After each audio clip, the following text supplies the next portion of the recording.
Okay, we are now on the record.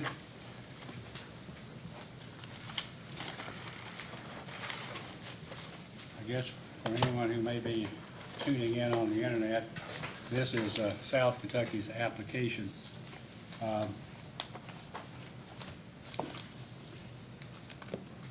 for approval of master power purchase and sale agreement and transactions thereunder. As we recessed last night at sometime after midnight, I think East Kentucky Power had concluded its case, but I'm not sure. Do you have other evidence to put on today? Thank you, Mr. Chairman. We had submitted all of our witnesses who had offered direct testimony. However, Mr. David Cruz had answered some data responses, and therefore we had brought him and made him available. And with the chairman's pleasure, we'd offer him now for cross-examination. That would be fine. Thank you. I think we ought to do that.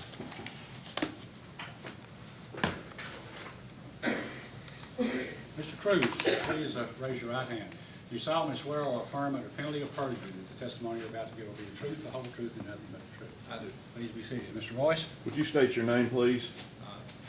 David Cruz, And by whom are you employed? East Kentucky Power, And what is your title? Senior Vice President of Power Supply. You located at the same business address as Mr. Campbell, Mr. Moser, Mr. McNally? I am. And did you assist in responding to certain data requests served upon East Kentucky in this case? I did. Were your responses true and accurate to the best of your knowledge? Yes, sir. You prepared to answer questions with regard to those data responses today? I am. Attend to the witness. Mr. Chandler? Thank you, Chairman. Good morning, Mr. Cruz. Good morning, Mr. Chandler. Your title is Senior Vice President of Power Supply. That's correct. You have any experience in the PJM markets? Yes, sir. I guess since I didn't submit a CV, I'll give you a quick rundown. I started my career at the Sharon Harris Nuclear Power Plant in January of 1982. I worked there for 10 years. I then went and worked on the North Carolina Eastern Municipal Power Agency contract at CP&L at the time, where they owned, they were a partial owner in 5 power plants that we had, and then we had a partial requirements power supply with them for the balance of their load. I then went into the merchant area of their business, developing merchant plants in the southeast. Subsequent to that, I managed the energy trading floor, or the electric part of the energy trading floor at CP&L. I worked on the integration team when CP&L purchased Florida Progress in Florida. From there, I went into the merchant coal business at Progress Energy. I then worked in the legal department on FERC and NERC policy and compliance, and then I came to East Kentucky, and I've been here for the better part of 7.5 years as the Senior Vice President of Power Supply. During my tenure here, we joined PJM in June of 2013 and have had the expected success that we in PJM. So, my experience both as managing the electric trading floor at CP&L Progress and here with PJM is my PJM experience. So, I don't mean this to be sarcastic, but are you aware that a couple of the state of the market reports have been either filed in this case or been referred to in this case? PJM state of the market reports? Yes, sir. And I assume those are not like state of the unions where it doesn't matter who's in office, they say it's robust, that those are pretty accurate reports. I think they're accurate reports. And I don't always agree with all the conclusions, but I think they're accurate reports. that's what I was going to ask. PJM has serves roughly 60-something million customers. That's correct. Or part of it. And all those customers are served by load-serving entities That's correct. and receive power from generators that's transmitted over transmission lines. Is it your belief that the majority of those, well, I won't say a majority, is it your belief there are a significant number of members of PJM that are unhappy about the PJM markets? At any given time, there's people unhappy about the PJM market. You know, today, there's two proposals at FERC, the MOPR and the MOPR EX, associated with the capacity markets. Both of those proposals did not get stakeholder, were not vetted through the stakeholder, well, they were vetted through the stakeholder process, but they didn't get approved through the stakeholder process. And I think that most of the comments that have been filed on those have been against approving those at FERC. So that's one example of. Would you say that the comments on those were overwhelmingly negative? Yes. And the purpose of those filings, well, the effect of both of those filings would be to raise capacity prices in PJM, most likely, correct? Yes. I mean, the state of the market is you've got First Energy is rattling their sword about retiring 4,000 megawatts of nuclear plants, and you know. It's a zero carbon emitting resource, and you know, I think everybody believes that at some point we'll have some carbon,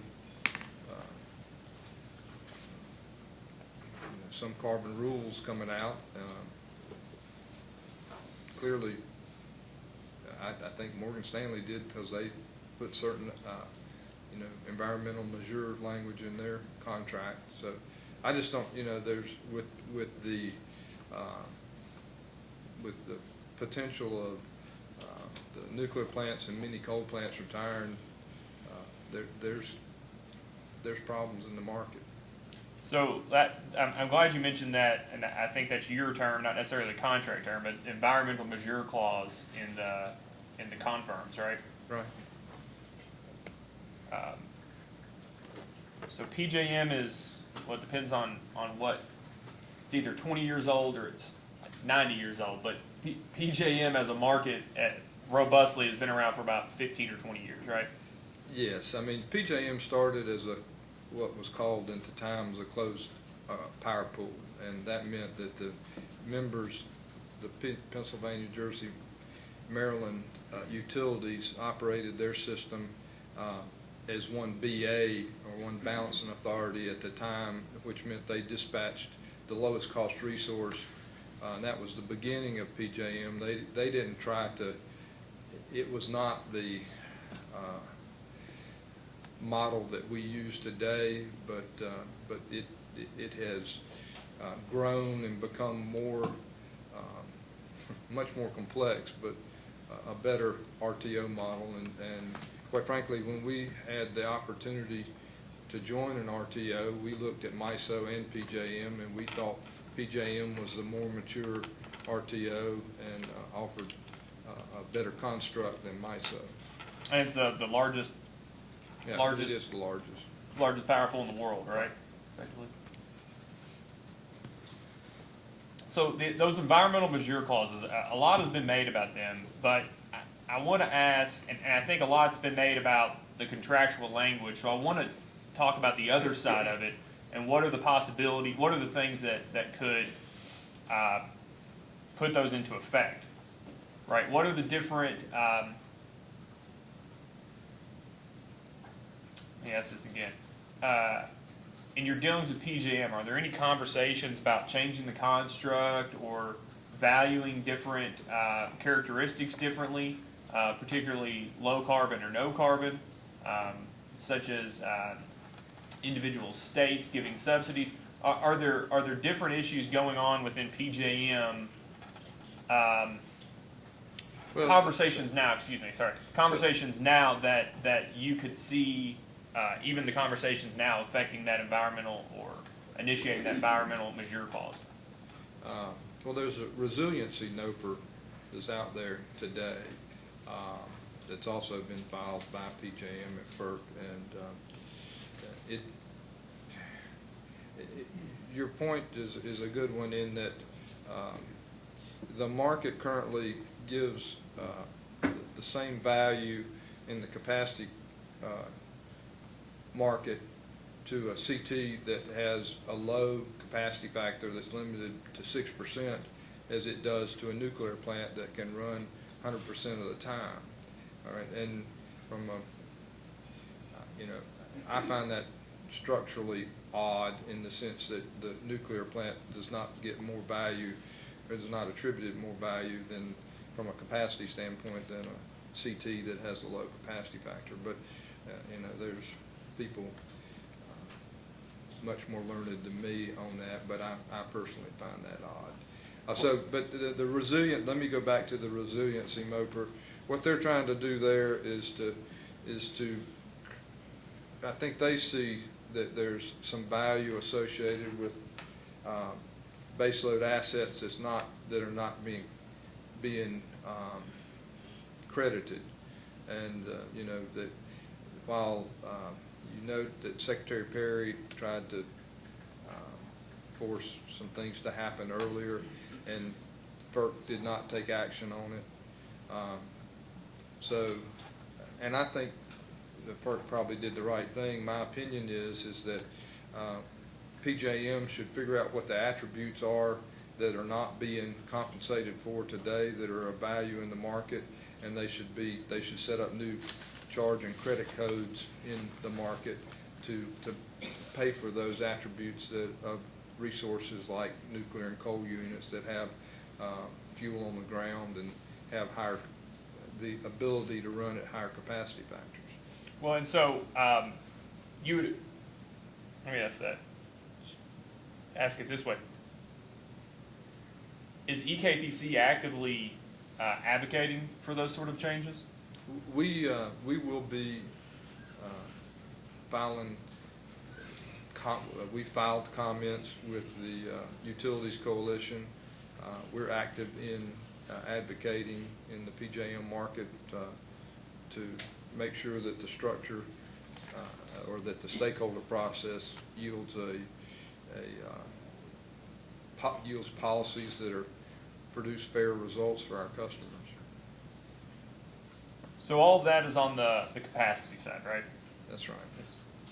And are there any indications from PJM regarding energy price reformation?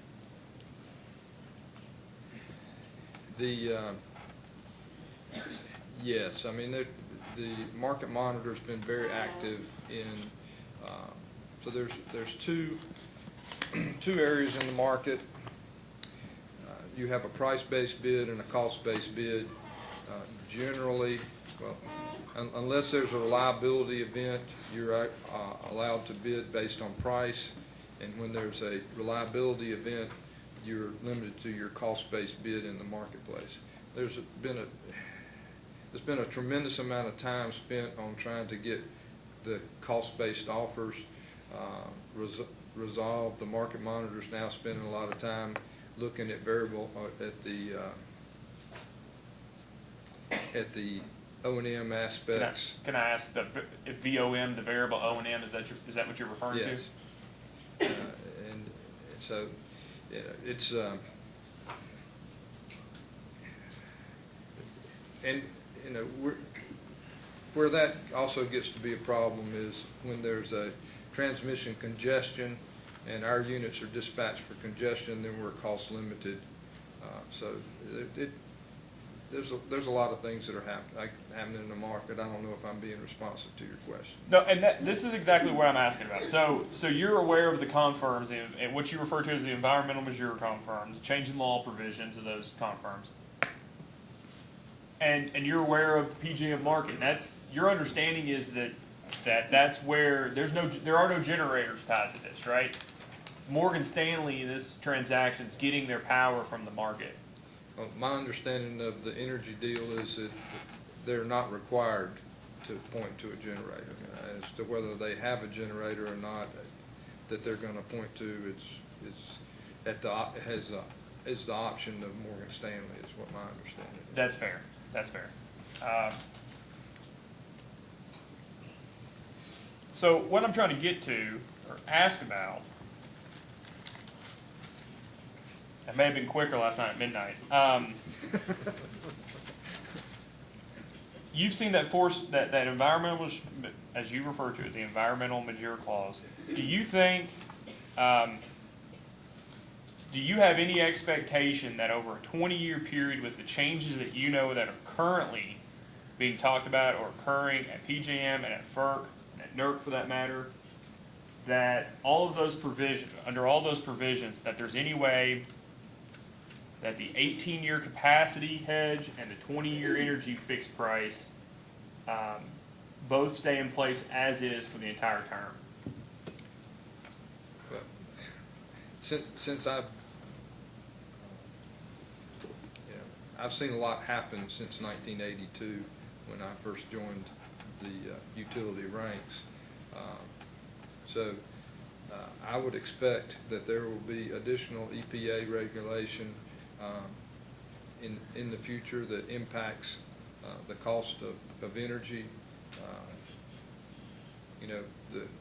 The cost of energy from a coal plant in North Carolina when I was first growing up in this industry was around $17 a megawatt hour, and about half of that cost was the cost of transportation to North Carolina, okay?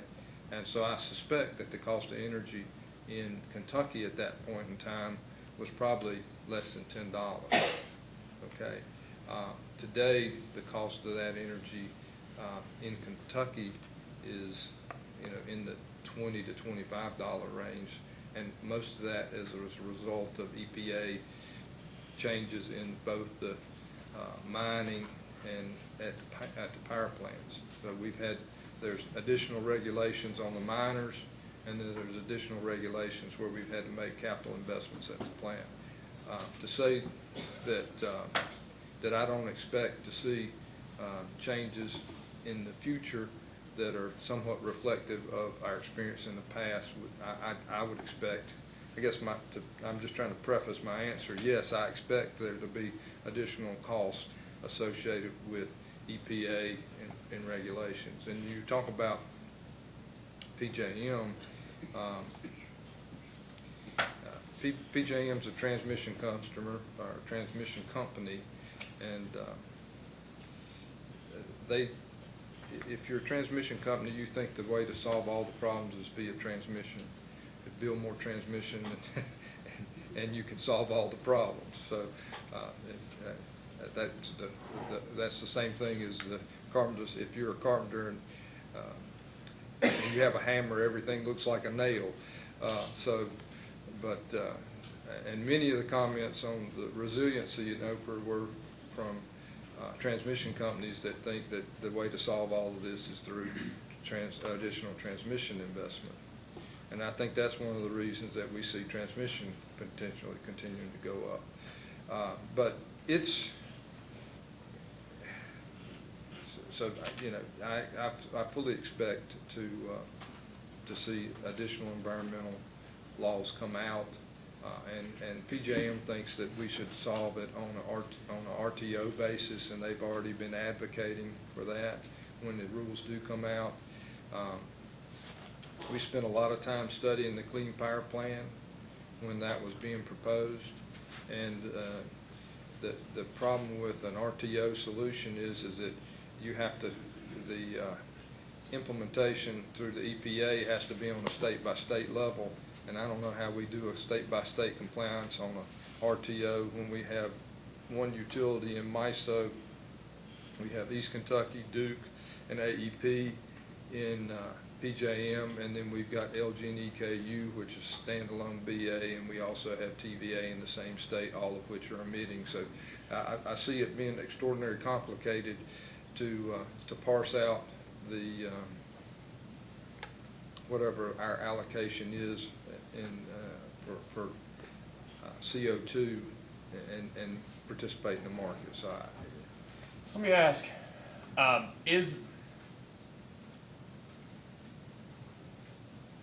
So is it your opinion that it's unlikely that those change of laws and environmental mature clauses, as you say, it's unlikely that those won't be triggered?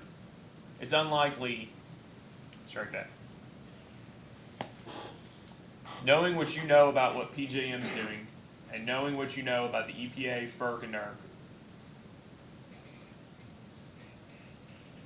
can you ballpark a chance for me that that $33.95 number stays constant and doesn't get changed because of environmental or change in laws? So, You think it's almost certain? I'll ask it that way. so, you know, I shared that I've worked on the other side of this, developing power plants and doing PPAs with customers, and as it's not uncommon to have a clause in the contract that allows for environmental changes, because there are going to be environmental changes. I can't tell you the timing on it, but I would certainly expect there to be changes associated with the price and contract for environmental costs going forward. So let me ask this, you don't know the timing of it, but you expect it to happen, right? That's correct. And you don't know how it's gonna happen, but you still expect something to happen. And you think that Morgan Stanley put that language in there for a reason? Yeah. I mean, I've done contracts where I put that language in there for a reason, To cover yourself? to cover myself. Because you don't wanna be on the other end holding the bag for all these costs that might come about at a fixed price over 20 years, or 18 years, to be fair. That's right.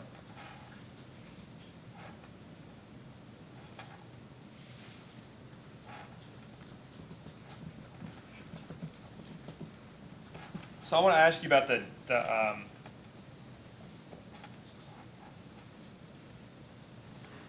notice for a second. You were involved in discussing maybe is a fair way to say the compliance of the notice with the MOU with South Kentucky?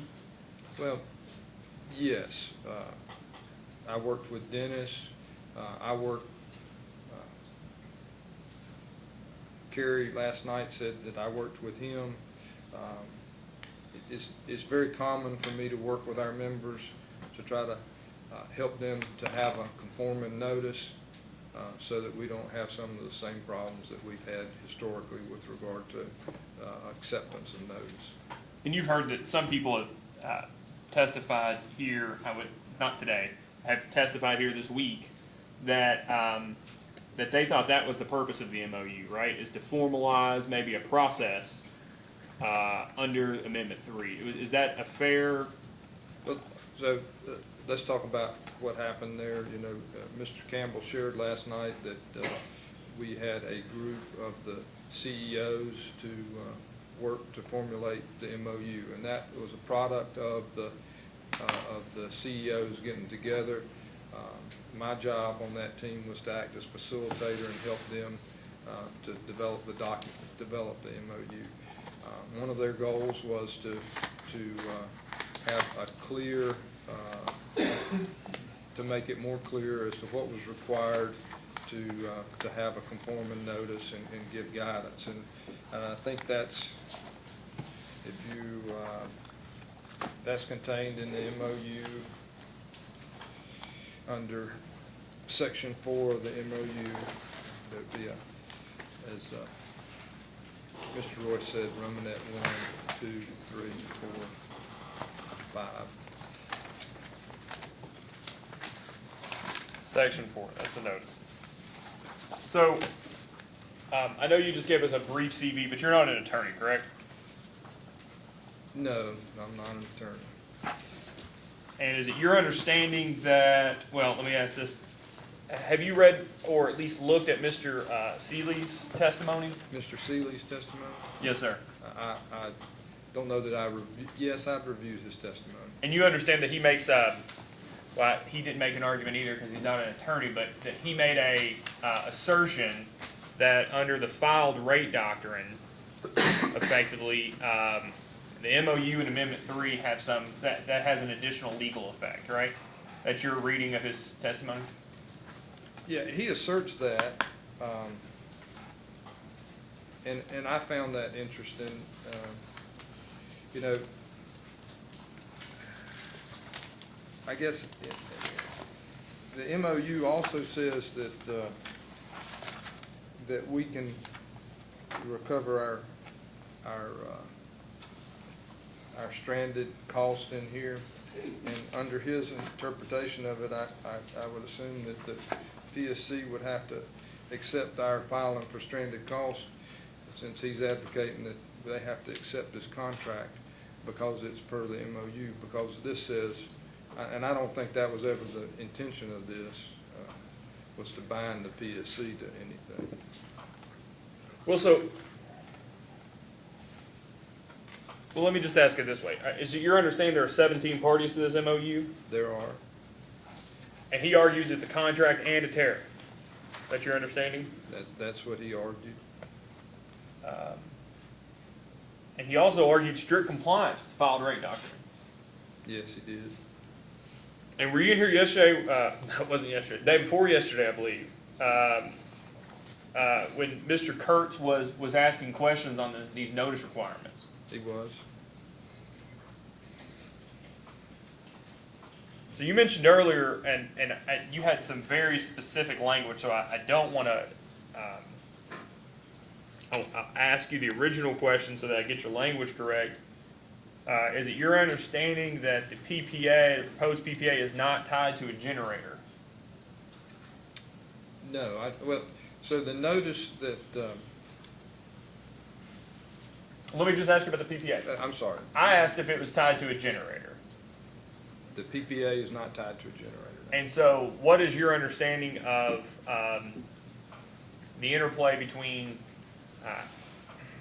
strike that, let me ask it this way. Is the PPA market-based?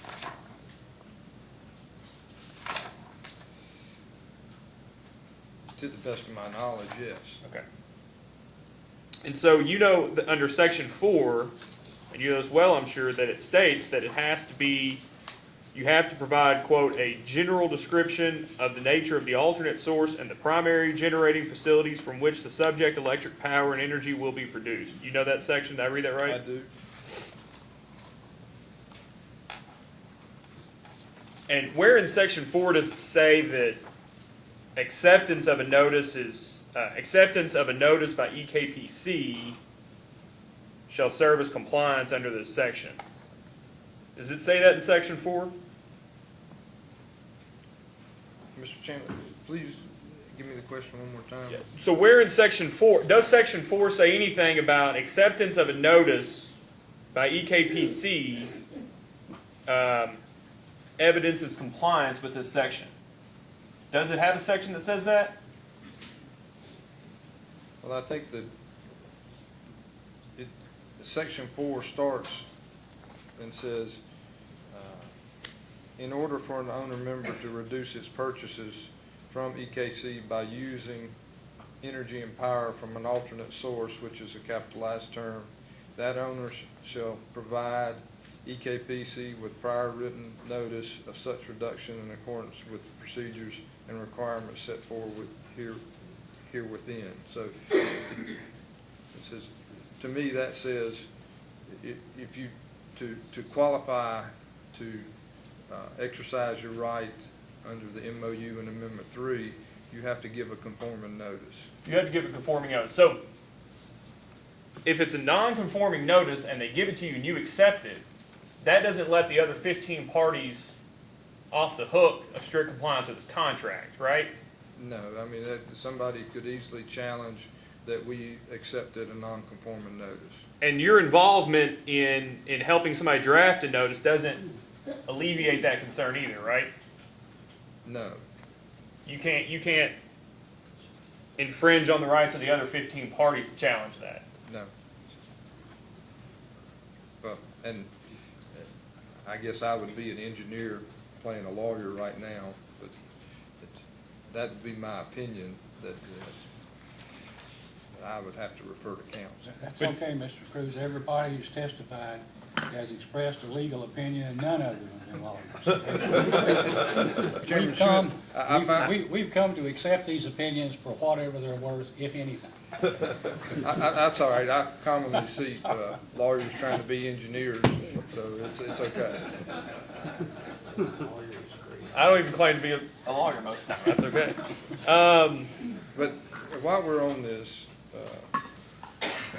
and I will tell you that we spent a fair time studying this.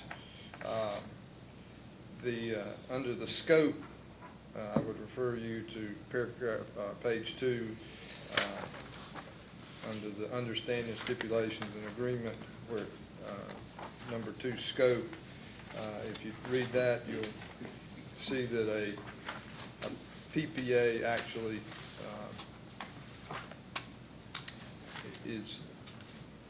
qualifies as an alternate source, I believe. And that, you have a legal opinion from your counsel on that? We Objection, calls for a violation of the attorney-client privilege. Sustained. thank you.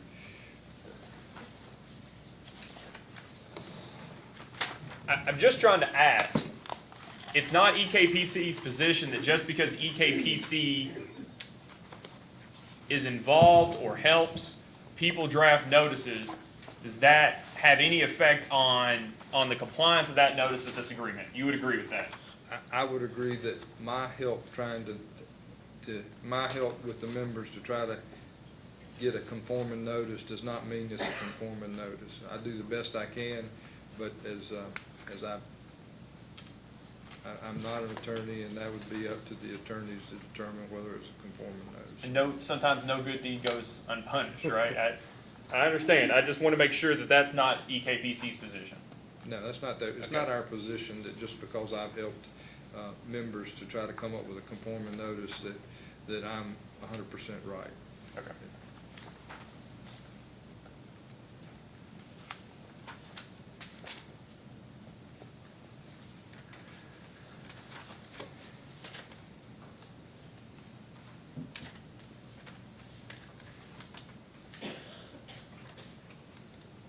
The NITS cost, this was something Mr. McNally pushed on you yesterday. Are NITS charges for those projects from within the transmission owning area or for the entirety of the RTO? So when a utility or a transmission utility joins PJM, one of the things that they have to do is to turn over the operation of the transmission system to PJM, and one of the things that we do is to turn over the administration of our OATT to PJM. So yes, they're charged the zonal price for the OATT that East Kentucky updates each year for its NITS cost, Network Integrated Transmission. So if and by proportional, I don't mean exactly proportional, but would you agree that NITS increases proportionately to, for instance, EKPC's NITS charge would increase proportionally Proportionally to our investment. to EKPC's investment? Right. And So if AEP spends money, that doesn't necessarily going to affect Now you're going to make me talk about RTEP, aren't you? ComEd spends money. You know, for the base rate, things that happen in AEP's territory don't affect our NITS. There's the Regional Transmission Expansion Plan for reliability and economical movement of power, and those are costs that get distributed back to the load-serving entities in PJM, and so those are costs that may occur in another area that get attributed to us, or they get assigned across the footprint of the RTO. And generally, 50% of it is assigned to the local area where most of the benefit occurs, and then the balance is socialized across the entire RTO. So an LSE like EKPC, who's also a transmission owner, is only the master of its own ship to a certain point, right? That's right. And then the rest just doesn't really matter. If PJM says it had to be spent, then you all have got to pay for it, effectively, Yes, on some sort of allocation. That would apply to South Kentucky as well. that's true. And South Kentucky would only be would only be paying for transmission, not have any offsetting revenue for transmission other than what it gets through EKPC. Correct. And that's not necessarily the case for EKPC, right? People pay you all load charges to use your transmission system, right? Yes, the primary customer for transmission service on EKPC's transmission system is LG and EKU.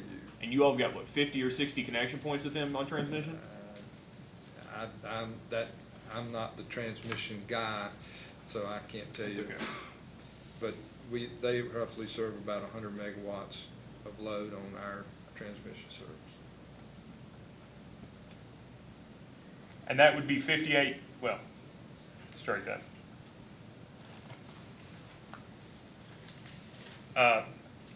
There's been a lot of conversations about this NITS increase, the 10 to 13% historical average. Mr. McNally pushed this question off on you too.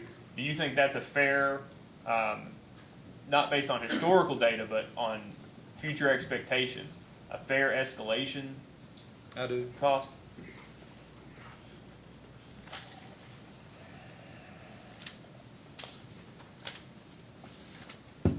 Excuse me, Chairman, I've got 3 days of notes here I've got to roll back through.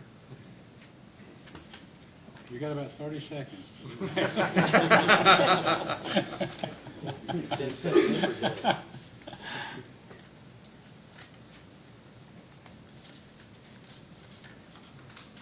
Oh, this is, this whole conversation, and we were on it hard on Tuesday, we haven't talked about it since, this backstop provision of the MOU. Are you aware of that? Yeah, that troubled me. That makes two of us. So I guess rather than me answering the questions I think you want to ask, I would ask you to ask me the question. Yeah, so 58 megawatts leaves. EKPC does its darndest to mitigate. That's been a big part of South Kentucky's questions, is asking about mitigation and load growth. South Kentucky over a couple, or EKPC over a couple years is able to mitigate that 58 megawatts. And then something happens. Morgan Stanley stops showing up, Morgan Stanley wants to terminate, whatever it may be, and EKPC has to be there to serve. Okay, so Now, are you aware, is that the way you understand the situation? when a member gives notice under the MOU or Amendment 3, they then fall out from under the wholesale power contract. They're no longer to be served under the wholesale power contract. And if their power supply does not perform, then that's not East Kentucky's problem. Now, as agent for the customer or for our member, we'll buy power from the market to serve them, but it won't be at the wholesale power rate. Now, I'm going to point you to specific areas of the MOU that I use to back that up, if that's okay. So,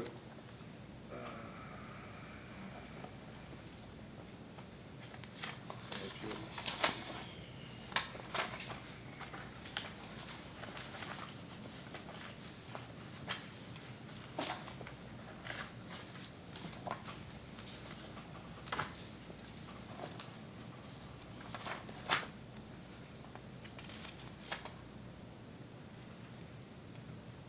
under 4,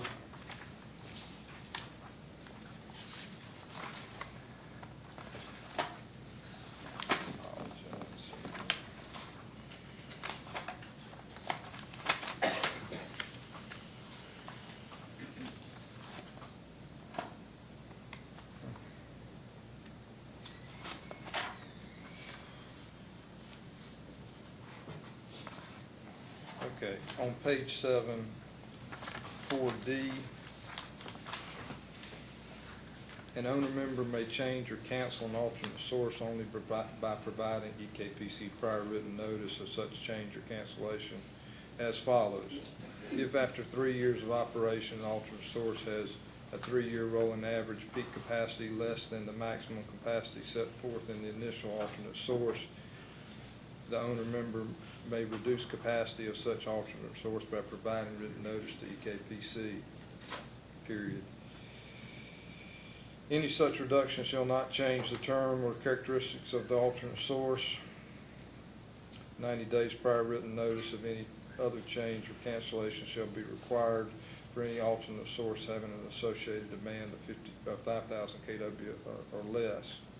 Otherwise, an alternate source having an associated demand reduction of 5,000 kW, I'm sorry, I missed a line.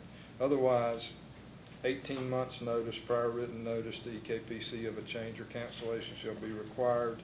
If any change is made to the demand reduction amount on the alternate source, the thresholds provided in section 3 will be recalculated as of the date of the notice of this change being submitted. So the pertinent sentence is the one that starts, otherwise 18 months notice, prior written notice shall be required. And that's under the situation where they've already been delivering, Morgan Stanley performs and then they decide they want to get out. If for some reason the Morgan Stanley contract didn't happen and they've given notice or something falls through, it would go under E, and under E they get to buy power from East Kentucky Power at the wholesale rate for 6 months. And this was put in there because we had a number of small generators being put on the system when we were looking at this, and we were routinely having problems with the date having to be moved out because they were running into construction delays and other things. But it also applies to contracts like the Morgan Stanley contract. So should Morgan Stanley not perform or this contract not be approved, they would get 6 months of power under the wholesale power agreement, and then they would be subject to market. Now, you say not perform, but I read E to say that if it's not implemented, right? So if it doesn't begin, I want to make sure we understand. Yeah, You don't read that as being Morgan Stanley can start and then they can stop, right? No. If it's not implemented, then we would pick it up for 6 months, I think. So, EKPC is not the backstop if Morgan Stanley doesn't perform. The market is, right? That's correct. And that's going to be the same market that EKPC, or that, scratch that, that's going to be the same market that Morgan Stanley is using to provide power under this contract. Yes. Do you see an issue with that? Let me strike that. Let me ask you, do you see an issue with Morgan Stanley unable or unwilling to provide power through a market in which, when it doesn't show up, South Kentucky has to go to get its power? You're asking me to speculate as to why Morgan Stanley would not perform, and I can't speculate. I can tell you that I do believe that PJM is going to be there from a reliability standpoint. Okay. Now, what's the price going to be associated with that? And that's, in my opinion, that's the whole reason to have a PPA for energy, is to try to fix the price in the market. But I think there's some risk there, but But you would agree that EKPC is not the backstop in the situation the market is? yeah, the market is.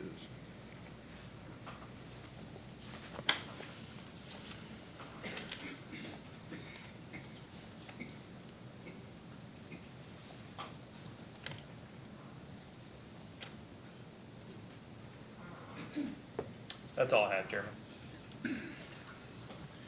Mr. Miller? No questions. Mr. Oswald, No, Mr. Chair. Mr. Crawford, Yes, sir. A few questions.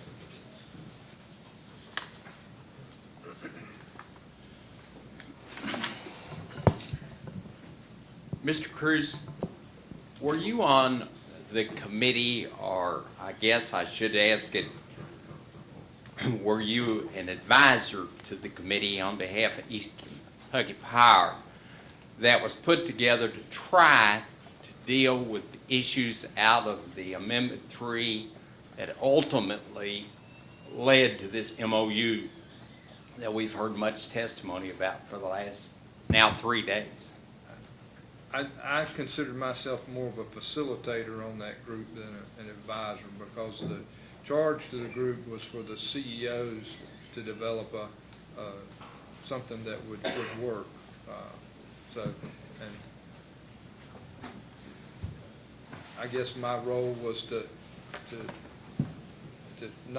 keep them somewhat in bounds of things that could work, so to speak. From your position as facilitator, we heard a question asked here last night. I want to follow up on it from the chair as to which co-ops would cause the most issue over trying to resolve some of the problems. And if I heard this correctly, there were 4 co-ops named. And so I want to revisit from your perspective the MOU and whether it solved all of the problems out of the Amendment 3. And those problems, as I've heard here today, and again, you correct me if I've misheard, and for the last couple of days, are the cost-shifting problem. No, the MOU did not resolve the cost shifting problem. Was there an attempt to solve it within the group?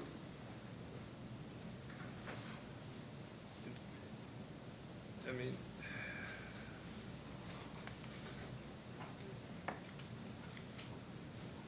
yes, but we couldn't come to agreement.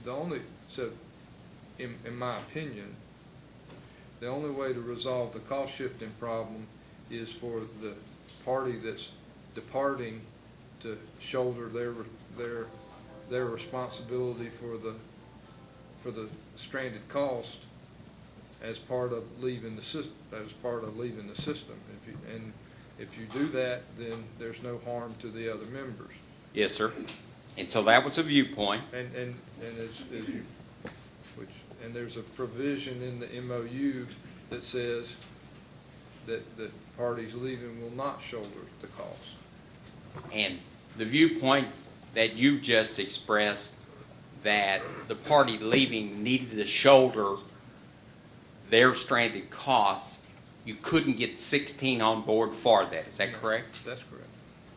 Was there not a second aspect to that, in that certain co-ops had small projects like distributed generation units behind the meter or otherwise, like there's been mention of small hydro projects?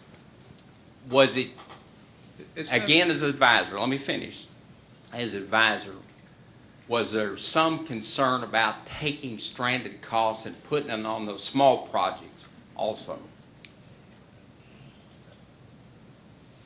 I believe that the issue here is a matter of degree. Yes, sir.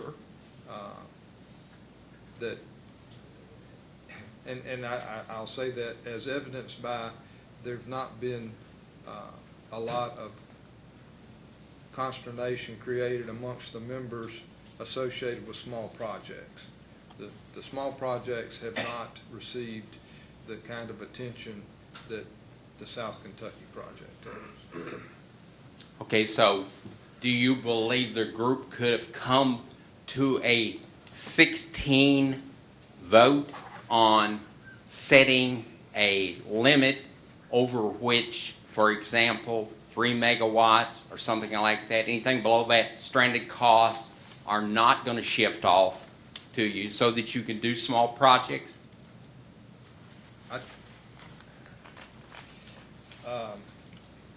And again, I'm asking for your observation. You spent a lot of time with this group, is that I correct? have, and so I'll offer my opinion.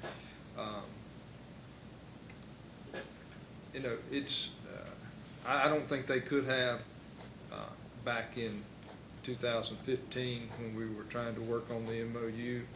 I think that sometimes people are reluctant to solve a problem that may not exist at the time. Yes, sir. And that frequently occurs. I'd say that occurred this past year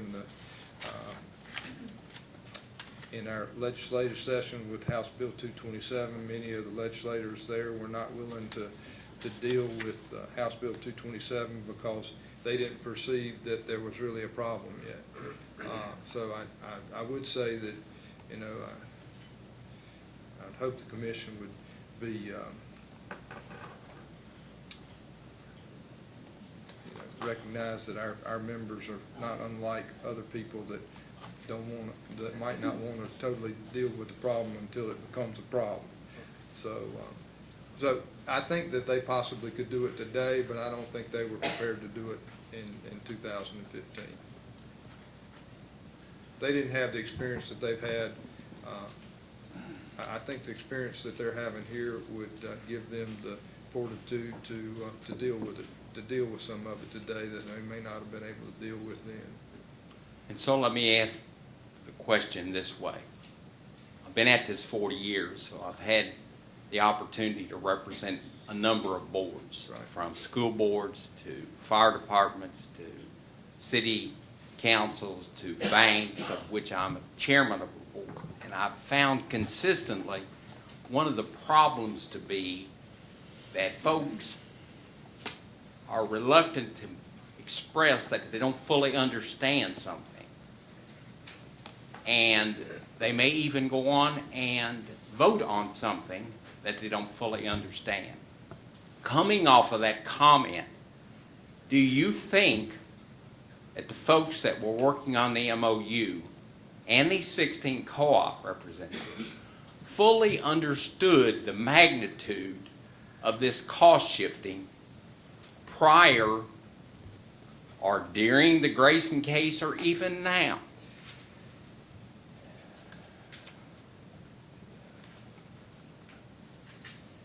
I'm conflicted on that, Jim, because staff talked about, Mr. Campbell talked about it, I talked about it, in many times that there would be a cost shift. I think that your point regarding the magnitude of the cost shift, they may not have had a full recognition of the magnitude of how much cost could be shifted. If you were asked by the commission what they could do, should they choose, in order to try to rectify this problem going forward, what would your advice be?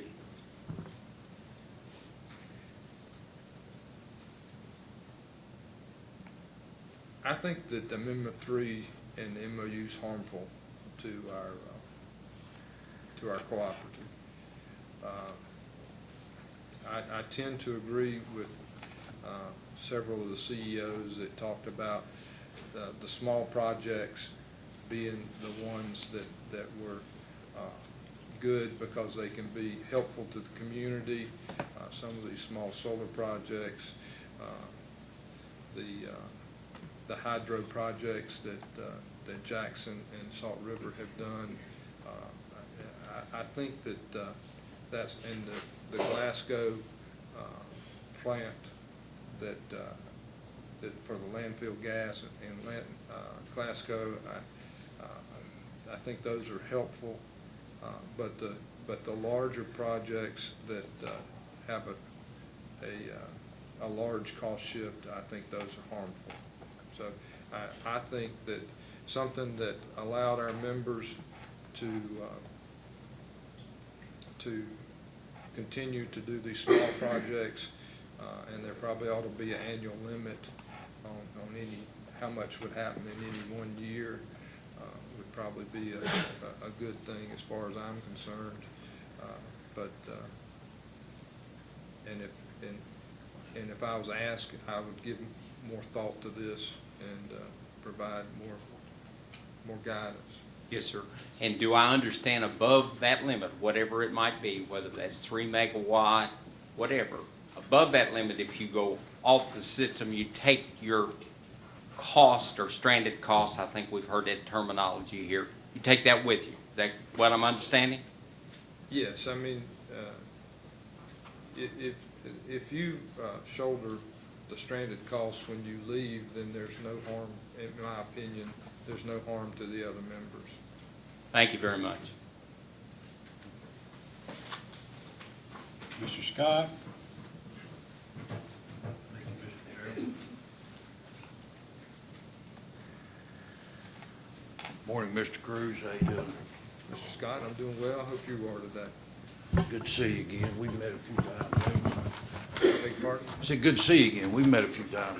We have?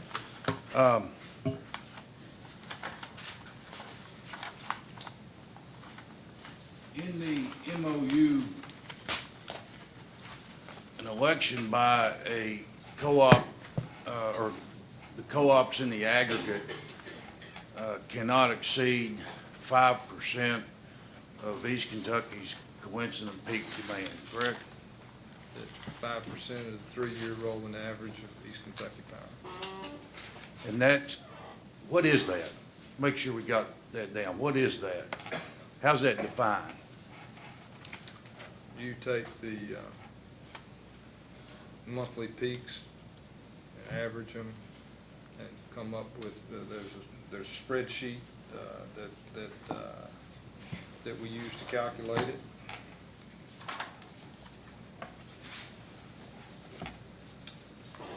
And we look at the annual peak, and then we average it for East Kentucky's to come up with the 5% limit. And then one of the differences is that to come up with the allocation for the member, we don't use the same peak. We use the member's peak as opposed to the East Kentucky peak to come up with the members.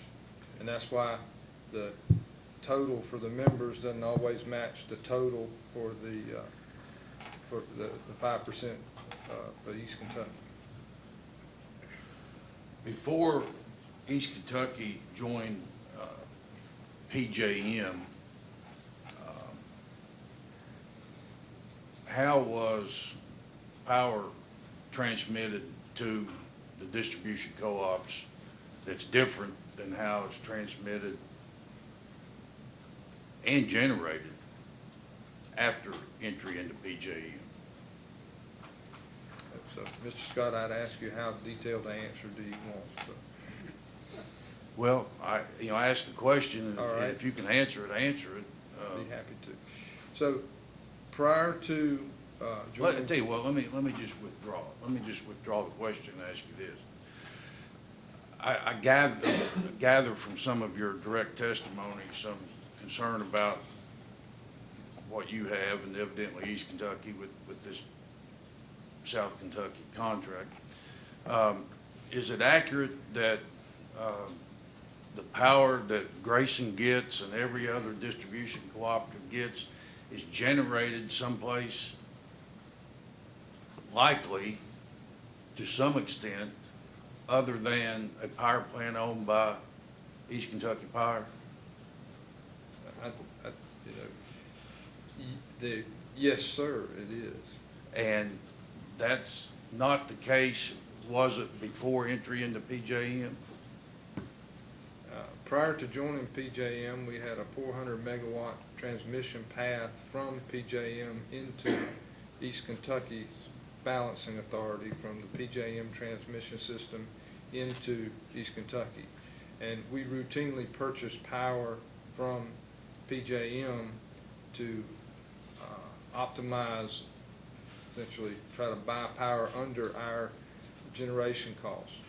Now, we were limited to 400 megawatts prior to joining PJM, but we were purchasing energy from PJM and others to try to lower our energy costs. As a result of joining PJM, the 400 megawatt constraint is not there anymore, and we can purchase a significant amount more. Now, it's a matter of degree. But prior to, we used energy from PJM and others to supplant energy from our power plants, and afterwards, there's more. And the actual source of that power, you don't know, right? No. And that's the same with the Morgan Stanley contract that's at issue here, right? The contract that Morgan Stanley has with South Kentucky does not name a specific generating source. So those facts are similar with the South Kentucky contract with Morgan Stanley and the method of East Kentucky's participation in PJM and the distribution or transmission of that power to the co-ops, right? Don't know where the power's coming from exactly in each instance, correct? Yeah, on any given day, even when we were generating, Is that yes or no? would you ask the question again, Don't- Mr. Scott? In neither instance, in neither situation, is it known where the power is generated? No. Okay. And did I understand correctly that you said that from a reliability point of view, going forward over the next 18 to 20 years, you don't have a problem with saying that PJM will be there as far as a reliability standpoint? I believe PJM is going to do everything they can to provide a reliable source of energy. And didn't you hear yesterday or last night, rather, Mr. Campbell say that East Kentucky Power was really pleased with its participation in the PJM? I know that we have provided a great deal of value to our customers as a result of being in PJM, and I believe Mr. Campbell is happy with that. So therefore, if he's happy, East Kentucky's happy, right? So you're saying if Mama's happy, everybody's happy, is that I right? knew you knew where I was going.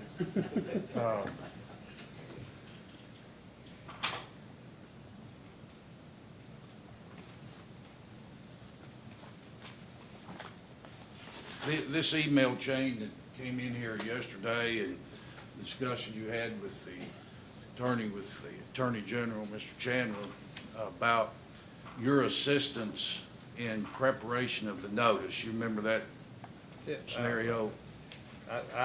Yes, there are emails that demonstrate that I consulted with South Kentucky to try to help them prepare a conforming notice. Did you, why did East Kentucky do that? Why did they have Mr. Cruz, Mr. McNally, I believe, is in that chain, maybe provided some assistance? Your lawyer, Mark David Goss, and who was also South Kentucky's lawyer. Why did you all, with your East Kentucky group, assist South Kentucky in getting this notice right when it seems that immediately you were going to decide, we don't think we want to go along with what you're sending us in the notice? I mean, one of you folks even had like a red line, yeah, hey, change this wording and stuff like that. Those two things seem inconsistent. The position today, the position East Kentucky's taking in this case, with that kind of assistance, that kind of kumbaya, seem inconsistent. Mr. Scott, I believe this question's been asked and answered by Mr. Campbell, and I don't believe I can provide a better answer than my CEO on this question. Well, maybe it was just late. I can't really come up, if you say that he answered that question, then the commission will remember. The judge used to tell me, the jury will remember. I'll shut up about it.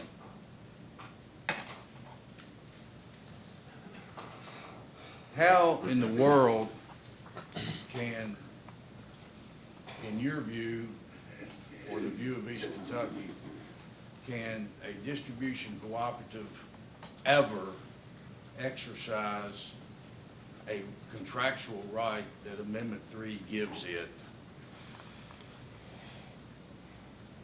up to 15%?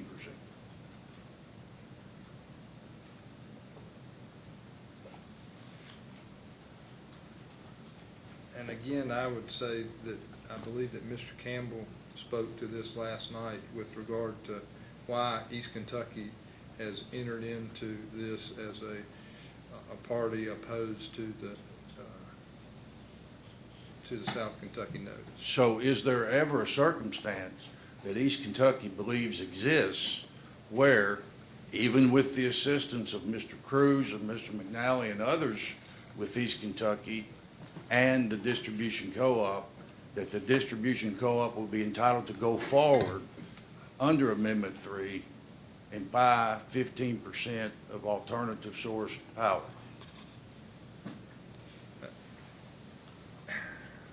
Mr. Scott, you know, South Kentucky, I believe that Mr. Campbell's testimony last night talked about that he didn't perceive that South Kentucky had done anything wrong. I think he went through the timeline on this and why East Kentucky is acting on behalf of the other 15 members. And I just don't have anything to add to that. I think he did a great job of explaining that. I get that.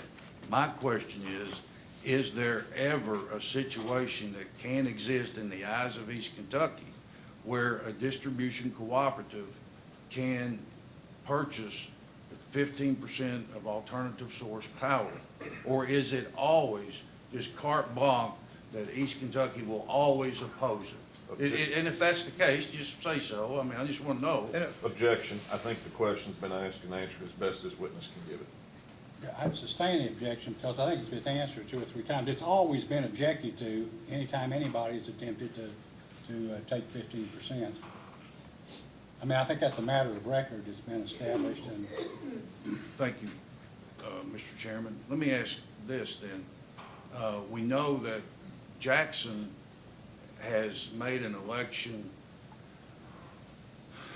of, in total, around 13%, I think. Has East Kentucky set forth any objection to those most recent elections, the 2, 1.7, and the 8? I believe Ms. Wright clarified that her 8.0 notice in 9 of 2019 was a defensive, and she's, I believe, I can't speak for her, but I believe she's waiting to see what the results of this proceeding are. So what's the answer to my question?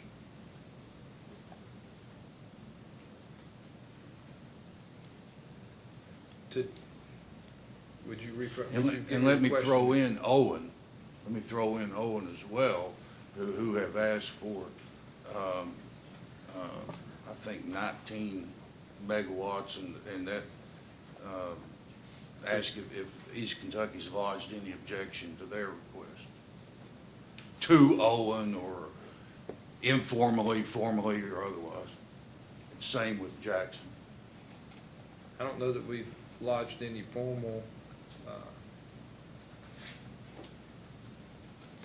action on any of the other members. Of course, none of the other members are before the commission today with a contract. I want to make sure that I understood your testimony. I got a little confused when you were talking about the stranded costs. Is it East Kentucky's view that East Kentucky can charge the electing member with stranded costs, or cannot? under the MOU. It's what I thought I heard from you is a little different than what I think the MOU says.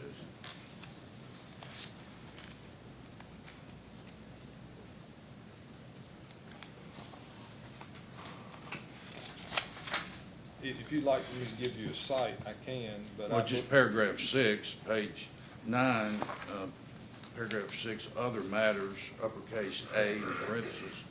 Yeah. EKPC shall not be entitled to charge any owner member for so-called stranded costs related to the owner member's implementation of its rights to use alternate sources. And I believe that's consistent with what I said. Okay, all right, I just misunderstood. Thank you very much.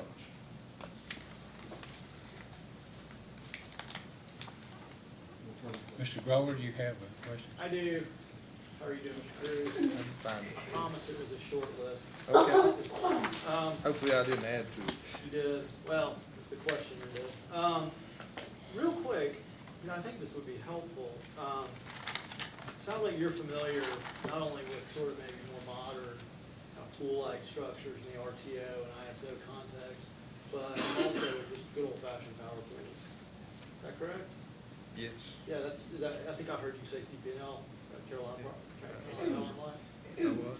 So, in a pool, generally speaking, and I guess this is the same is true with like an RTO, you're really taking a collection of resources and then looking to dispatch the fleet, if you will, in order to obtain sort of the lowest dispatch cost, taking into account reliability considerations, operating constraints, things like that. That's correct. Okay, yeah. And at least, and tell me if this is not your experience over in Carolina, pool's gonna have, I think, steel on the ground, so to speak. Steel on the ground, like units. You can have generating units. And then will the pool operator also not have, and maybe it's the owner or the operator, gonna have rights to other potentially contract, or rights to other units through contract? Yes. Okay, I'm looking to you articulate just so it gets on the record. You said yes. Yes, I did. Okay, thank you. So, and again, that's getting dispatched to serve the load, right? Yeah, before there was organized markets, utilities used to have contracts with each other for contract for differences, and we would sell to Duke, and Duke would sell to us, and we'd take the gap between their cost and our costs, and we'd split it, and that's what we'd sell the power for. It was pretty common. Exactly. And what you're looking for is a reliable stream of electrons to serve that load, right? I believe that's what everybody's looking for. I know, but the reason why I'm asking is because I think it's a fundamental issue. You're not tracking where the electrons are coming from on a unit basis, are you? Quite frankly, I don't believe we can do that. That's right. And I think, tell me if I'm wrong about PJM, y'all turned over control of your transmission system, correct? You don't get to join PJM if you don't. And educate me because I'm rusty. PJM, do they dispatch your resources too? Of course. We have to give PJM, we bid our resources in, and they clear the capacity, or the generating capacity on a day-ahead basis based on the offers.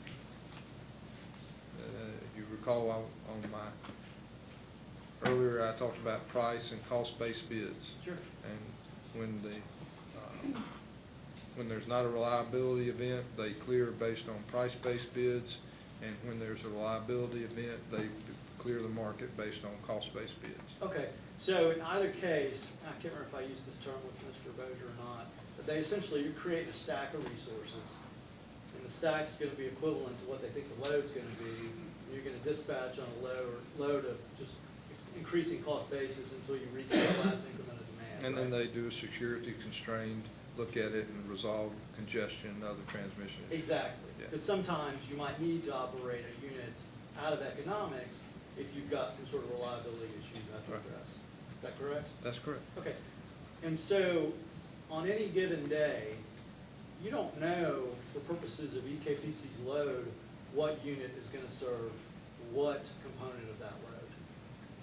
I'd say that East Kentucky's units are bid into the market, and the market serves our load on a daily basis. And the way that we work it at here is that we sell all our generation in, and essentially our members get the lower of Sure. cost or market, or Okay. our cost or the market. So if our cost is less than the market to generate, they're getting our cost.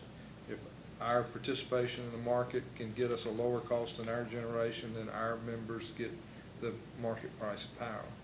And that's a function of the cost.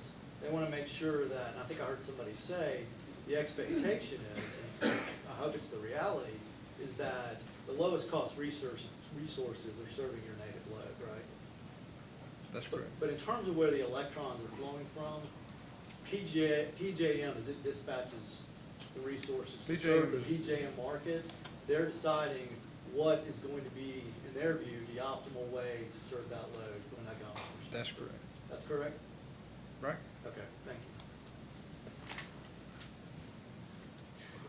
you. Mr. Scott, I asked you this, and I want to ask it a different way, but I feel like your answer's going to be the same. I mean, you were trying to help South Kentucky put that notice together, correct? That's correct. You weren't trying to set them up to fail. No.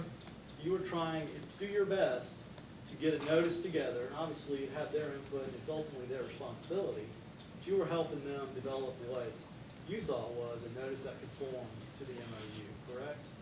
I gave Dennis a number of guidance on how to move ahead on this, and one was associated with the notice, yes.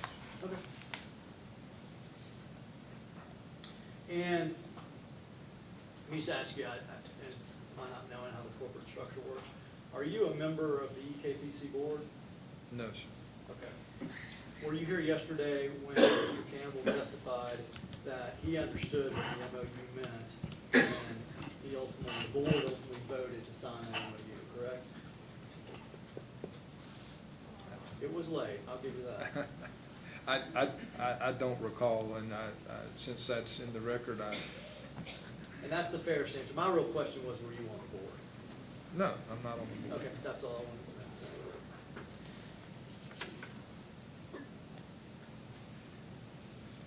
So, I heard you say you're not the transmission guy. Since I saw in your CV that you're associated with FERC, then you understand code of conduct. Excellent, I absolutely do. But that's from a transmission planning perspective, right? And operation. And operations? And if you're in the commercial side of the business, you don't get to be part of the transmission operations. So what informs all your thoughts on sort of its cost and the like? Is that just sort of familiarity with the building and the costs associated with ultimately serving customers? I think I shared with, as part of kind of giving my CV, that I worked in the legal department on FERC and their policy, and I was a part of CP&L/Progress comments on FERC Order 888. All right, so I prepared all the comments associated with their comments on FERC Order 888 and other FERC policy. And while I don't do the transmission policy issues related to FERC, kind of fall under my purview. Okay, so you sort of have a general understanding Yeah, how it works. that's right. So for instance, on that, when someone wants to interconnect to the transmission grid, I mean, they sort of have to make a request to do so, right? A generator, Sure. yes, they have to make a transmission interconnection request. And isn't there a queue? There How those is. things get processed? And if there's capability for the generator without the need to incur upgrade expenses, then generally that generator will be allowed to interconnect without cost, correct? You have to do a transmission service study. And Absolutely, subject to all the studies. all the being studies, done. and then if the studies come back, then you get to interconnect. You generally give it, there are certain interconnection costs that are direct assignable to the interconnecting party that they get charged, and then, they interconnect, then they're a transmission customer of the of the utilities, or PJM. And currently, you know, PJM administers our OAT, and these are OAT-related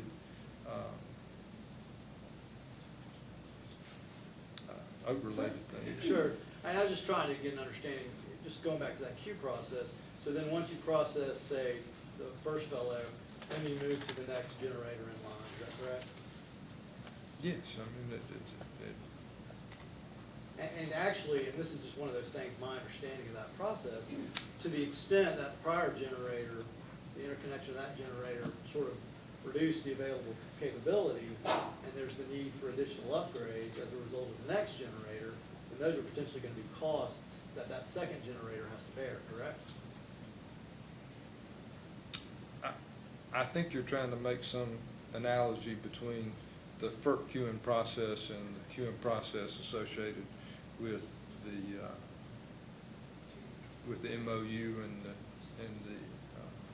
not to, I don't guess I get to ask you questions, but I'm is a that where? more receptive individual, but I'm not gonna testify. I'm just asking though, is that your understanding of how I the mean, process no, works? with regard to the transmission interconnection process,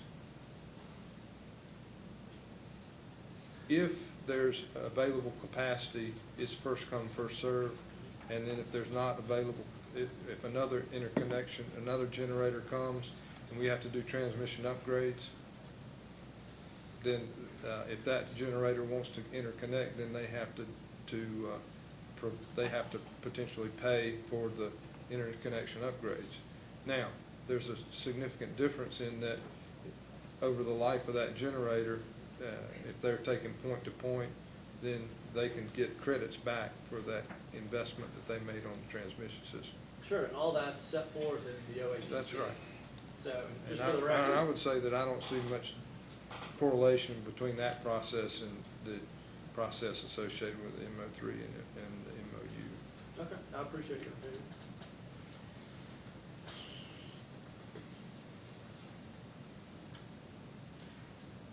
You answered this, and I want to make sure it was clear, because I lost track.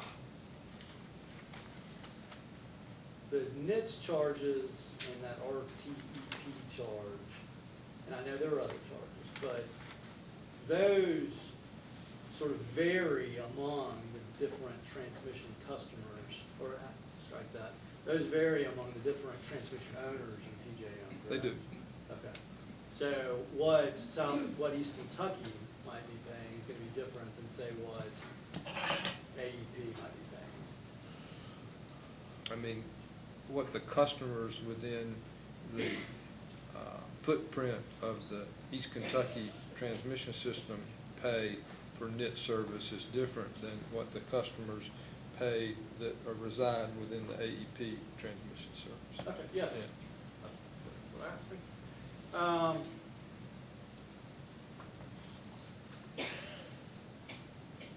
I guess, there's one question about your testimony on environmental future. Am I wrong to think that if there is some national EPA requirement that affects, you know, the PJM market participants, and I'm thinking of folks who own and operate generation, I mean, is there some reason why that wouldn't also affect EKPC? You know, depending on, it's hard to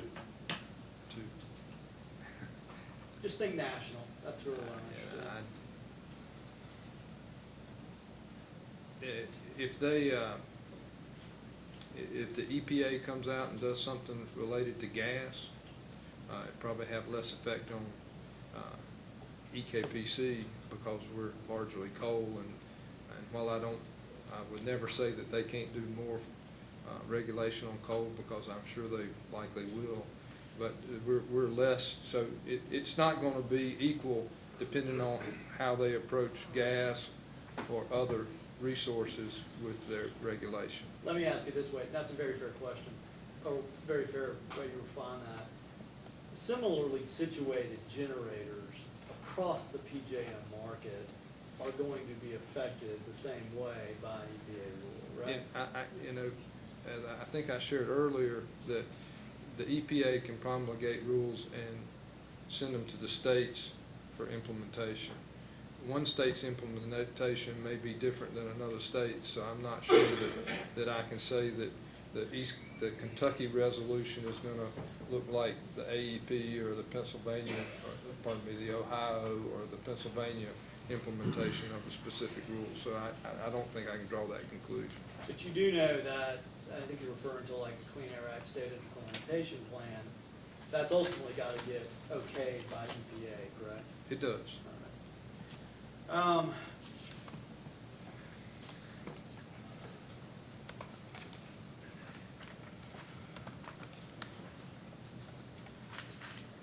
Now we get to the questions I was actually going to ask. Okay.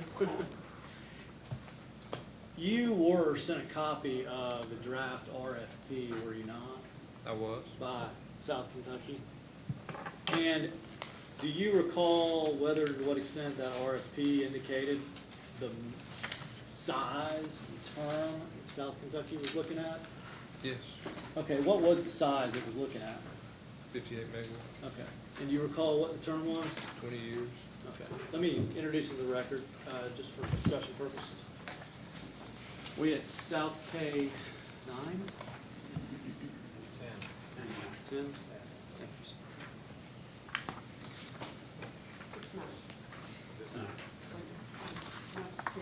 Ten, Commissioner Cicero. Mark it as South Kentucky 10 for identification.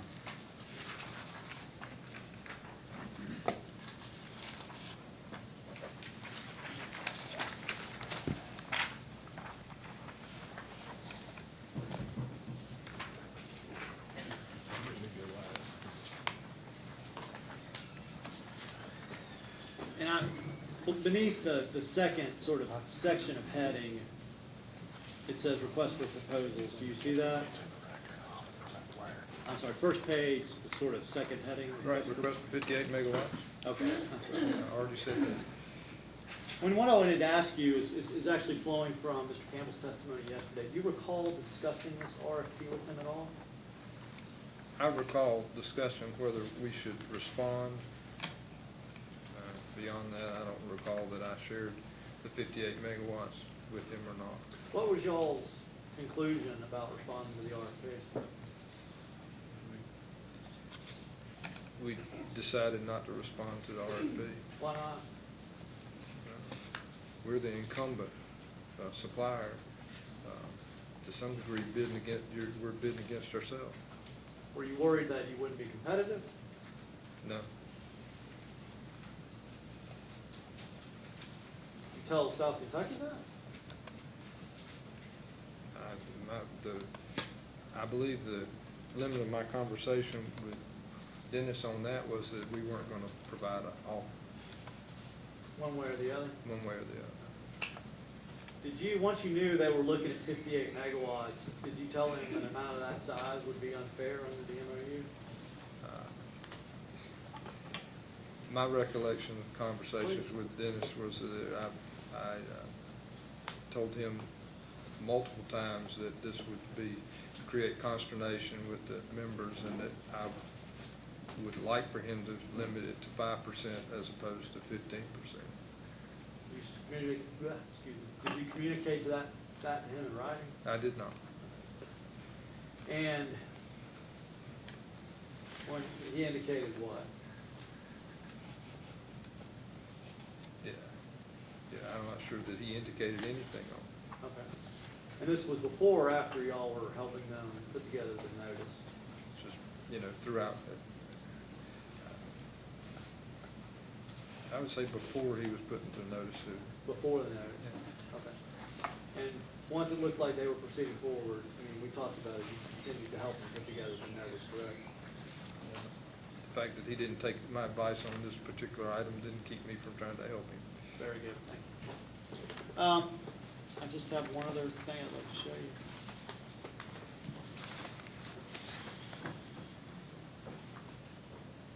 Oh, no, I have two things, sorry.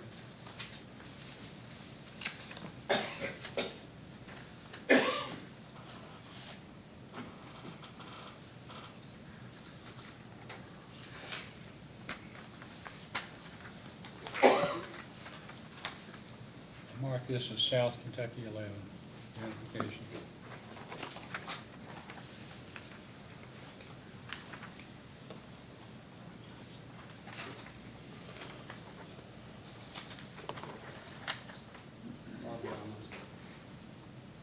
recall, for the record, this is an email from you to Mike McNally on Friday, December 22nd, 2017, with Mr. Campbell and Mr. Mosier copy. Is that correct?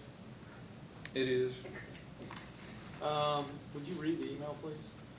Do you want me to start at the bottom? or- No, I appreciate that. You're responding to Mr. McNally. Why don't you read your response to Mr. McNally? I'd like to have a moment to Oh, by all means. refresh myself with the Please. email.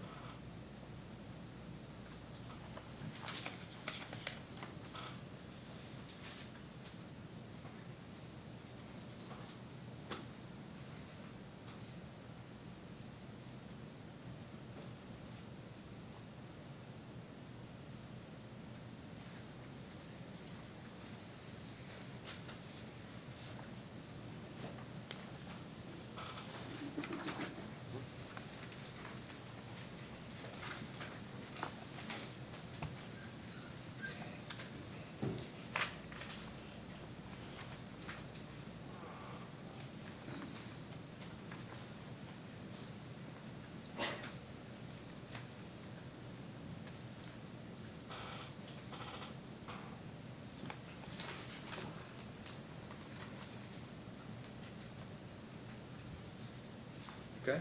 Okay. Would you read that first two paragraphs, please?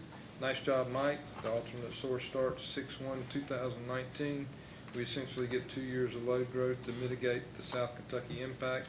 You point out that the past 2 years have been below normal growth with regard to weather. Hopefully the weather will get back on track this year. We should have some load growth that isn't reflected in our current performance. I read an article about housing. My recollection is they said housing starts were up 6%. That sounds high to me.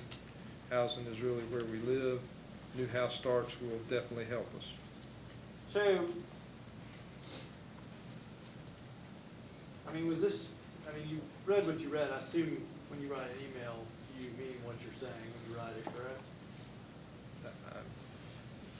I recognize that my emails may end up in my hand at the commission, so I frequently edit myself, so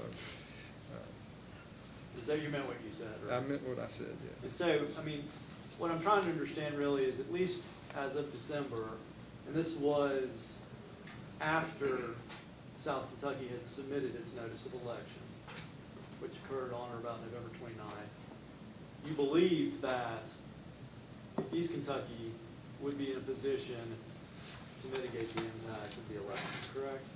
So, you know, Can you answer that question and then I we can. talk?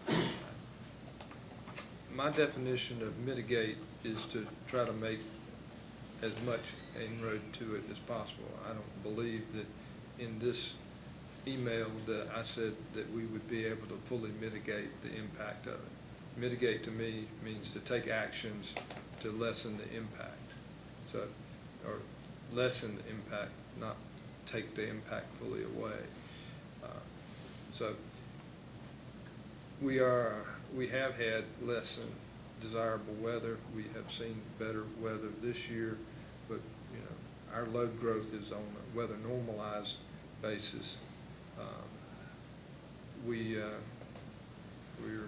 presenting information to Don and Mike currently about what we see with regard to the performance this year, and based on the weather that we saw during the winter, which was better than normal weather, you know, it didn't come up to our forecast, which is to say that our expectation going forward is somewhat lower than it has been in the past. So, I mean, this is somewhat colloquial information based on the 6% house starts and other things, which I said seems high to me based on what I see driving back and forth to work. But those were the numbers that I saw. But what we're actually seeing with regard to load growth, when we look at the load that we had this winter, it based on our normalized, when we normalize that load that we saw this winter, it's lower than we had forecast for it to be. Okay. Thank you, Mr. Cruz. All right. Mr. Hubbard? We have no questions, Your Honor. Ms. Mansell? Just a few questions. Good morning, Mr. Cruz. When, in response to one of the Attorney General's questions, you said that you thought the NIT's 10 to 13% escalation factor was fair, proposed by EKPC. I do. Could you tell me why? I took a moment to take a look at our filed rates from 2015, 2016, 2017. These are the niche rate that we file on an annual basis with FERC. This is on a dollar per KW month basis. In 2015, it was $1.6797 per KW month. In 2016, it was $2.81 per KW month, and in 2017, it was $2.252 per KW month. And I haven't I didn't go and do an annual over annual, but it shows that it's increasing, and I think it's showing that it's a fairly significant increase over that 3-year period.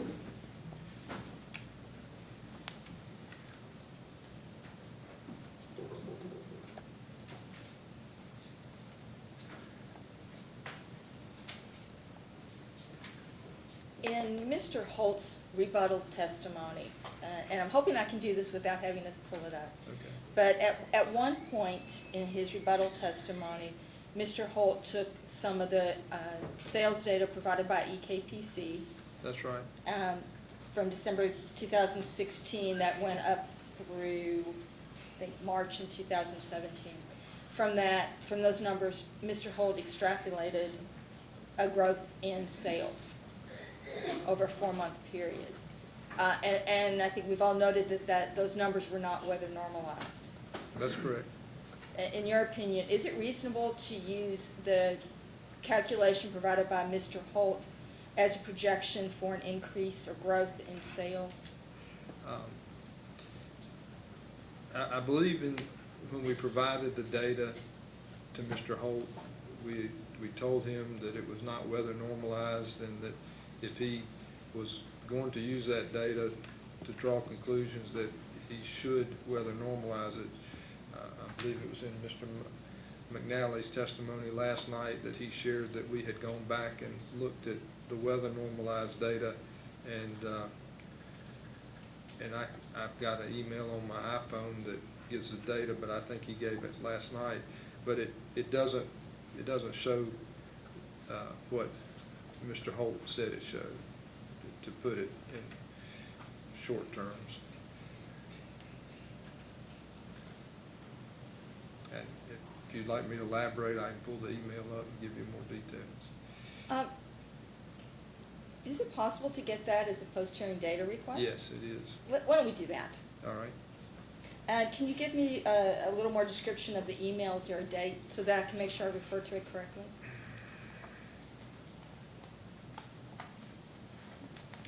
It's an email from Sally Witt to myself, and it would have been probably on Monday of this week.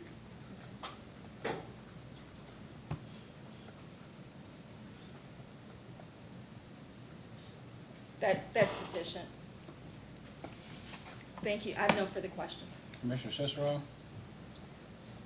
I need a little help understanding the MOU and the way Eastern Kentucky Power interprets it. Okay? Once notice has been given, the applicant has 18 months before they can obtain the alternative source of power, is that correct? For projects less than 5 megawatts, it's 90 days. For projects or PPAs greater than 5 megawatts, it's 16 months, or 18 months, pardon. What is considered giving notice that activates the 18-month timeframe? We would get a letter from a member that gave us in paragraph 4,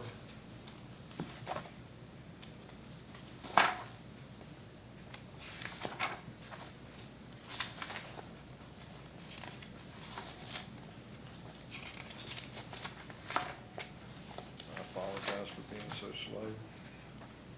And now I'm gonna have to put my reading glasses on. Okay. Paragraph 4 says, an alternate notice shall set forth the following information regarding the subject alternate source. The term which the alternate source will be used to reduce the owner member's purchases from EKPC under the wholesale power contract, including the date on which such use will begin and the length of time during which such use will continue, which length may not exceed 20 years, excluding any renewal options for the alternate source that is a contract with a third party. 2i, the maximum electrical capacity in KW to be available from the alternate source and corresponding amount of reduction in demand to be served by EKPC as a result of the use of the alternate source, appropriately taking into account expected losses if any. A general description of the nature of the alternate source and the primary generating facilities which the subject electric power will and energy will be produced. 4, the approximate estimated pattern of use or dispatching of the alternate source, and corresponding pattern of hourly reductions in energy to be purchased by the owner member from EKPC. And 5, a designation of whether the alternate source will be A, interconnected to the owner member's distribution system, in paren, not to any transmission system, and will not produce energy in an hour in excess of the owner's member's load at the related EKPC point of delivery. Such alternate source are referred to in this MOU as a behind-the-meter resource. The related EKPC point of delivery. Just to help you out, Mr. Cruz. So what you need is a formal submittal of a proposal from an alternative source in order to consider notice being given. Is that correct? Is that what you're saying? Yes. So right now, Owen Electric has, and a couple of others have, maybe Jackson, have given a notice that they intend to exercise their option to be put into a queue, but they haven't actually, based on what you just read, there is no formal notice from them. They're only lining up defensively to put in dibs on whatever the remaining availability is. Is that it? Is that your understanding? They have given notice that they're going to purchase power from PJM. PJM can serve a load serving entity without, in PJM, you don't have to have a contract with somebody to be a load serving entity. You don't have to have a hedge. You can just buy power from the market. You're going to buy capacity from the market. PJM is going to balance your load for you. You're going to pay balancing charges. You're going to pay reserve charges. You're going to pay black start charges. You're going to pay NITs.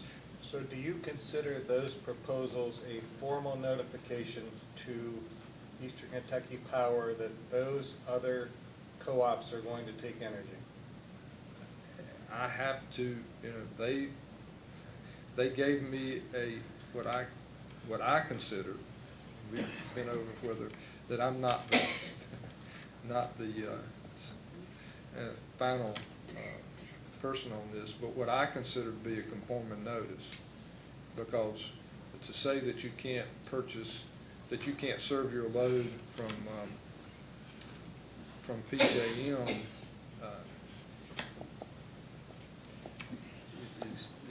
is not, it doesn't make sense to me, because PJM does that every day.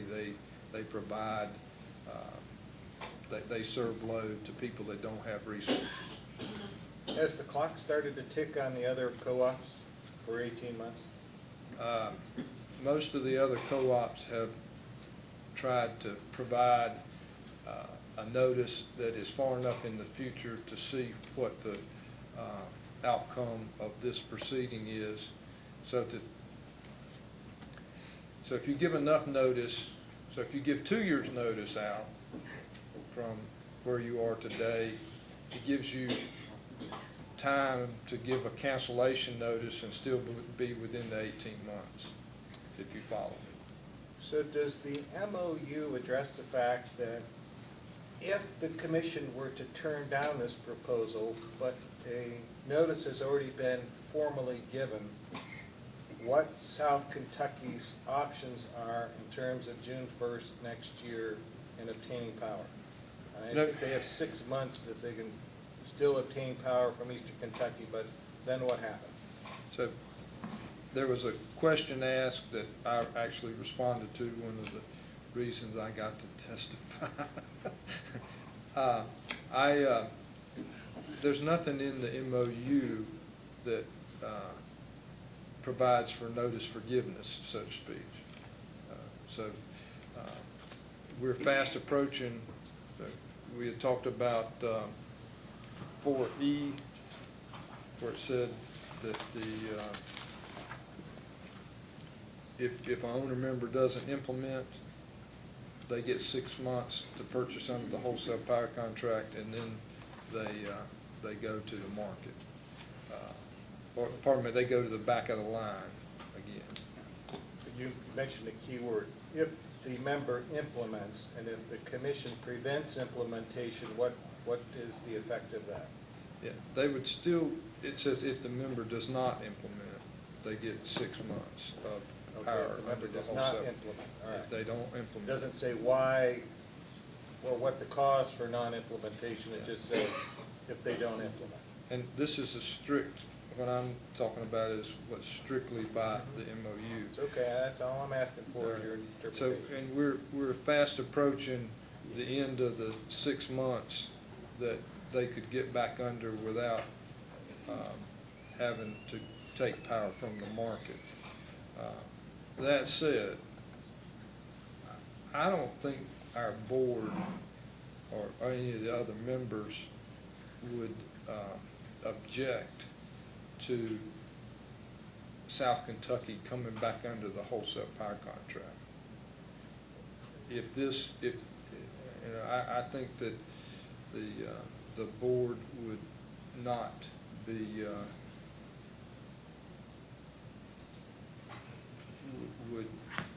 would allow the notice to be withdrawn. I think it would probably take all 16 members to vote for it, but I believe that they would allow the notice to be withdrawn with no negative effects to South Kentucky. What if the commission was to rule that the notice that was given was non-conforming based on their interpretation of the agreement? Then apparently,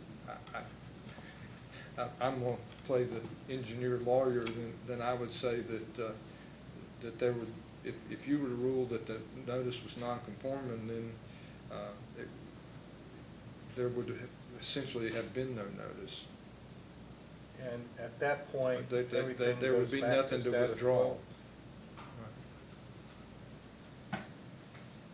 You testified that the co-op CEOs were aware of the cost shift, even against Eastern Kentucky Power's advice at the time of the signing of the MOU, and they apparently, despite that advice, decided to go forward with signing the MOU anyway.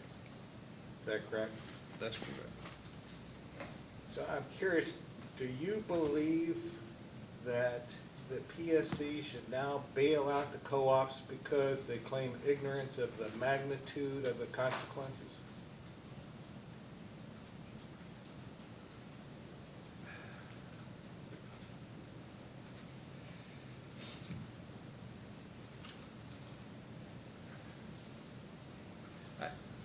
I think this issue is something that has and will continue to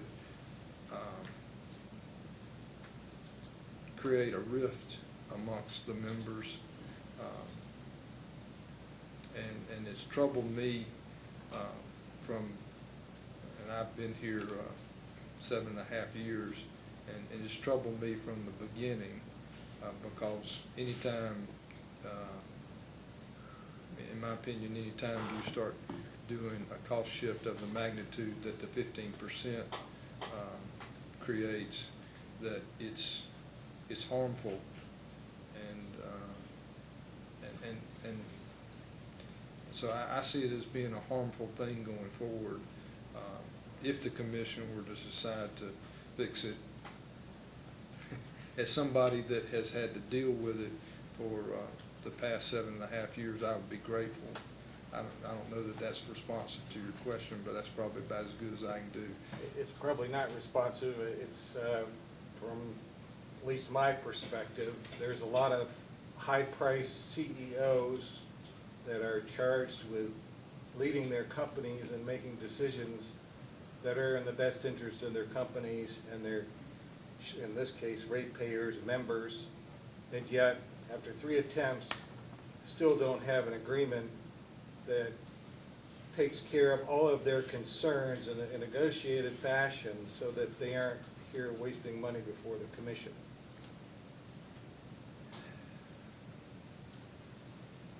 So you don't have to answer anything else. Okay. That's it. Thank you. Commissioner Matthews? Everybody talks about the 15%. Is the 15% that's not equal. Some co-ops are very small. That's right. So why was it not written as a megawatt limit? Or why is it not discussed as a megawatt limit?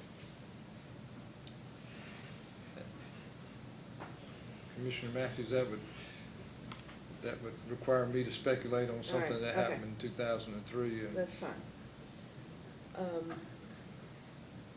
I've I had as hear many some questions of the as you have. members mention, well, if it's below 3, if it's below 5, Oh, you're talking about with regard to how to when fix it would not be as big a cost-shifting issue. Just, you don't have to answer. I mean, I would go, our experience has been that our members have not had concerns about smaller projects. Okay. And I think they see those, and of course, I think you're gonna get a chance to discuss it with some of them, so That's sweet. Thank you. Mr. Royce, Mr. Director? I've just got a few areas I'd like to cover very briefly with you, Mr. Cruz. First, there's been some talk, and I think you explained in your initial testimony, maybe with the AG, about RTEP. that's right. And that's kind of, for lack of a better word, that's kind of socialized transmission cost of PJM. It's gonna get passed along to everybody to improve the overall system. Right, And then there's NITS, that's correct. bigger piece of the pie, or bigger pie, or bigger piece of the pie, I guess, in terms of the transmission In expense. terms of expense, the NITS is the cost for service from the balancing authority that you reside in. And did you see in Mr. Babbitt's testimony, his last testimony, his rebuttal, where he cited some kind of escalation factor that he had found on the PJM website about RTEP costs? Did you happen to see that? I don't believe I did. All right, good enough. Makes it quicker. Let me ask you a general question without getting into the transmission. This is probably obvious to anybody in the room that's from the state. Are the physical characteristics of the service area of East Kentucky Power challenging from a transmission standpoint? Oh, yes, I mean, we have terrain that is difficult, and particularly in the eastern part of the state, that causes us to have, increased costs to service that line, and to do line. You also have areas of affluence where it is extraordinarily difficult to run new line. Obviously, I'm jumping around here because I just want to touch on a few things. You were asked, I can't remember which council asked you about this backstop concept, And I think you've got the MOU in front of you. If you go to page 8, I think you referred to subsection 5, capital E, small I. Well, I think, Are you with me there? got page 8, D. No, E, echo, small I. Okay, yes. Okay. Did you hear Mr. Holt give some testimony as to his understanding the other day that if they came back, if South Kentucky had to come back in due to some issue with the electric that was supposed to be provided by Morgan Stanley not getting there, that they would come back in and get the wholesale power contract rates from East Kentucky? I did, and that's why I said it was troubling to me. That, if that's what he said, that would not be consistent with your interpretation, correct? That's correct. And would you read the sentence, the first sentence of that paragraph? I believe you were talking about under E, first I. Yes. To the extent the alternate source does not deliver capacity or energy sufficient to serve load of the owner member intended to be served by the alternate source, EKPC will charge the owner member for capacity and energy as provided in this MOU and not at the rates for the electric service provided under the wholesale power contract. EKPC will purchase amounts of replacement capacity and energy based on the historical amounts of capacity and energy provided by the alternate source. So that was your testimony earlier, that we would just go to PJM and That's buy correct. whatever the market rate was. And it's based on this. Sometimes there's some confusion between behind the meter and in front of the meter resources, because for behind the meter resources, they can purchase energy from. I want to go back to this discussion you had about facilitating the CEOs. So you heard Mr. Campbell say that the CEOs thought that maybe if he got out of the picture and quit crowing about everybody taking 5%, they could work it out, and you facilitated that. I did. I'm asking for your observation. Not, you can't be in anybody's head. I just want to ask from your observation as a facilitator. Was it your observation that when the CEOs walked out of that room, finally with this MOU that we've heard about, that there was an expectation among them that one of their fellow cooperatives and co-owners of East Kentucky would utilize that agreement to go out and offload 40% of its base load at 100% load factor and avoid the fixed cost associated with that? Did you observe that that's what those members thought was gonna be used for?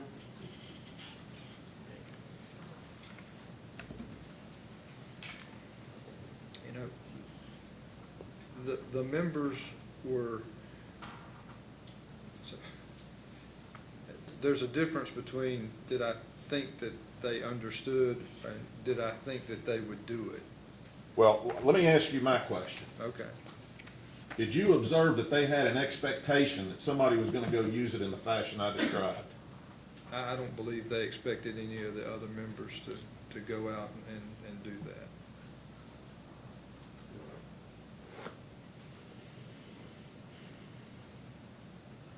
Was that expectation at least in part on the fact that they're all co-owners of the same co-op and all bound by the same cooperative principles? I believe that the CEOs that have been given testimony earlier and the ones that will give testimony truly don't want to harm each other. You heard some questions from Mr. Scott about East Kentucky and not knowing where its electricity is necessarily coming from at any given minute. And is this really any different than what South Kentucky would be getting from Morgan Stanley? You remember that line of questions? I do. All right. Here's what I want to ask. Does East Kentucky Power Cooperative have an obligation to provide electricity to its customers and serve its native load? Of course it does. Well, who says so? Well, the wholesale power contract says so. Okay. Does the Public Service Commission tell you got to provide reliable service? Of course. I mean, why do y'all still have these generating assets? Why not just go to the PJM and buy it? These dang things are expensive and they're pesky and there's environmental costs. Why do you all have all this all these generating assets? Yeah, because the market can go to extraordinary prices, and as a result of having our own generation, we have a hedge against blowouts in the market. Let me ask you this. Do you believe that during the polar vortex of 2014, and again in the recent polar bomb cyclone, that Morgan Stanley contract for 58 megawatts would have helped South Kentucky's members during critical transmission issues in the area, were it not for the Cooper station being right there in Pulaski County and online serving that load? I mean, as we've talked about, we don't know where the electrons are coming from on any given day, but you can expect on a high load day that the electrons are going to be served by the closest resource, and on those particular days they're being served by resident resources. Did Mr. Mosier testify yesterday that the 508,000 megawatt hours South Kentucky is removing from the East Kentucky supply is more than Cooper is expected to run in any given year? Yeah, yes. Would you agree with me that the 58 megawatts leaving East Kentucky seems unfair, since South Kentucky is still getting the benefit, but not its share of the fixed cost of Cooper sitting right there in Pulaski County to serve them? Yes. I'll wrap up here. Do you have that little chart you referred to earlier about what the allocations are if everybody has 5%? I do.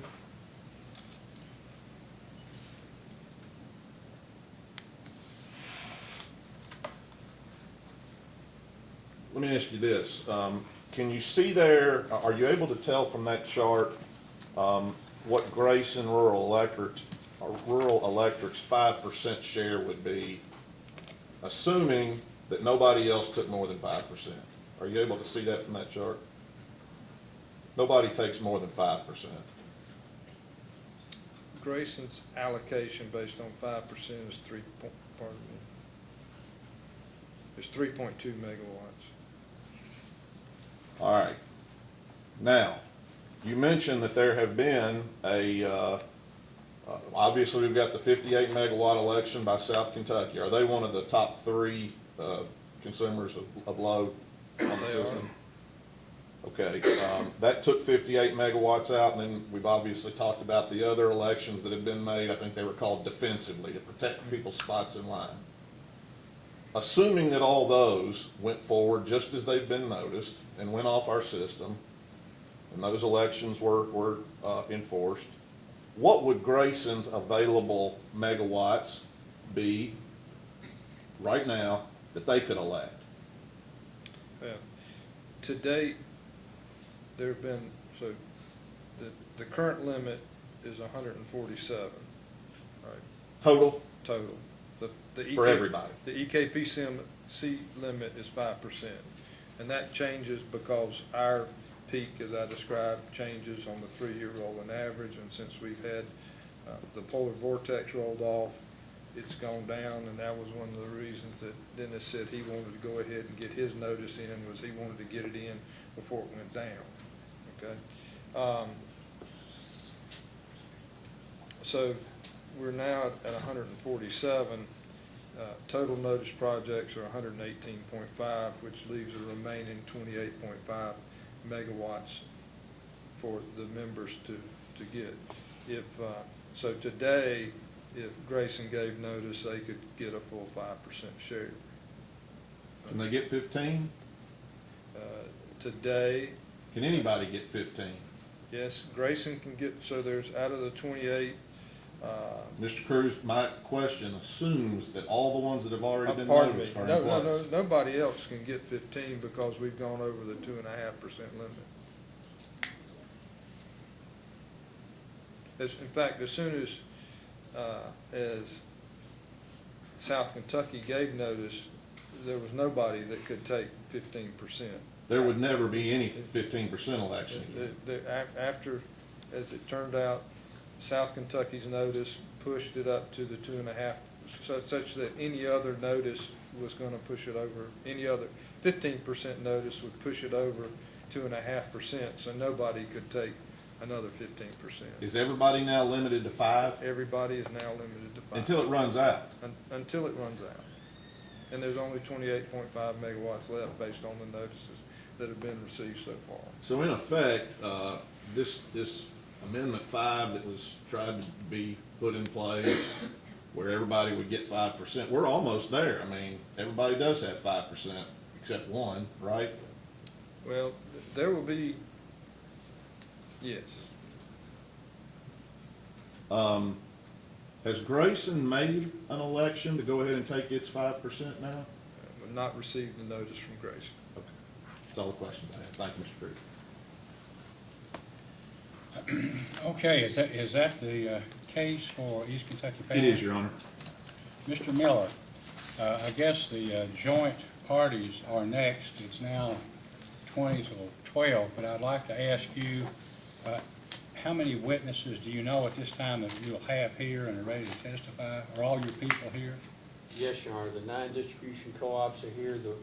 The 2 witnesses who have testified, who filed testimony, Mr. Wolfram and Mr. Prather are here and ready to go in that order. And then the remaining members of the 9 who have not testified out of order with the commission's permission either yesterday or on Tuesday are also here and ready to go. Which witness will you call first? We'll call Mr. Wolfram. Why don't we take a 10-minute break and call Mr. Wolfram, and then we'll break at 1 o'clock for lunch. Okay? We'll be in recess until 10 minutes until 12. Proceed. Call your next witness. John Wolfram. Mr. Wolfram, do you solemnly swear or affirm under penalty of perjury that the testimony you're about to give will be the truth, the whole truth, and nothing but the truth? I do. Please be seated. Counsel, you may ask. Thank you. What's your name and address? My name is John Wolfram, and my business address is 3308 Haddon Road, Louisville, Kentucky, 40241. And what's the name of your business? The name of my business is Catalyst Consulting, LLC. And what type of business is that? It is a rate and regulatory consulting firm for utilities. And how long have you, what's your position at that business? I am the founder and principal. How long have you been involved with that business and running that business? I formed the business 6 years ago in June. And you filed a testimony in this case, and you have a CV attached to that testimony as an exhibit, correct? I did, and it's exhibit JW-1. And did you also file or assist in responding to requests for information in this case? I did. So in regard to the testimony and the responses to requests for information, do you have any additions or corrections you'd like to make? I do have one clarification I would like to make. This is in reference to my exhibit JW-2. It is the calculation of the estimated cost shift resulting from the transaction. I want to say that the cost shift calculations are correct, both for each of the individual cooperatives as well as for the total. However, on page 2 of the exhibit, I list the KW, the total demand of the transaction, and that is listed as 58,000 KW or 58 KW, which we've talked about at length. But the rest of the numbers in this table are annualized, and that number is not. That's actually 58 KW per month. In the calculations, I annualized the charge rather than the KW. And so in the interest of completeness, that number should actually be multiplied by 12, but it won't change any of the dollar amounts in the far right column on the totals or at the bottom of the exhibit. It was just brought to my attention that the KW was not annualized. That doesn't affect your conclusions or testimony in any way? It does not, nor does it affect the numbers that Ms. Vinsel used in her questions the other days. With that clarification, are your testimony and responses true and correct, and do you adopt them today before the commission? They are, and I do. Pass the witness cross-examination. Mr. Chandler, Mr. Cook? Thank you, Chairman. Good morning, Mr. Wolfram. Good morning, Mr. Chairman. See, I did that. It's still 11:59.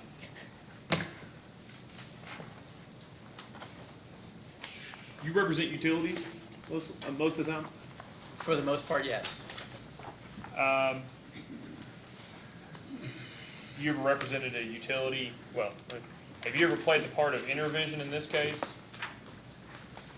I'm sorry. Have you ever played the part that Intervision played in this matter, where you've consulted with the utility about whether it's in their best interest to enter into a purchase power agreement or something like that?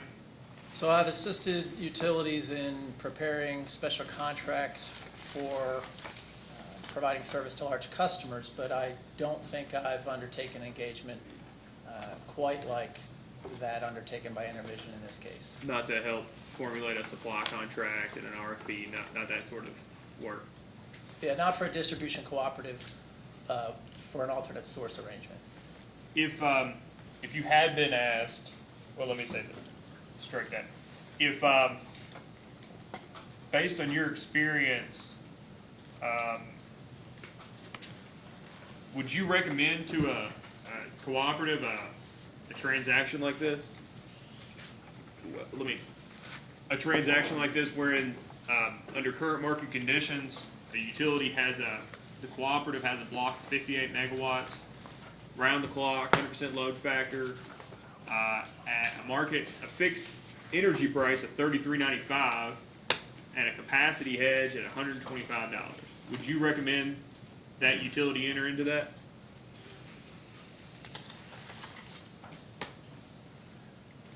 I'm inclined to say I probably would not. Of course, it would be dependent upon the individual factors that could be analyzed to determine whether or not that's a reasonable transaction under most expected outcomes. I don't think that is the case in this instance, but for any utility, you've got to, look at the particulars before you can make that decision definitively. So let me ask you like this. Do you think this is a good deal for South Kentucky and its customers over the length of the 20-year contract? I don't know.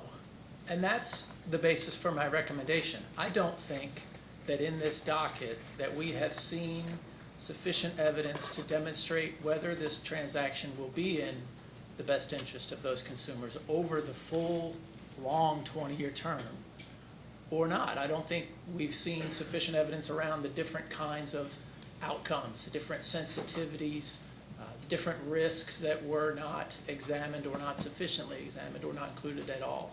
And so that's the basis for my recommendation, because I don't think we can tell. Well, and so that's, you would agree they did a good job of, strike that, you would agree that Intervision did a fair job of looking at the possible benefits of this transaction, right?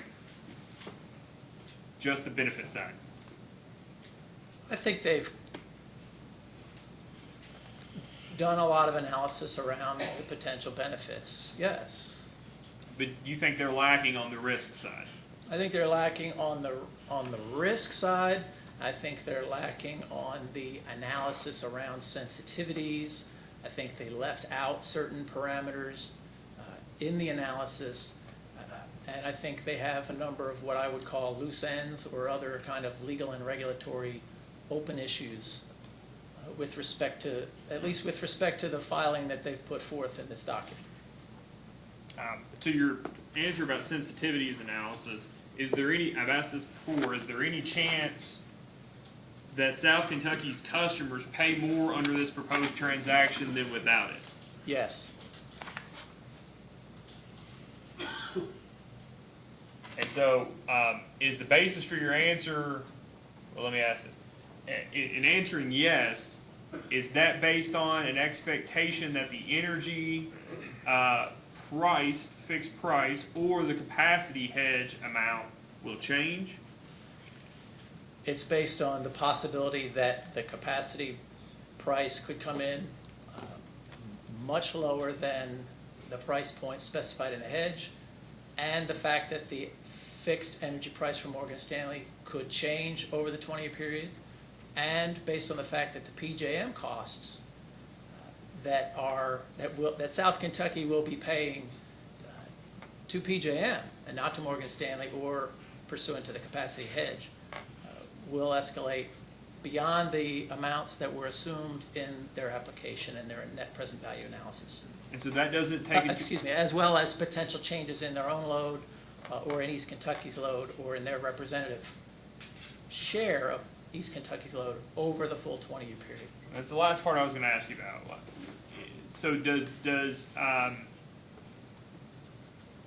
well, EKPC hasn't been in for a rate increase, a rate case since 2011, correct? Well, it came in 2010, and the rates took effect in January of 2011. January 2011. And so you would agree that even if they came in for a, let's call it a rate review, and there was no subsequent increase, it's just a reshuffling, a change in rate design, do you agree that that there were no sensitivity analysis, there were no studies regarding any possible change of rate design might have on the net present value of the proposed calculation? Yes, I think, my understanding is that Enervision took the current East Kentucky rates, held them constant for a number of years, and then escalated them at either 2 or 3, I don't recall off the top of my head, % per year after that, without considering any type of change in the rate design between demand and energy. And they just escalated the entire rate, right? They just escalated the rate. They didn't consider any shift between the demand charge and the kilowatt hour charge. They did not consider that kind of shift. My understanding is they escalated the bottom line, Bottom total line, revenues. the to- ultimate amount. Correct, that's my understanding, yes. But with the change, what this represents at 100% load factor, this has a disproportionate effect on energy as compared to demand, right? That's correct. And so do you think that just a 3% escalation to the bottom line was reasonable? Well, I don't think either of the assumptions were reasonable. The assumption that the rate wouldn't change for a number of years, and then the escalator without rate design after that period for the next, X through the end of the 20-year period, I don't think those are likely to be accurate.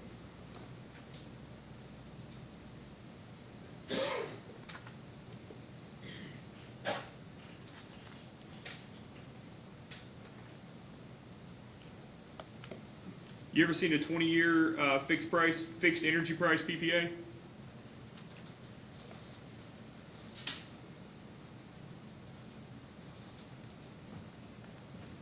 I'll say maybe, because I have firsthand experience with 2 long-term power transactions, both of which took place while I was employed with LG&E. One was a 25-year transaction. I think it was the lease transaction with where LG&E leased the Big Rivers units, and another was LG&E's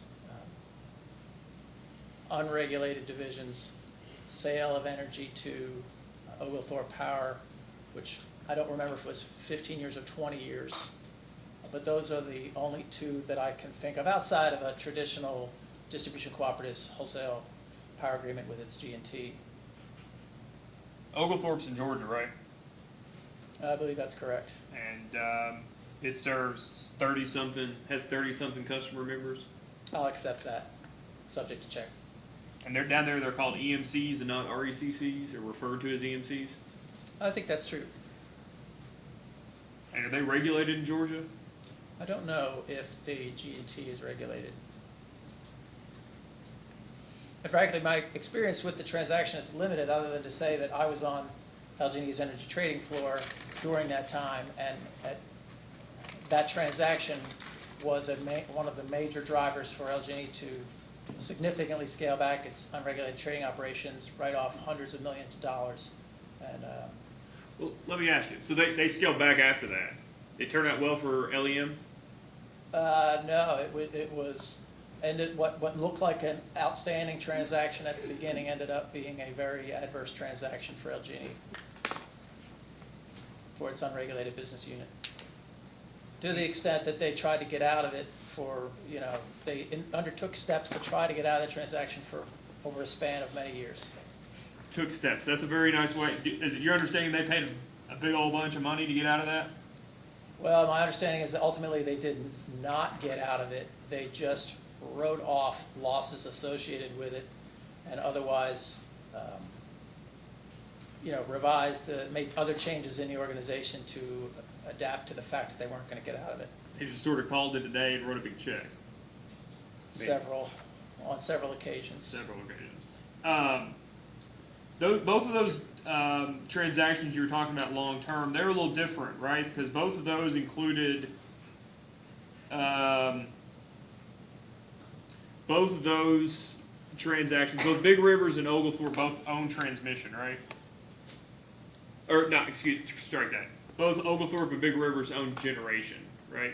So that was a little different of a contract than what we're talking about here. Yeah, the transactions are different than this. I brought them out because they were the only ones I can think of that had that kind of a long term, for which that term ultimately proved that the initial assumptions were, didn't pan out the way the counterparties intended, and the parties who I happened to be employed by at that time both took steps to get out of a deal that at the beginning no one contemplated that they were ever trying to get out of. Well, and that's why I was just following up, because although they were both long-term, they were both, had some relationship with an actual generating unit, a physical generating unit, or units. Or let's just take the 25-year one, strike that. So take the 25-year one. You're aware of the Big River system, they own generation? Yes, And part of that 25-year contract included specific generation? yes. Do you think either party ended up, strike that.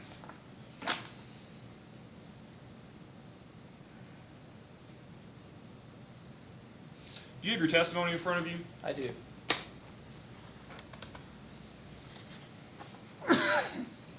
Page 16 of your testimony, subpart 4. Let me know when you're there. I'm there. It says the transaction does not sufficiently protect South Kentucky against failures on the part of Morgan Stanley to deliver the energy as contracted. You would agree that South Kentucky's an entity, it's ultimately South Kentucky's members that are at risk in that sentence?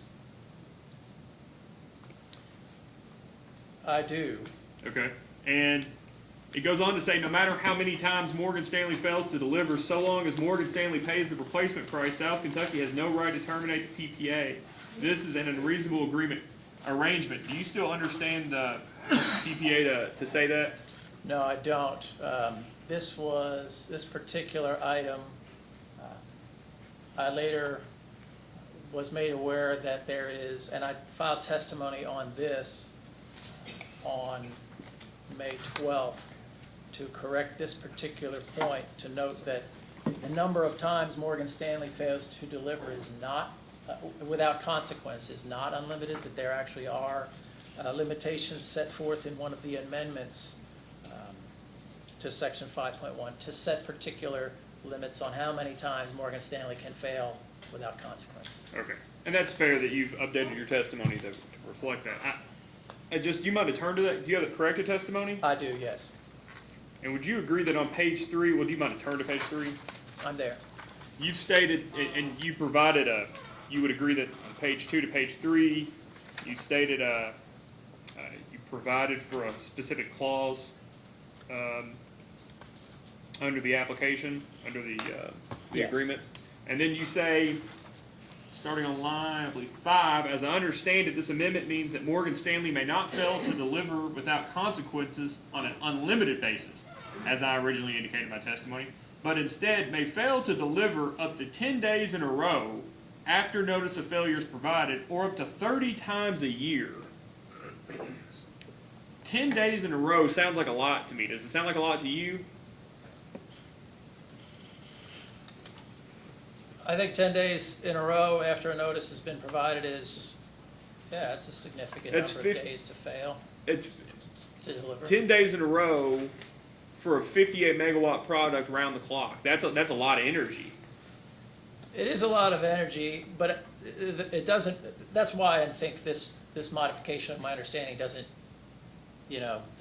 substantially alleviate my concerns on this point, because Morgan Stanley could still fail to deliver, not just 10 days in a row after that notice, but, up to 30 times a year. That's 2 times a month. And when I think about what are the times when Morgan Stanley is most likely to fail, those are probably going to be at times, in my opinion, when that failure would come at significant cost. In other words, when there are, significant system conditions underway that would make that failure particularly difficult for South Kentucky. And you read my mind, because you were just in the room when Mr. Cruz was on the stand, right? Yes. And Mr. Cruz says his reading of the MOU says that the backstop is not EKPC, when Morgan Stanley doesn't deliver on the proposed transaction. It's the market, right? Yes, that's what he said. And that's your understanding? It is for sources that are not behind the meter generation. That is my understanding. But South Kentucky would say that the agreement makes them whole. Do you agree that's their position? Well, South Kentucky has stated that Morgan Stanley is obligated to pay the full replacement cost of whatever power that South Kentucky has to go and get. Do you think that's a distinction between being made whole? I mean, there are other costs beyond the power, right? I think there may be a distinction there. For me, it's more about the risk. So the failure to deliver, the section I'm talking about in the testimony here talks about qualifying as a default under the agreement. So what qualifies as a default doesn't concern me as much as what South Kentucky's risks, what they're facing as a risk. So for Morgan Stanley to pay the replacement cost, that will provide an accounting solution, if they adhere to the contract, for whatever cost it is that South Kentucky has to pay for replacement power. But there is still a risk that South Kentucky will have difficulty securing replacement power, or that doing so will have other attendant costs, administrative costs. That might not necessarily be covered under, quote, replacement. Yeah, that aren't, is my understanding, covered under replacement power costs. And so those are costs that are, as you read it, not included in any net present value, or nor could it be included in any net present value calculation. Well, they're not included in the net present value that Entervision provided in this case, and because it's a risk. It's not something they expect to happen. It's just that it could happen, and if it does happen, it's likely to do so at a very disadvantageous time. Would that have showed up in a sensitivity analysis? It certainly could have. I mean, this is one of those risks that I think is admittedly remote, but it's also one that is potentially very high cost because of its. You ever heard of the polar vortex? Yes. Remote risk? I couldn't say.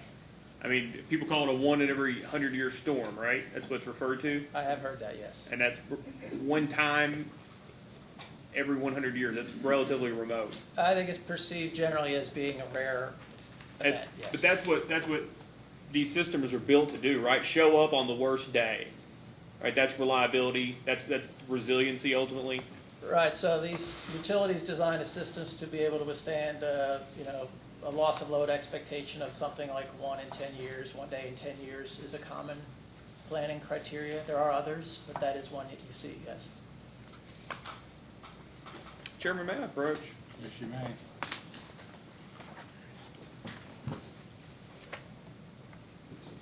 I wondered if they left a witness binder. Do you know? We took it out. Steely took it. There's a binder with the exhibits. What do you want? That witness binder. Leave there. Sorry, Chairman. Yeah.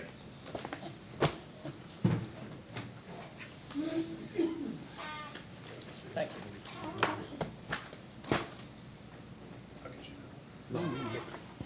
You have something? We're good.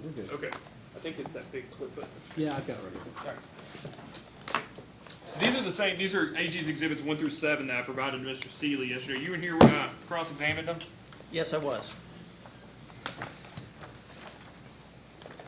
You might have turned to AG exhibit 2. Okay, I'm there. I had these nice tabs for the other copy, but I don't for you, so I apologize. If you'll turn to page 2 and 3. And numbered page 2 and 3? Yes, sir. Yes, I'm there. You see the paragraph starting line 18? It says, in this filing. I do.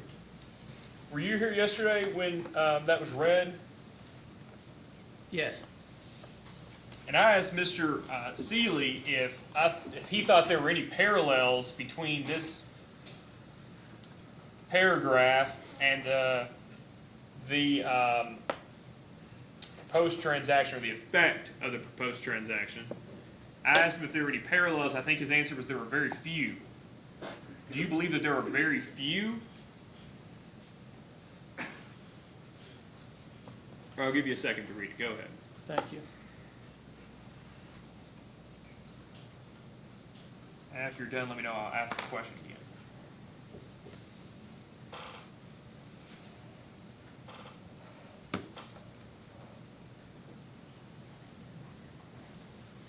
Okay, so you asked me if I think there are very few. Well, so I'll ask the question differently. I'll withdraw that question.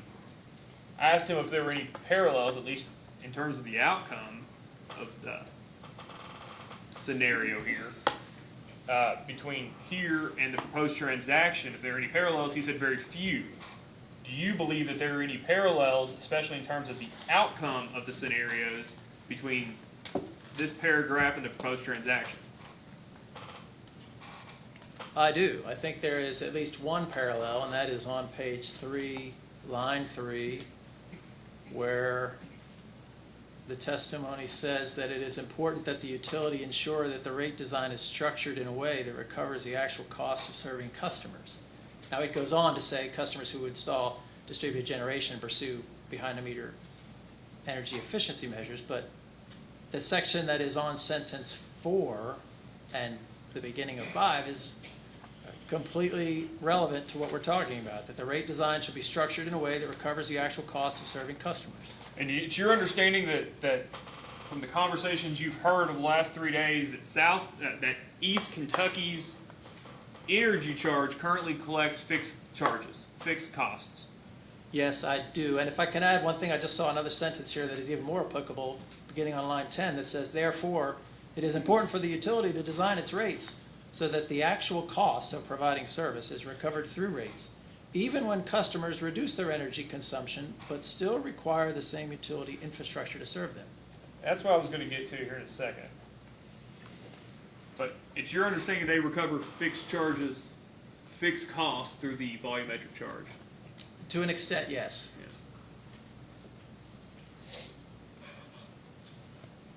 Now, is it your understanding that EKPC has built their system, is it your understanding that EKPC has built their system with their users' needs in mind, their Yes. long-term needs?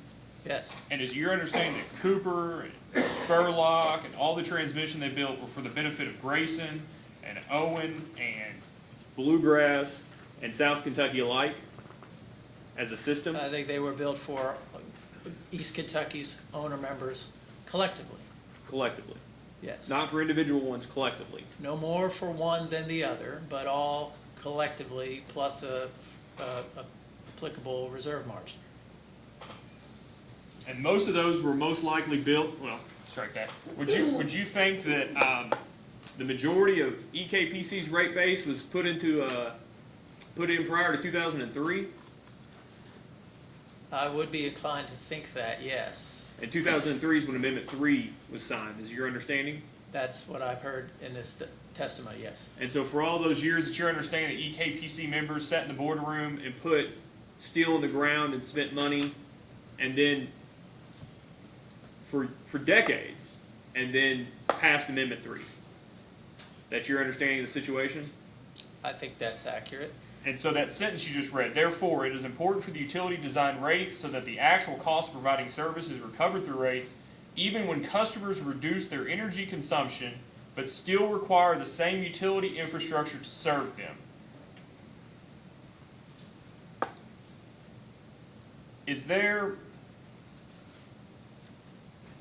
Do you agree with Mr. Seeley that if the proposed transaction is approved, that there is nothing barring South Kentucky from proposing and the commission ordering cost-based rates for EKPC?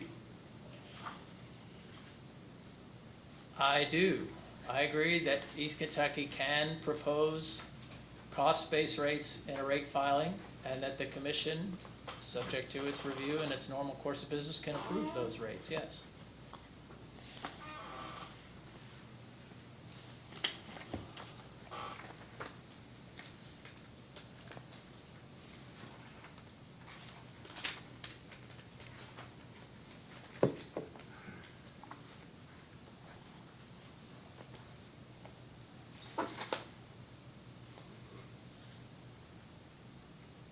if the proposed transaction's approved, does South Kentucky still need East Kentucky's infrastructure to serve them as to that 58 megawatts?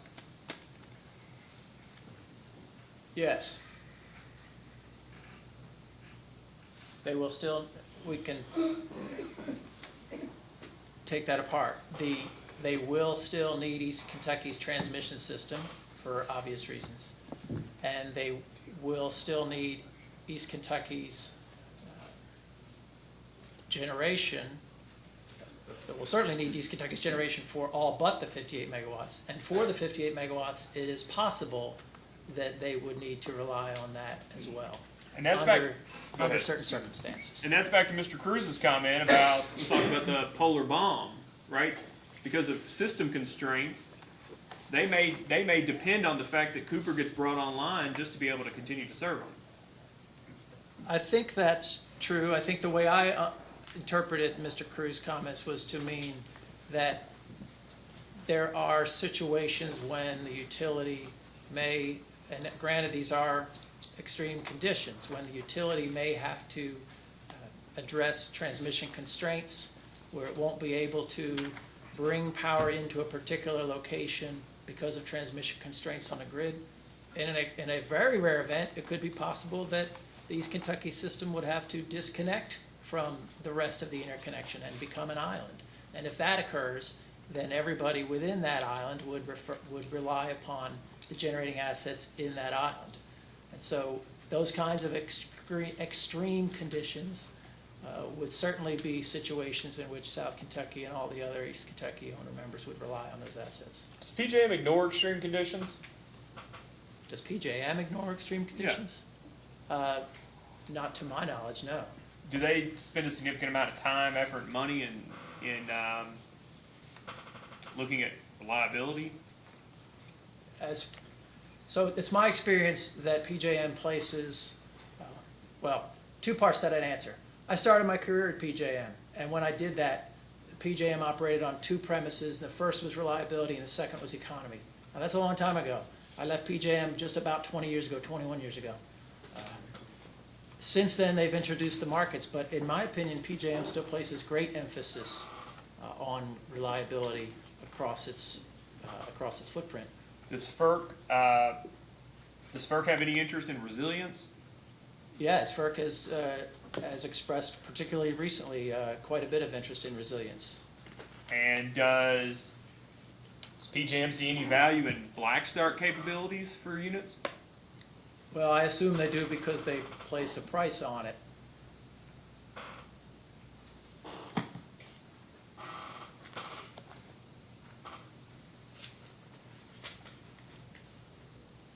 And in fact, when I was there, they used to do black start drills, system restoration drills twice a year.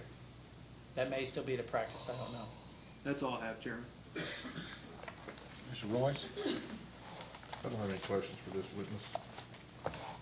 Mr. Oswald? No question. Mr. Crawford?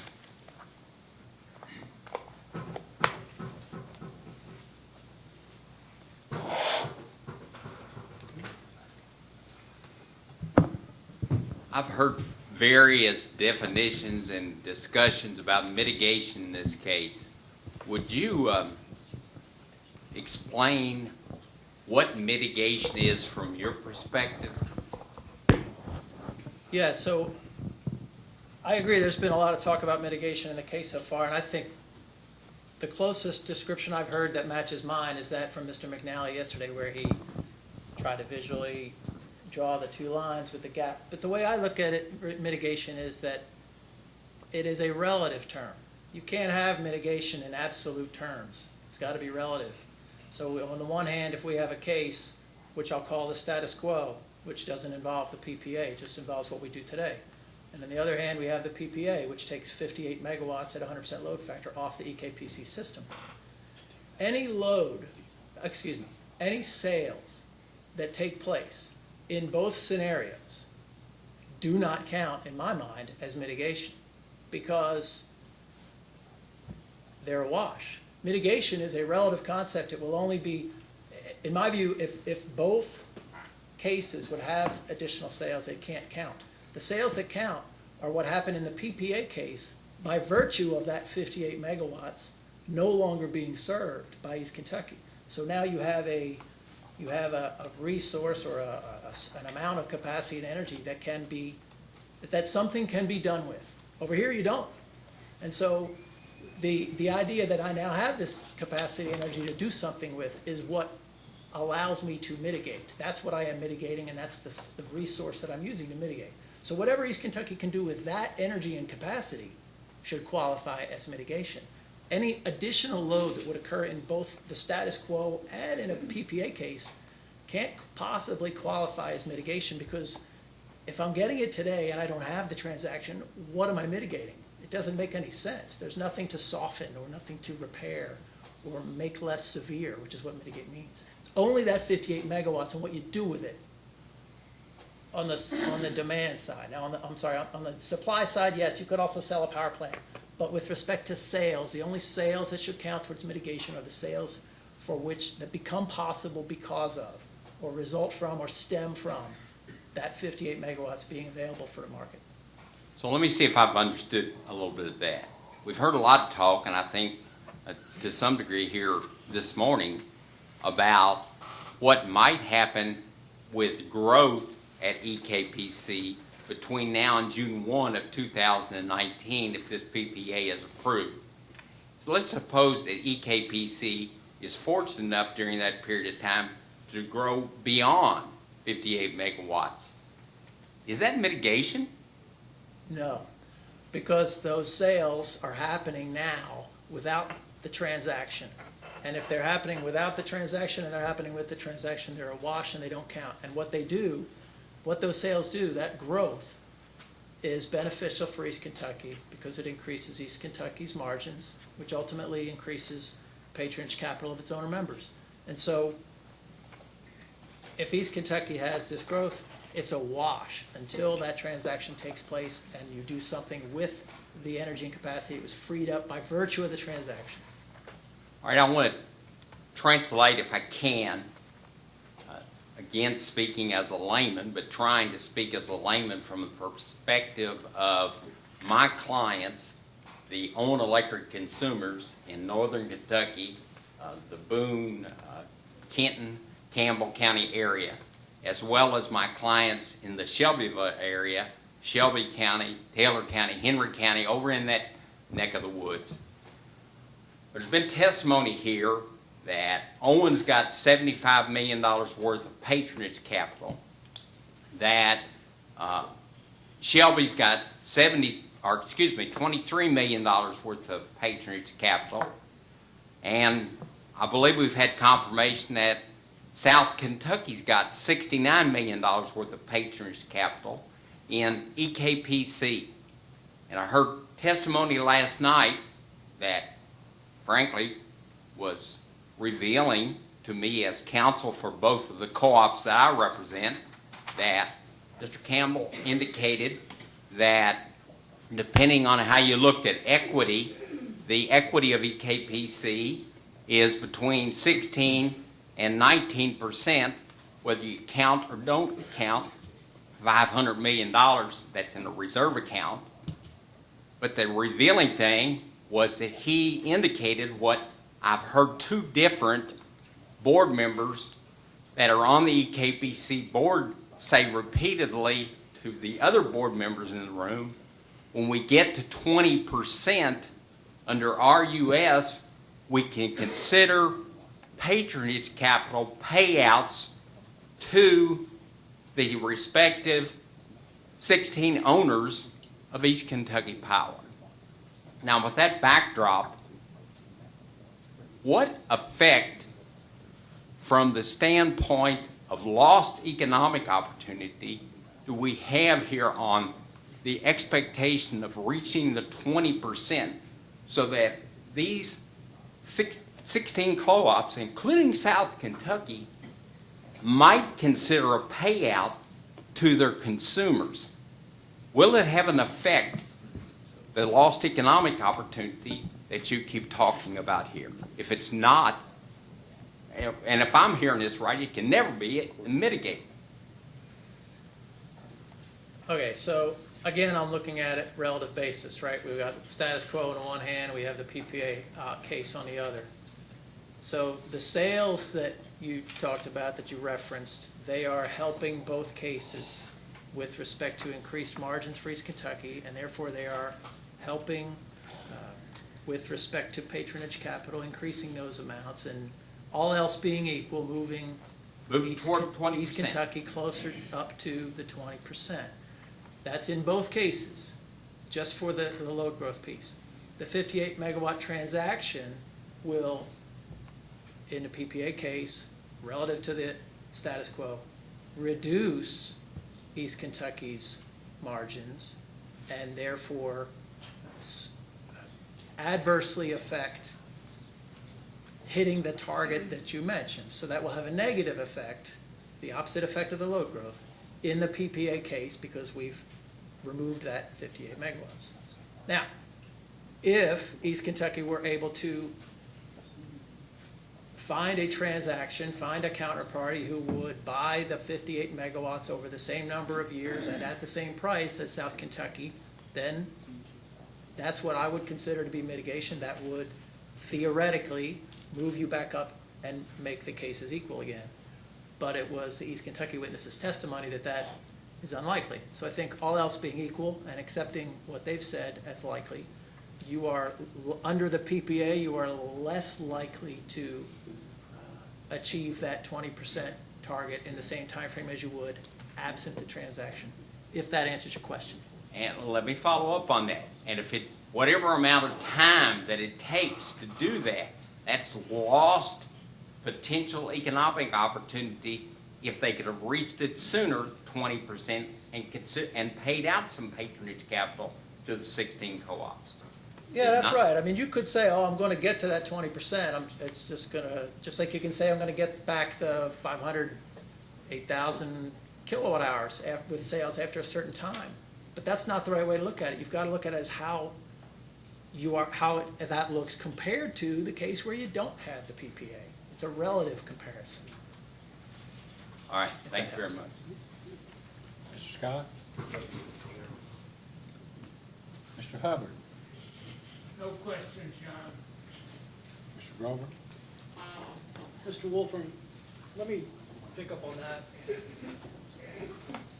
I like what you had to say about it's relative. And I understand the economic theory you're espousing. But your revised, I guess your original analysis and your revised analysis, that's purporting to be a measurement of impact to the owner members as a result of the 58 megawatt election, correct? Yeah, it's an estimate of a potential impact stemming from that transaction, yes. One with a measurement of fuel clause impact, one without. Yeah, more specifically, one where the fuel clause is treated as entirely variable, and another where the fuel clause is treated as entirely fixed or not variable. Okay, and when variable, and I think maybe you might have been here for Mr. McNally's testimony, variable cost meaning it could be avoided. Yeah, I use those interchangeably. I know the other witness did not, but that's what I meant, yes. Great, no, thank you. So my question is this, and again, leaving aside the economic theory, if South Kentucky, strike that, if East Kentucky achieves revenue growth from the time of the election to the time delivery start, and those revenues are equivalent to the lost revenues associated with the election, from the perspective of the owner members, they'll be at the same level, correct? It'll wash. No, I disagree. It will not wash because I would only compare to where I would have been otherwise absent the transaction. Okay, and that's what I wanted the record to be clear on. You won't consider that to be a wash because your analysis, your view of mitigation must include lost opportunity. Is that correct? Absolutely. Okay, no, that's what I wanted to know. Have you, prior to your engagement for this proceeding, had you ever read the MOU? I think I did, because when I was at LG&E back in 2004 or so, Uh-huh. I was assisting, and this is just a memory draw, so bear with me. I was the manager of regulatory policy and strategy, and I was assisting with the transfer of the FERC license for the Lock 7 hydroelectric power plant to a third-party developer who has since, I think, arranged to sell that power to Salt River under an arrangement that's pursuant to the amendment. So I do think I have read it, going back a ways here in my mind. I don't know if that's really relevant to your Well, question. you know, but and I'm not gonna play gotcha. I did read that. Because point. you said 2004, and I asked about the MOU. The MOU came into being 2015, late 2015. I apologize. In my mind, I coupled the two, the MOU and the Amendment 3. I You couple apologize. those two together? I do in my everyday thinking, yes. Okay. So let me ask specifically about the MOU. Prior to this case, do you think you had encountered the MOU? Yeah, I don't recall reading the MOU prior to this case. Okay. And I'm just gonna guess, based on that answer, you weren't engaged by any party associated with the Grayson litigation, correct? Yeah, that's correct. Has Catalyst, that's the name of your firm? I think I Yes, sir. translated it. That's okay, I do that too. Okay. Has Catalyst ever been engaged by EKPC to provide rate consulting services? Yes. When was that? Earlier this year, I was engaged by East Kentucky I stand corrected, at the end of last year, I was engaged by East Kentucky to assist with the potential development and review of economic development-based rates. Are those like incentive rates? Yes, aimed at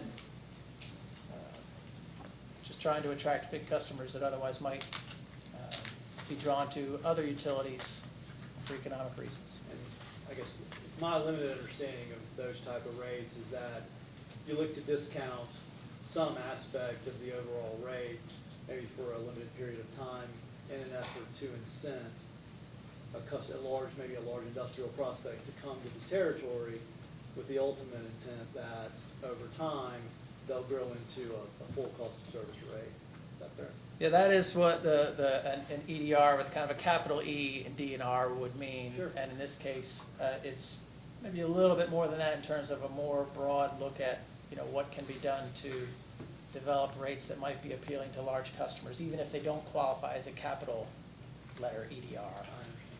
But from a prospective, sort of forward-looking,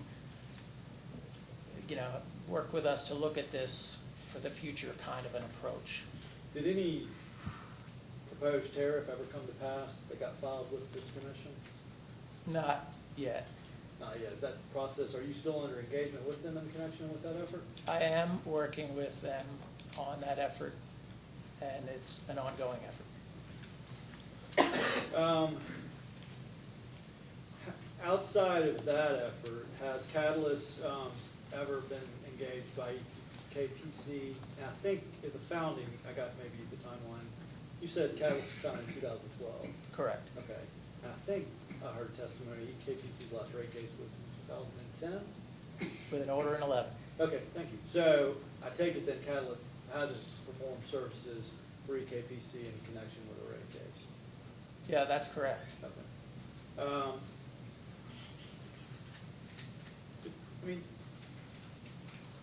you're no stranger to sort of rate cases, are you? No. Okay. And I mean, again, I don't mean to oversimplify, but am I correct that, speaking for the rate case, you're looking as part of the applying utility or cooperative, as the case may be, to get an additional amount of revenues that you can apply to your expected cost of service, and I would think in an effort to keep, say, tier and DSC, if we're talking about a cooperative, at a suitable level, plus any associated margins. Is that fair? Yeah, I guess there's a presumption in there that every rate case has a rate increase. That's not always true. Sometimes they're flat. But you're right. You do determine a revenue, either excess or a revenue requirement, let's say, and a corresponding design of rates to achieve that revenue requirement, in which the revenue requirement includes both costs and a reasonable return on investment. And those costs are your entire cost of service, correct? Well, the costs are the pro forma adjusted costs to provide electric service plus the margin or what you would call the return on investment collectively comprise the revenue requirement. When you say pro forma adjusted, Oh, I'm sorry, so if you were to take a representative 12 months and then make adjustments to it to reflect any known and measurable changes for prospective purposes that didn't exist in your particular test period. okay, no, very fair. And just, again, but we're talking about all the different cost inputs that Sure. the utility would capture. Correct. Okay, thank you.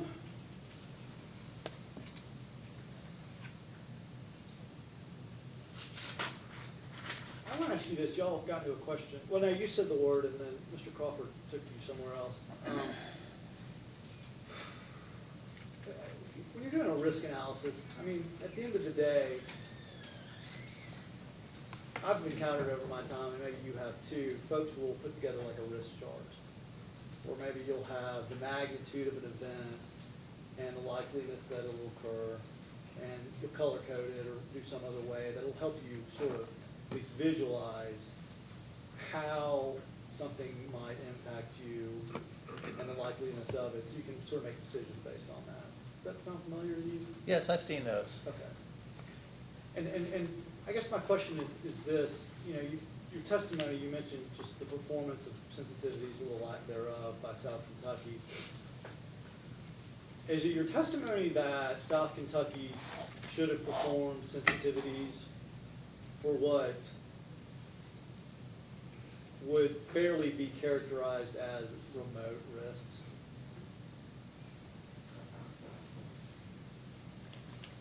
No, it's my testimony that South Kentucky should have performed sensitivities around key variables, and that they didn't. Except for one, they did perform a sensitivity analysis around in Exhibit CB8, around the capacity price that they would either get paid by Morgan Stanley or pay to Morgan Stanley based on where capacity prices actually come in.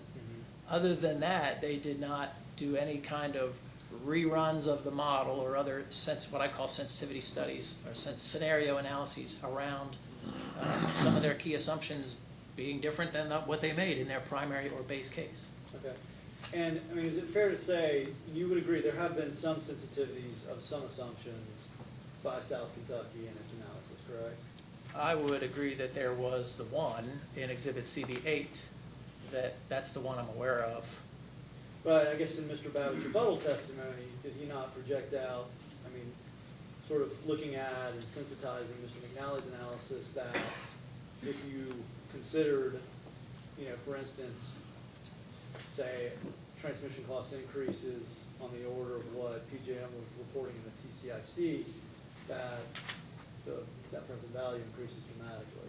Yes, you're correct. I do agree that Mr. Babbitt reran a handful of scenarios in his rebuttal in response to Mr. McNally. That's true.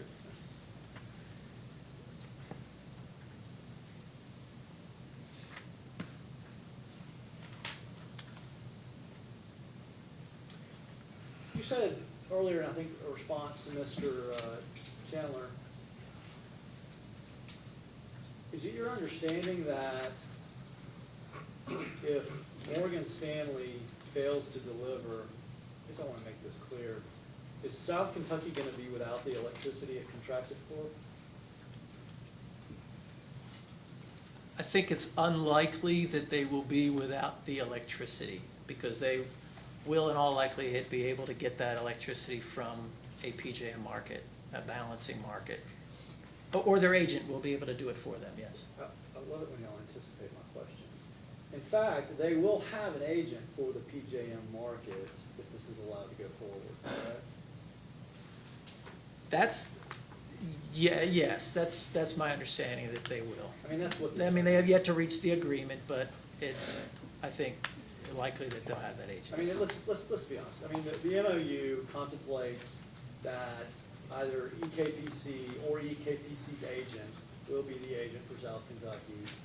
from the PJM markets. That's right. Okay. I did want to ask you one question, and I'm just welcome your opinion. Why do you think, I think you expressed, to use the popular term, consternation, that the agreement hasn't been or needs to be approved by the commission? I'm sorry, the agency agreement?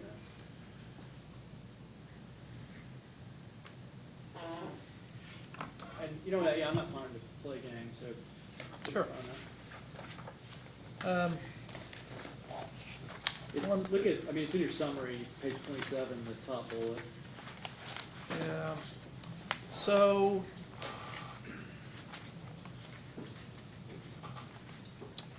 I did see South Kentucky's response to a data request in which they gave the opinion that they didn't think the agency agreement had to be approved by the PSC.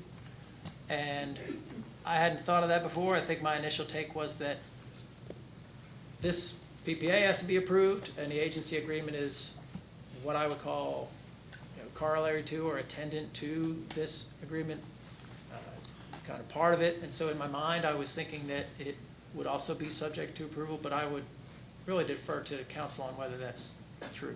Okay, that's fair, thank you. And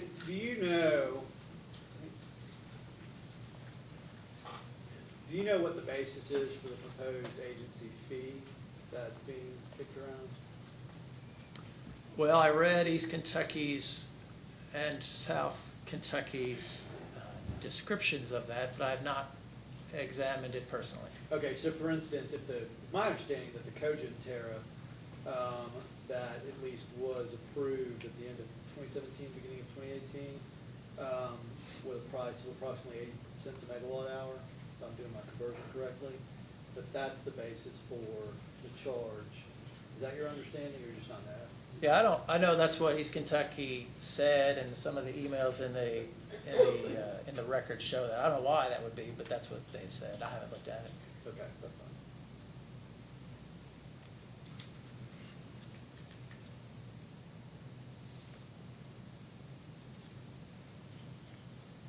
And just, you had an interesting exchange with Mr. Schindler about your time with LG&E. Sounds like there was a sort of, y'all had an unregulated marketing group at the time? That's correct. And it's LEM is what you called it? Yes, it was LG&E Energy Marketing, or LEM for I short. like it. And then I'm curious, it sounds like you had an agreement with Oglethorpe Power, is that right? Yes, that's my understanding. Okay. And then it sounded like, if I was following it, and I'll profess I might have been reading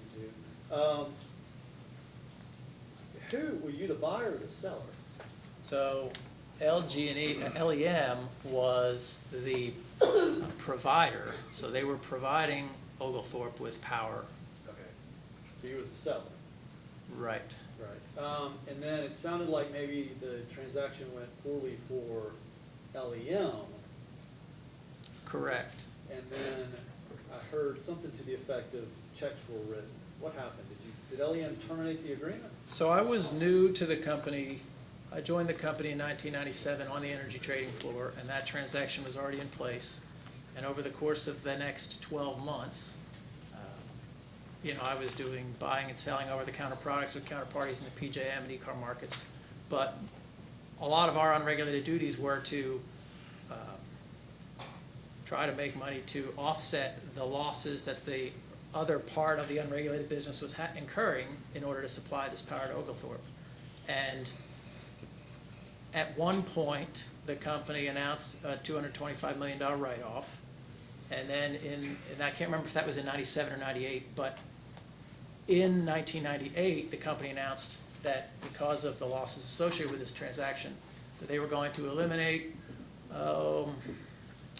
80 positions on the energy trading floor, including mine, and that they were basically going to halt speculative unregulated trading, which means they would only continue to trade around their regulated assets, the utilities assets, and cease all other unregulated trading activities but for, as they began to try to unwind the longer-term agreements that they had in place.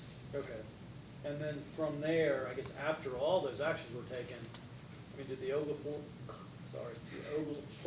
deal run its course, or So did? my understanding is, other than the write-offs, that there were numerous efforts to try to renegotiate with Oglethorpe. I don't recall if those efforts succeeded or not, because I ended up having to get another job in the company and move to a different department, which worked out fine. But in the end, the transaction did run its course, but I really can't speak to what other kind of checks were written or whatnot between the write-offs that were announced and are public in the media, and the transaction actually running to completion. Other than the fact that the company was bought, by another utility, which that may have, presumably that was a pretty sizable consideration as well. But otherwise, I can't speak to exactly what kind of, checks were written. I understand, thank you. So, it sounds like somebody with your background experience at LG&E and LEM, so you have a good understanding of FERC regulation of wholesale power markets. I am familiar with both of those things, yes. Okay, great. And you understand that, do you understand that the contract between Morgan Stanley and South Kentucky was a contract done under Morgan Stanley's, and for the record, when I say Morgan Stanley, I mean Morgan Stanley Capital Group. Do you understand that that was done under their market-based rate authority? Yeah, I assumed that to be the case, yes. The other alternative would be a cost-based rate, right? Correct. Okay. And do you understand, based on your experience, that market-based rate authority is not a right in the wholesale power markets, it's a privilege? I understand that it's granted by FERC. Okay. And you understand FERC can take it away, correct?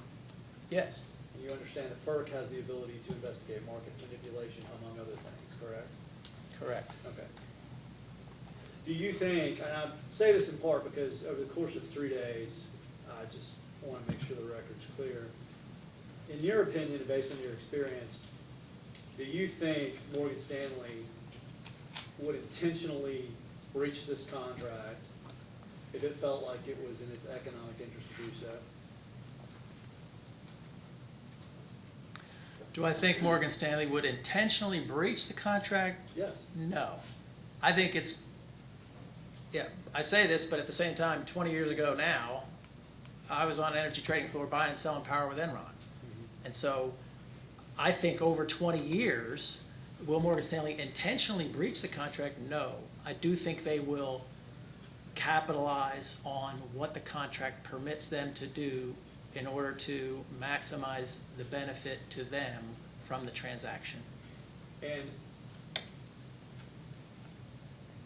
let's say this, and I understand people can debate the language, but at the end of the day, it will be the contract, the four corners of the contract that govern, correct? I think that's fair to assume that, yes.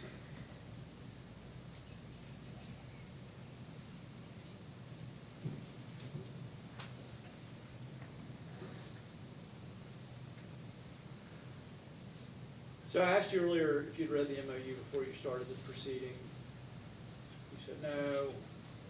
I'm correct to assume, am I not, that you've read it at least more than once since the start of the proceeding, correct? Well, I'll say I've read it once. Honestly, I'm not sure if I've read it more than once because the MOU really isn't part of my engagement. I was really just engaged to do two things. And the MOU really didn't play a part in either of those two things. So I don't think I referenced it even in my testimony other than, maybe kind of in passing. I don't have any substantive review or comments on the MOU. Well, let me ask you this. Your analysis and the revised analysis that you did, that's an outgrowth, assuming it comes to pass, of South Kentucky's election, correct? Yes, And that election was made in accordance with the MOU, correct? that's my understanding, yes.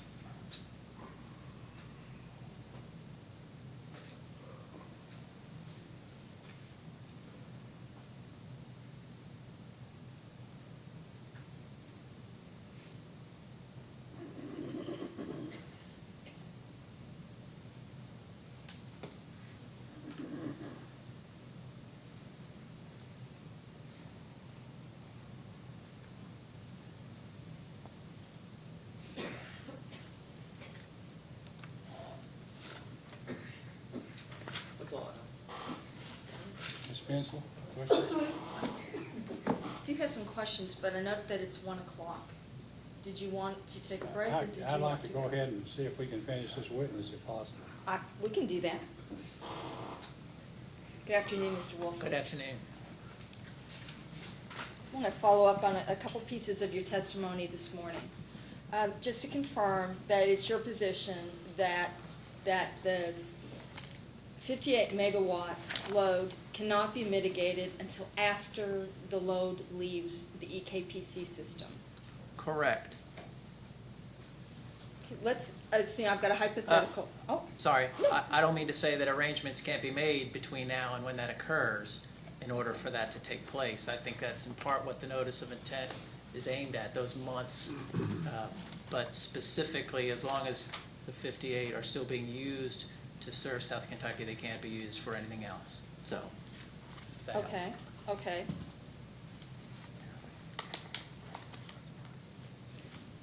I think we're good. Thank you. In your testimony, you discussed the fact that one of the, in your word, shortcomings of this transaction, that South Kentucky did not quantify the 7 named risks that the board discussed. Yes. Is there anything in Mr. Babbitt's rebuttal testimony that changes your opinion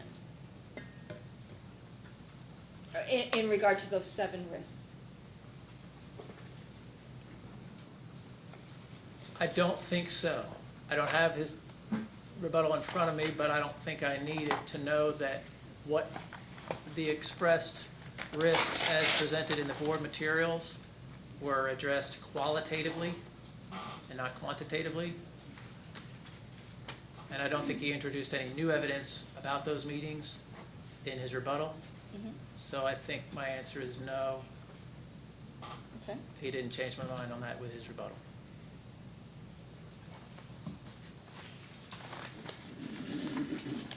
Can I consult for 1 moment?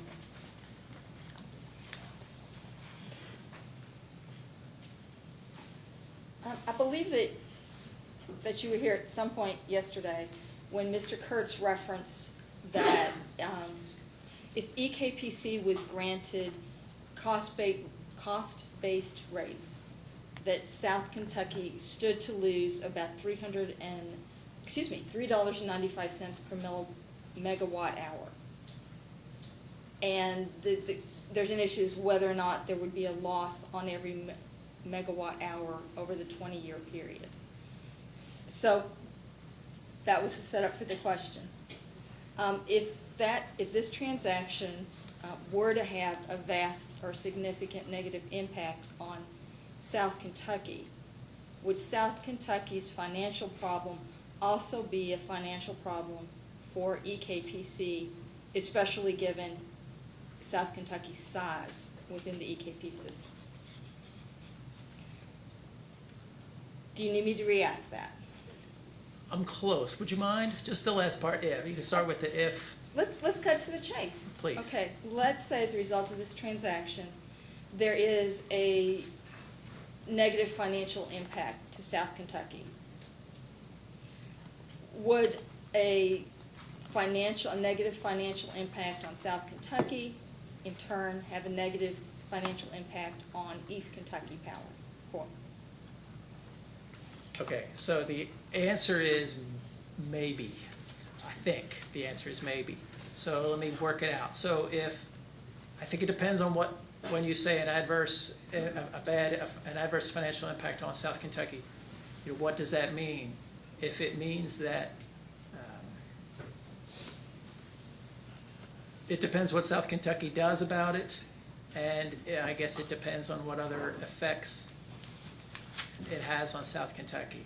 I mean, specifically, as long as South Kentucky continues to pay its East Kentucky bill in full every month, the East Kentucky shouldn't be harmed by that, all else being equal.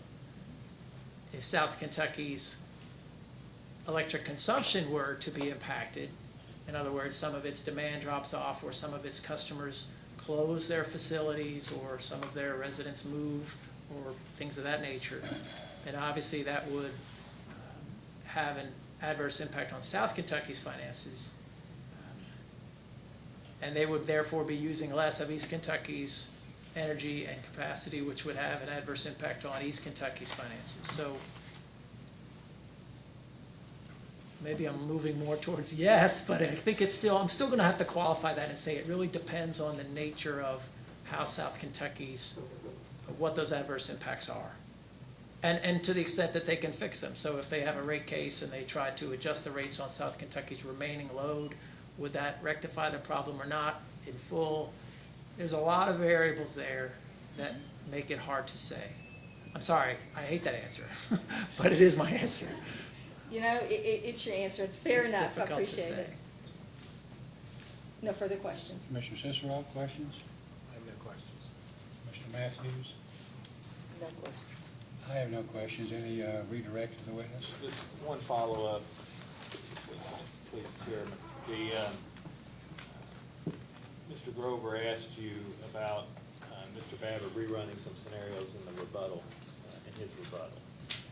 And I think one of those scenarios was what he called the third modification, where he challenged the NITS escalator that EKPC testified about in its testimony and at this hearing. Do you remember that?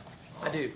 And I think the basis for Mr. Babbitt's criticism was some table he found on the PJM website, the Transmission Cost Information Center. Do you recall that? I do. And did you look at that? I think it says that the TCIC model provided by PJM. Did you look at that, and do you have any comment on how that compares to the analysis that EKPC went through to come up with this 10 to 13% escalator? I did look at that. I went to the citation, the website that was referenced in Mr. Babbitt's rebuttal, and I examined the data that was provided as part of that TCIC projection. And my understanding is that that projection is a bit of an apples and oranges comparison to what these Kentucky witnesses were saying about the NITS escalator because, well, first off, it only goes out 10 years, which is only half of the transaction's projected duration. But second off, it was my understanding that there's two kinds of projects. There are what I think of as top-down projects. Those are the region-wide projects directed by PJM, analyzed and found by PJM to be economically advantageous or needed for reliability reasons. And those top-down projects get spread across the footprint, including to East Kentucky. And then there are also what I'll call bottom-up projects, those projects identified by the folks at East Kentucky for their local needs. And Mr. Mosier talked about those at length, a lot of money that's going to have to be spent to upgrade or reconductor facilities, put in new towers, things of that nature. And so both of those get captured in the NITS service because that's the rate that any load in East Kentucky's zone pays. But it was not my understanding that both of those projects are captured in that TCIC projection, which makes it a bit of an apples and oranges. And so I was unpersuaded by Mr. Babbitt's rebuttal in that regard. Do you know if Mr. Babbitt provided any backup analysis for the opinions that he provided in his rebuttal testimony? So I did not see that Mr. Babbitt provided any of the supporting documents for the assertions he made regarding his reanalysis as described in his rebuttal. Thank you. I have no further questions. May this witness be excused? Yes. You may step down and you're excused. Now, all of the other witnesses, Mr. Sullivan, you have are CEOs or officers of the distribution co-ops, is that correct? Correct. Only one of whom has offered testimony, Mr. Prather. Okay. So what we'll do is let's take a break and come back at 10 after 2. But let me say this on a couple of occasions, and the second time maybe, Mr. Royce, you weren't here. I didn't mean to take advantage of you, but your not co-counsel, but counsel for other sympathetic parties were here. And I suggested that counsel let me know how much time you might want to brief. And so let me tell you let me give you an initial scenario right now, and then when we get back from lunch, tell me what you think about it. First of all, my suggestion was that, I guess because of my preference as an attorney, would be that the applicant file a brief, that the intervenors file briefs, and then that there be reply briefs. I think Mr. Grover indicated that in the spirit of economy or time, that all parties maybe would agree to file simultaneous briefs. I'm opposed to that. Almost every witness here who testified something about the law, but would never survive a Daubert hearing. And I've never been in a trial where a witness, even a lawyer, was permitted to testify about what the law was. But we've broken new ground here. But I'm interested in hearing what the lawyers say. So we would have post-hearing data requests would due to be filed on May 21st, which would be Monday, by the end of the day, midnight, whatever, before we go into Tuesday. So May 21st, to be answered by May 29th. I don't know what they might be, but that'd give you plenty of time. Then if briefs, South Kentucky's brief would be due by sometime during the day or evening of June 15th, 2018. All the other parties would file their briefs by July 2nd, and then we'd have reply briefs by July 12th.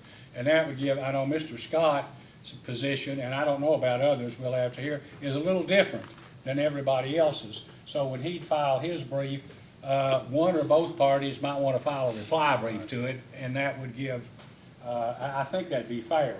But you all think about it, and when you come back before the end of the day, we can discuss it again. But as I told Mr. Grover, I'm sympathetic and empathetic to lawyers' time needs, and we're here, we have,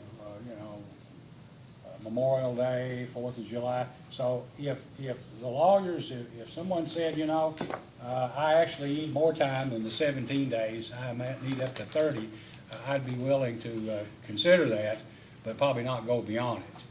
If we had a 20, 20, and 10 or something, whatever you think, but and you may not agree, and in the end, we'll make the decision, but I wanted to offer you all the opportunity to see what you thought, because I want to accommodate each of you. Is the chair's understanding that's a 17, 17, 10? Right now, that's right, it's a 17, 17, 10, June 15th, July 2nd, and then July 12th. And I had July 12th because the 4th comes in there, and I know a lot of lawyers, I used to know one that worked on those kinds of days, but I wouldn't wish that on anybody.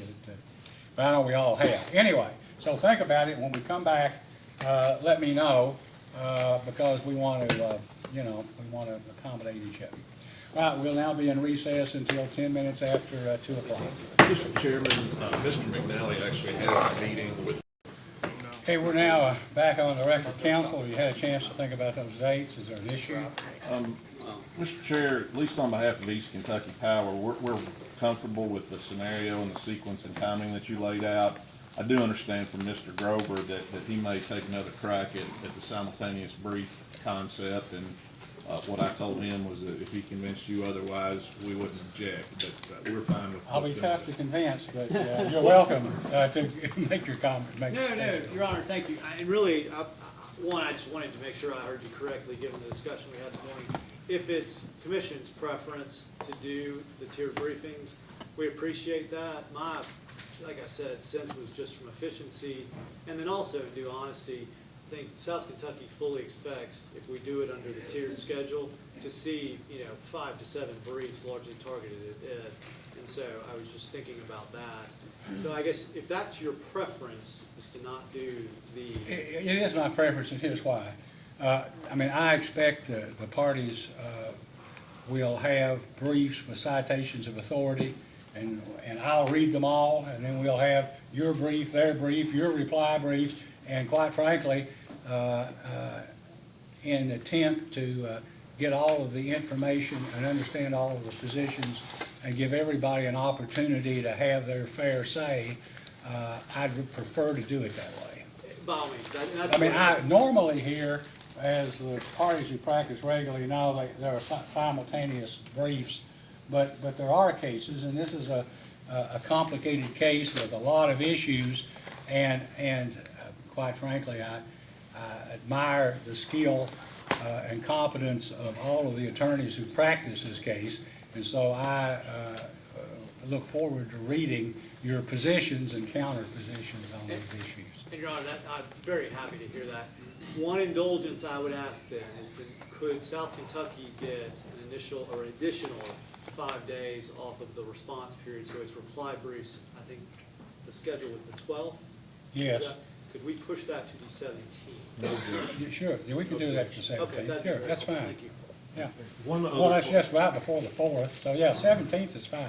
Okay, That's that would be perfect. the 17th of July for replies. 17th of July for the reply briefs. Yes, sir. Because you may have more, and some of these others may have. I just expect somebody may want to reply to Mr. Scott's, and he'll want to reply to 2 or 3 others, so, yeah, that's fine. Excellent, thank you. And if something happens during the course of it, and something happens where someone needs an extension, don't hesitate to ask for it, but don't do it after somebody else has already filed a brief. We had a problem like that here not long ago. Didn't we, Mr. Chairman?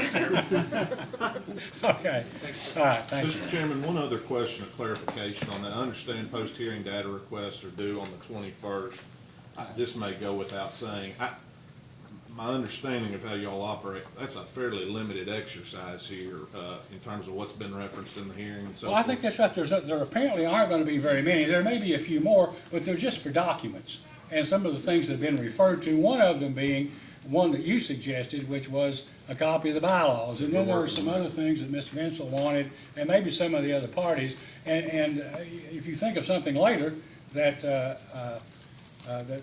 South Kentucky may want, or something, you can add them on there, but they're due Monday, and then everybody would have essentially 8 or 10 days to get them answered.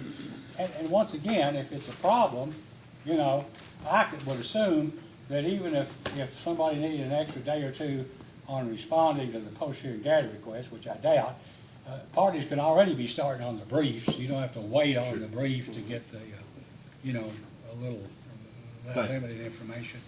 But, if there's a problem, file a motion. But we've had another, because of the issue, and it should never have happened, involving a case a few weeks ago, don't call. If you'll file a motion, we're here every day, and it'll be ruled on within 2 or 3 hours of the time that or if somebody wants to come over, we'll just go on the record and talk about it, okay? Thank you. I know that's not what we've usually done, but we weren't here before, so that's how we're doing it now, okay? All right, thank you. Thank you. All right, Mr. Miller, you ready? Yes, Your Honor. Move forward. We'll call William Prather. Okay, thank you. Mr. Prather, please raise your right hand. Do you solemnly swear or affirm under penalty of perjury that the testimony you're about to give will be the truth, the whole truth, and nothing but the truth? Please be seated. Mr. Miller? Good afternoon, Mr. Prather. Good afternoon. Will you please state your full name, your address, and by whom you are employed? My name is William T. Prather. My business address is 504 South Broadway, Glasgow, Kentucky. I'm the president and CEO of Farmers Rural Electric. Are you the same William Prather who has filed testimony in this matter and who has responded to information requests? Yes, sir. Do you have any corrections or additions to that testimony or information request responses? No. And if you were asked those same questions today, would your answers be the same? Yes, sir. We offer Mr. Prather for cross-examination. Mr. Chandler? Thank you, Chairman. Good afternoon, Mr. Prather. Good afternoon. How long have you been at Farmers? A little over 10 and a half years. So that puts you after Amendment 3. Yes, sir. Well, that takes about half a dozen questions out of this. Nobody's going to object.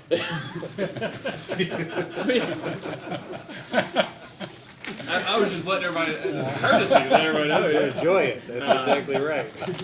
Don't fall asleep in this one. Environmental surcharge, you're aware what the environmental surcharge is? Yes, sir. And you're aware of how it's billed from East Kentucky to farmers and then on to its customers? Yes, sir. So let me ask you, there's been a lot of discussion and conversation about rate design, cost shifting. Well, let's strike that. You've seen Mr. Wolfram's, the tables at the end of his corrected testimony, Yes, sir. where he purports to show the possible cost shifts that might occur from this transaction. Yes, sir. And your understanding is none of those cost shifts would occur absent a rate case, right? At least in table 2, that those cost shifts would not occur from current rates to, let's just, his number for farmers, $768,000 in table 2, that wouldn't occur until EKBC has a rate case, right? Other than the environmental surcharge. Right, but table 2 doesn't include the, or includes the environmental surcharge. You're right, sorry, it doesn't include the FAC. So the environmental surcharge, you say, would not need a rate case. That's correct. And why is that? Well, it's separate from their base rates, and it's based on your purchases, their sales to you, and what their costs are, and it's based on just percentage of your sales. And so they, just generally, they incur cost 1 month, put on the environmental surcharge the next, it's on your all's bills, Yes, right? sir. Yes, sir. And you all get a single bill, right? I mean, Yes. you get, sure, it's got more than one page, but you Yes. get a single bill from EKBC every month. So let's talk about the cost shift. So if there, for the other total revenues, if there is a cost shift, they'll occur in a rate case, At theoretically. some point in time, yes. Now, were you here yesterday when I was asking Mr. Hampton questions? Yes. And I asked him effectively, well, did you understand his testimony to be that Cumberland Valley couldn't take a $500,000 hit without a rate case? Could not take it? Yes, Yes. that's what I understood. And so after EKPC had the rate case, and if there was a $500,000 shift to Cumberland Valley, that hits Cumberland Valley. Now, it doesn't necessarily hit Cumberland Valley's members unless Cumberland Valley has a rate case. And that's the same for farmers, correct? That's correct. But the environmental surcharge goes directly to farmers.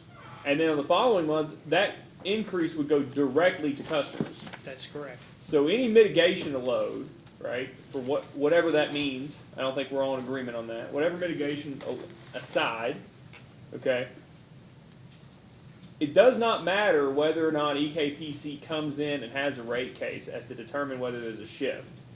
On members' bills, farmers' members' bills, 2 months after this goes into effect, there's likely to be an increase in the environmental surcharge for them, correct? Yes, sir.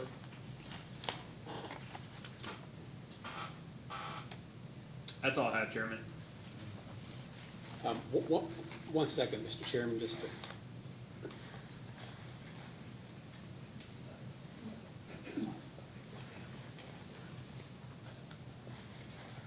That's all we have. Mr. Royce? No, sir. Mr. Oswald?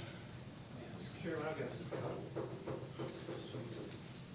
Here's the microphone.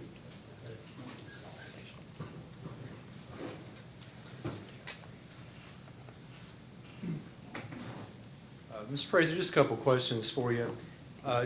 Does Farmers Rural Electric currently have any projects for which they have given notice of election under Amendment 3 in the MOU?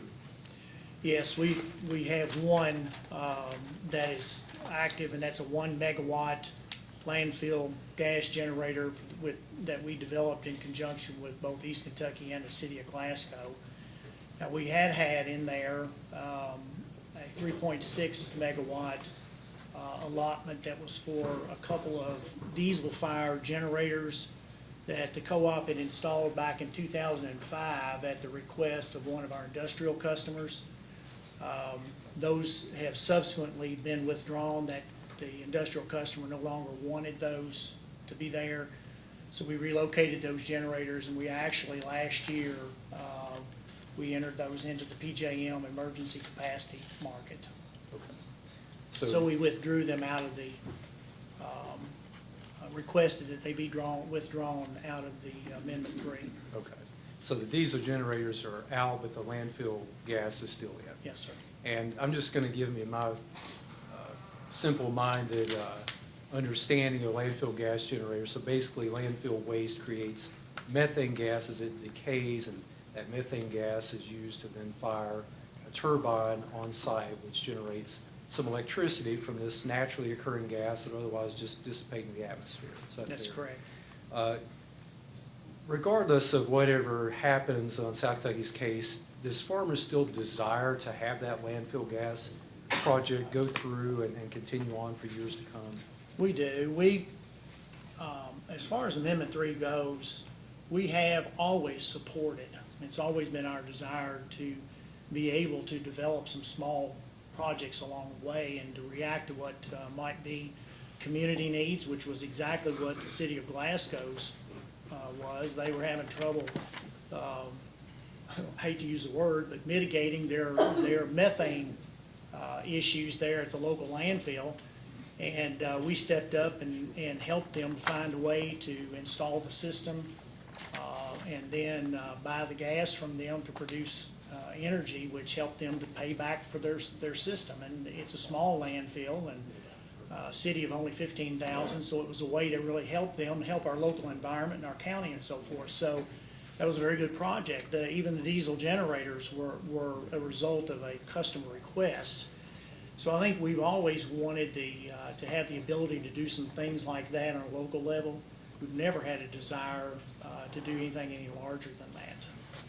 And is it fair for me to say, I think you just said that you'd like to continue to have that flexibility in the future to allow these smaller sort of customer-generated or community benefiting type projects? To a degree. Okay. And you heard yesterday when Licking Valley's CEO testified, they also have a small project, I think it was solar.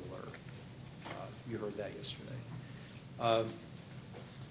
If the commission were to deny South Kentucky's application, and if the commission had in mind, as was stated yesterday, that they would really like to see a solution here, would you like to have the opportunity to work with the other CEOs and with East Kentucky to at least be given some time to try to agree on something after we've all had the opportunity to endure this case, to try to have the opportunity to reach a deal that would allow farmers and other cooperatives the benefit of being able to do these smaller community-based projects versus, basically just having a regulatory body set out for us what that would look like? Yes, I would. Okay.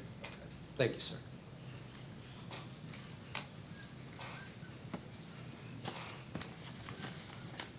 Mr. Scott? No questions, Mr. Crawford? Does farmers follow the 7 cooperative principles, Mr. Prather? Yes, sir, Mr. Crawford, we do. And as a matter of fact, we have a large poster framed in our boardroom to kind of help keep us focused on that. And so yes, we do try to do that. So let me ask you a practical question about that. Been in a lot of boardrooms. There's a decision-making process often. There's a weighing of risk and weighing of benefits and looking at mitigation of those risks and all of those different things. Tell me how those co-op principles fit into making a decision in your boardroom.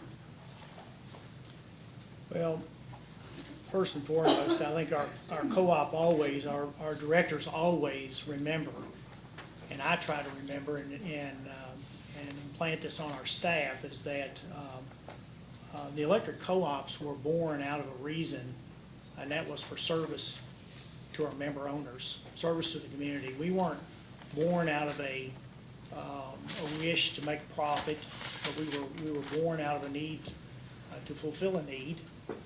And I think that is certainly has carried over and is reflected obviously in the principles, the 7 cooperative principles. And it's something we're always looking at. If you look at our strategic plan, we reflect numerous points of that in our strategic plan. We want to give back to our community. We understand that we have an obligation to provide service, high-quality service at an affordable price to our members. But we also understand that we have an important place in the community in order to not take away from the community, but to try to give back to the community, to help in development. Rural electric cooperatives, I like to refer to as some of the original economic development engines in our country. If it had not been for the rural electrification movement, if it had not been for what the rural electrics do, we would have not had the infrastructure built out as quickly into the other areas of our country and in our community particularly, because what follows that is development. And so I think we've always looked at that as being a very serious responsibility and tried to be a positive player in the community. And the community and your thinking and the co-op principles, does that include the other co-ops of which you own East Kentucky Power? Yes, sir. Co-ops have always found it necessary and prudent because of our size, our inherent small size, and the other cost disadvantages that we most of the time have, that we need to work together in order to reap economies of scale, to be able to provide services to ourselves perhaps that someone else was not willing to provide to us at such a good cost or at such good reliability, or for whatever factor. So there's always been a motivation there for us to work together. We all are working for the same goals, particularly at East Kentucky Power. We're all co-owners and we're partners, and we have a common reason for being there. Let me bounce off of that with something that's gone around this room for 3 days, it seems to me. And I'll ask it in this way, because we focused on the cost to the consumers, whether they be in the northern part of the state served by Owen, or they be served by farmers down your end, and the cost of power. I want to know from your perspective as president and CEO of Farmers, what do your consumers expect in the way of power service from their power provider down there, Farmers? What do they expect? Is it all focused on cost? Not at all. I get far more phone calls when the lights are out than I do complaining about bills. So let's call that reliability. Yeah, reliability. I often have referred to, what we do, and this has been a well-worn thing and many years ago in our industry, is that electricity being the silent servant. That's what our members want. Our members want to know when they walk over and they switch on the light switch, the lights come on, or the industrial customer wants to know that he's going to be able to run his product lines that day without interruption of service. That's what they want first and foremost. And then closely behind that, they want a stable and they want a affordable, competitive bill. That's what they want. And you've used a good word, and before I get to that word, they also want safe electricity, don't they? Yeah, absolutely. Now, in order to have all that and supply all that, does that require a financially sound G&T? Absolutely. And why is that? Basic terms. Well, if the G&T, if East Kentucky specifically is not financially sound, they're not going to be able to provide the generation, transmission, and distribution substations in a reliable manner to us. They're not going to be able to support what it is, why they're in existence and what we pay them to do. And they have to be able to pay their debt service. And let me stop you right there. I know I'm interrupting. But tell me, I've heard, and I've tried to read all this data on behalf of my clients, and I've seen different figures, it seems to me, as to the total debt owed by East Kentucky Power. Do you happen to know what that is? Ballpark, I think Last time I was aware of that, about 2.9 million. 9 billion? Billion, Billion. yes. 2.9 billion? And I'll come back to that in a second, but let me let you finish where I interrupted you, if you recall. I think I'm right on that. You'd have to ask one of these Kentucky's folks. And I'll keep following up here till I'm comfortable with it. 2.9 billion. Let me go back to this cost angle. You've used a word here. I've been hearing cheapest cost, cheapest cost. Is there a distinction in your mind as president and CEO of Farmers between the cheapest cost electricity and cost competitive electricity? Yes, there is a big difference. Explain that to me, please. Well, I could certainly provide cheaper rates at Farmers if I wanted to forego prudent maintenance practices, if I wanted to do a lot of things in the short term, or I wanted to take certain amounts of risk. I was willing to accept that. There'd be ways to lessen the cost to a certain degree. And let me ask this. If you were to focus entirely on the lowest cost product to the farmer's consumer owner, would they get the safe, reliable electricity that they insist upon having? No. So there has to be a weighing then constantly in the boardroom with all of this. Is that fair to say? Absolutely. Every utility has to look and decide based upon its own unique circumstances, service territory, its attributes, things that it has at its disposal, what its customer needs are, what its customer mix is. We all have to be aware of that and understand that and meet that in the way that the customer finds acceptable. Now let me come back to this 2.9 billion indebtedness at East Kentucky. Do you, as president and CEO of Farmers, attend the board meetings over at Winchester at EKPC? Yes, sir. And you have a board representative, is that correct? Yes, sir. And let me see if I understand this. Your board representative is one of the 16 board members that has a voting right, is that correct? That's correct. And you as CEO, president and CEO of Farmers, don't have a vote, is that correct? That is correct. Tell me what your role is in that EKPC boardroom as you perceive it.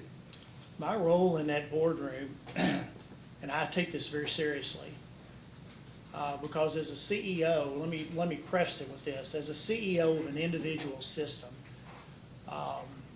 there is a strong desire to want to do what is very best for your system, regardless of what may be the best for everyone else. But I understand that I can't operate that way. I don't operate in a vacuum when I look at East Kentucky Power and I consider East Kentucky Power. We're one of the owners over there. So my role is, as I foresee it, is to be an advisor to Mr. Hawkins. I try to be an objective advisor to him. And when I'm looking at something a little bit selfishly, I try to let him know that and understand that, well, this would be our perception from Farmers, but that may not necessarily be what's in the best interest of everyone else. I try dutifully to do that. And I know Mr. Hawkins takes it very seriously on his fiduciary responsibility to East Kentucky Power. He'll listen to me. He doesn't always agree with me, but he is the director. And our board entrusts in him that he will go over there and that he will operate properly for what's in the best interest of East Kentucky Power. That's his role. So let me see if I can boil down what I understood. You're in an advisor role to supply him information and to get him up to speed, so to speak, so any decision he makes is an informed decision. That would be correct, yes. As formed as I can make him. Yes, sir, and I appreciate it. And you would, I assume, as president and CEO, certainly have much more experience in the industry than he. That would be a fair statement. How long have you been in the industry? Closing in on 40 years.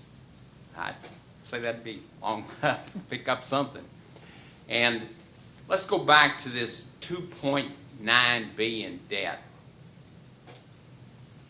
Does that boardroom over at East Kentucky Power Cooperative work like most boardrooms that I've been in that they approve large indebtedness amounts for the company? Yes, And your representative on farmers votes on those?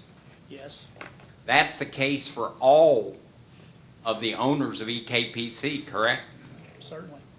And I assume that none of this indebtedness has been taken on without a majority vote, to your knowledge, of the EKPC board. Is that correct? And to my knowledge, it's been that way ever since East Kentucky was formed.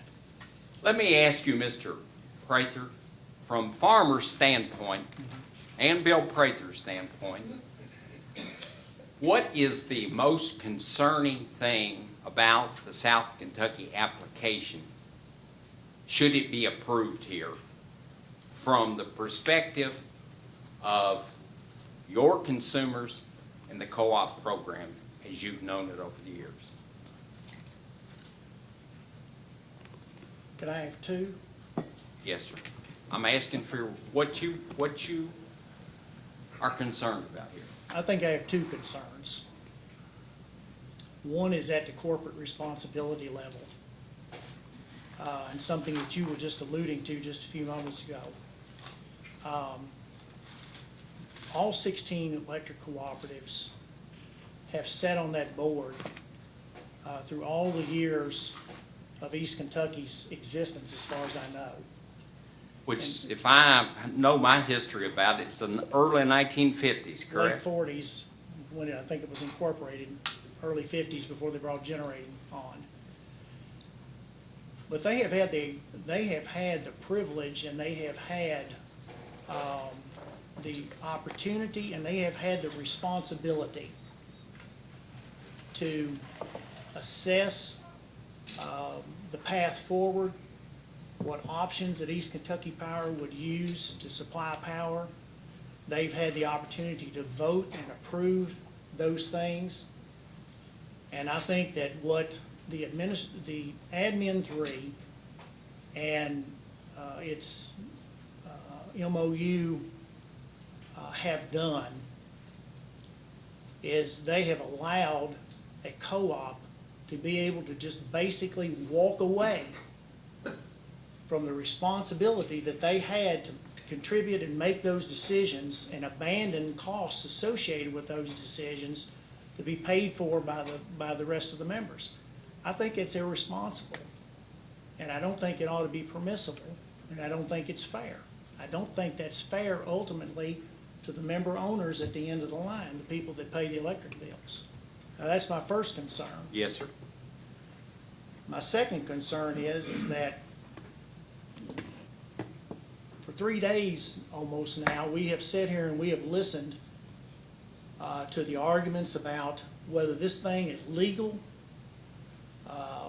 whether all the facts were done as they should, whether you got the right to do it or not. And, my point is just because you have the right to do it, it doesn't mean it's the right thing to do. And I think of what gets lost in this, but I think that the commissioners have alluded to it several times very, very succinctly, is that the most important overriding aspect of this case,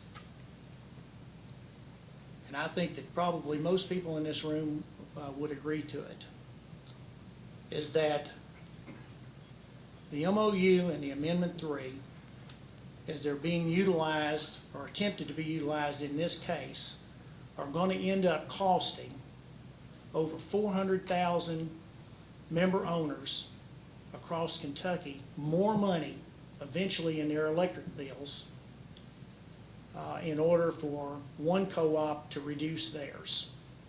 And I don't think that that is fair, and I think that that is not treating the member right. Now, it's true, we created the circumstances in which that can occur back in 2003 when the Amendment 3 was first formed. And I think at that point in time, The Amendment 3 was born out of a few co-ops basically holding East Kentucky Power hostage in its attempts to obtain financing to go forth with generating facilities. And they used that as an opportunity for the Amendment 3 to come into effect. And unfortunately, since then, we've been wrestling with this thing, and what has been the impediment to trying to solve it and make it go away has been the fact that it takes a unanimous vote, I'm told, in order to do that. And there's always been at least one co-op that'll say, I won't agree to that. And so while I think I can say succinctly for myself and Farmers Rural Electric, we have never been in favor of the MOU.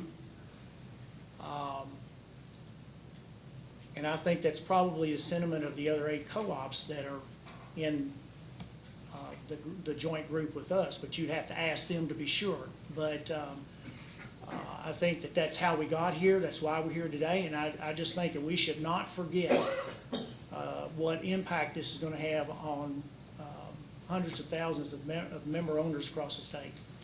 I'm going to go ahead and anticipate many questions along this line I would assume you would get. Why did farmers sign the MOU, given what you just said? It was, when we talked to our board about it, and Mr. Hawkins and I were both in agreement at the time. Mr. Hawkins was the chairman of the board at East Kentucky at that time. And he was not in favor of it, and I wasn't really either.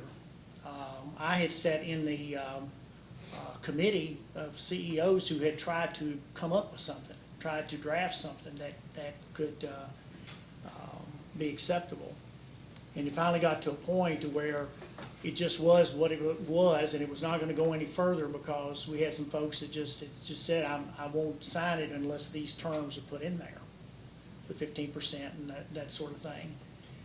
And Mr. Hawkins and I looked at it and we talked about it and we said, well, in our estimation, it really didn't change the basic terms of Amendment 3 to any great degree. It defined how it would be carried out.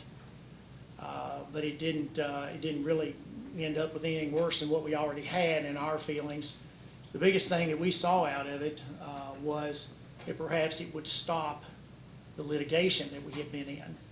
And we had grown very weary of that. We were tired of that. We were trying to get all the co-ops working back together again. And we said, well, if it does nothing else, it'll perhaps help to get us past the litigation, heal the wounds, and maybe we can make another strike at this sometime later. Is that the Grayson litigation you're speaking to? Yes, sir. One final question, I'll sit down. As I understand the MOU, and as I've understood the testimony here, should this commission, should they, I mean, we know not what they're going to do, but should the commission at some point deny the application of South Kentucky, regardless of the language of the MOU, would farmers have any problem at all with East Kentucky Power continuing to serve South Kentucky under the all-power contract? Not at all. And regardless of what happens here, do you have any adverse feeling towards South Kentucky or any other member in the co-op family, so to speak, about any of this that you think would prevent the group from pulling together going forward? I don't personally. I've known Mr. Holton. I've known many of his staff for a long, long time. And I like them. I don't like what they're attempting to do, but this is just, it's like anything else. You work through these things in a cooperative way, and you get to a better place, and you've learned from it. And I'd like to think we do that. Thank you, Mr. President. Mr. Hubbard, No questions, Your Honor. Mr. Grover, questions? he did anticipate some questions, which will truncate this. So, Mr. Hawkins, he is Farmers board member for EKBC, correct? Yes. Okay. And he apparently, if I took your testimony correctly, was the board member around the time that everyone agreed to sign the MOU. Is that right? Yes, sir. Okay, so I think what I heard, but tell me if I heard correctly, it was fully appreciated by farmers that there were risks associated with the MOU as drafted in terms of potential cost shifts. Is that correct? We were aware that there were potential cost shifts. As I said in my testimony, we didn't put a pencil to it. We should have. I think it might have clarified things more for us, but yes, I mean, we were aware. Let me ask you, if you knew with confidence that there would be no cost shift, would you continue to object to South Kentucky's alternate source election? Are you saying they're willing to pick up their stranded costs to prevent the cost shift? I'm saying just assume that you can know with confidence there would be no cost shift. I can't answer that question because I don't know under what circumstances I could know with confidence that there would be no cost shift short of them saying, I'll pick up my costs and so that you won't have to pay them. Or some other load coming in that would take their place and fully assume all of the fixed costs, something of that nature. But if you're referring to growing into the load, no, I would not accept that as an acceptable way. Why don't you accept growing into the load as an acceptable? I think that's been plainly explained during all the testimony here. So you endorse all the testimony given by EKBC and Mr. Wolfram and others about the Yes, sir, I lost do. opportunity theory? Yes, sir, I do. Okay, that's good. As part of the cooperative principles, is keeping one's word inherent in any of them? Well, yes, it's an ethical thing that you do. So what do you say to South Kentucky, who relied on an MOU that allows them to do what they did, and among other reasons, to save costs and stave off a rate case? What do you say to them when you say, you know what, it's not in my interest, so I'm going to object strenuously to you doing it? It's not in my interest, is that what you're saying? Maybe I'm misunderstanding you, but it sounds pretty clearly that you're at least motivated in part by the impact that you perceive this would have potentially on farmers. I am concerned about the impact it will have on East Kentucky Power and its 15 other members, yes. Do you care about South Kentucky in that group? I care about South Kentucky to the point that they don't start asking more of the others than they're willing to give themselves. And I think that, perhaps had we all had the opportunity to sit down and talk about what they were planning to do prior to them just doing it, it might have been a better conversation. It might have been, perhaps it might have even changed their approach on some things. But we didn't have the opportunity to sit down and talk about it.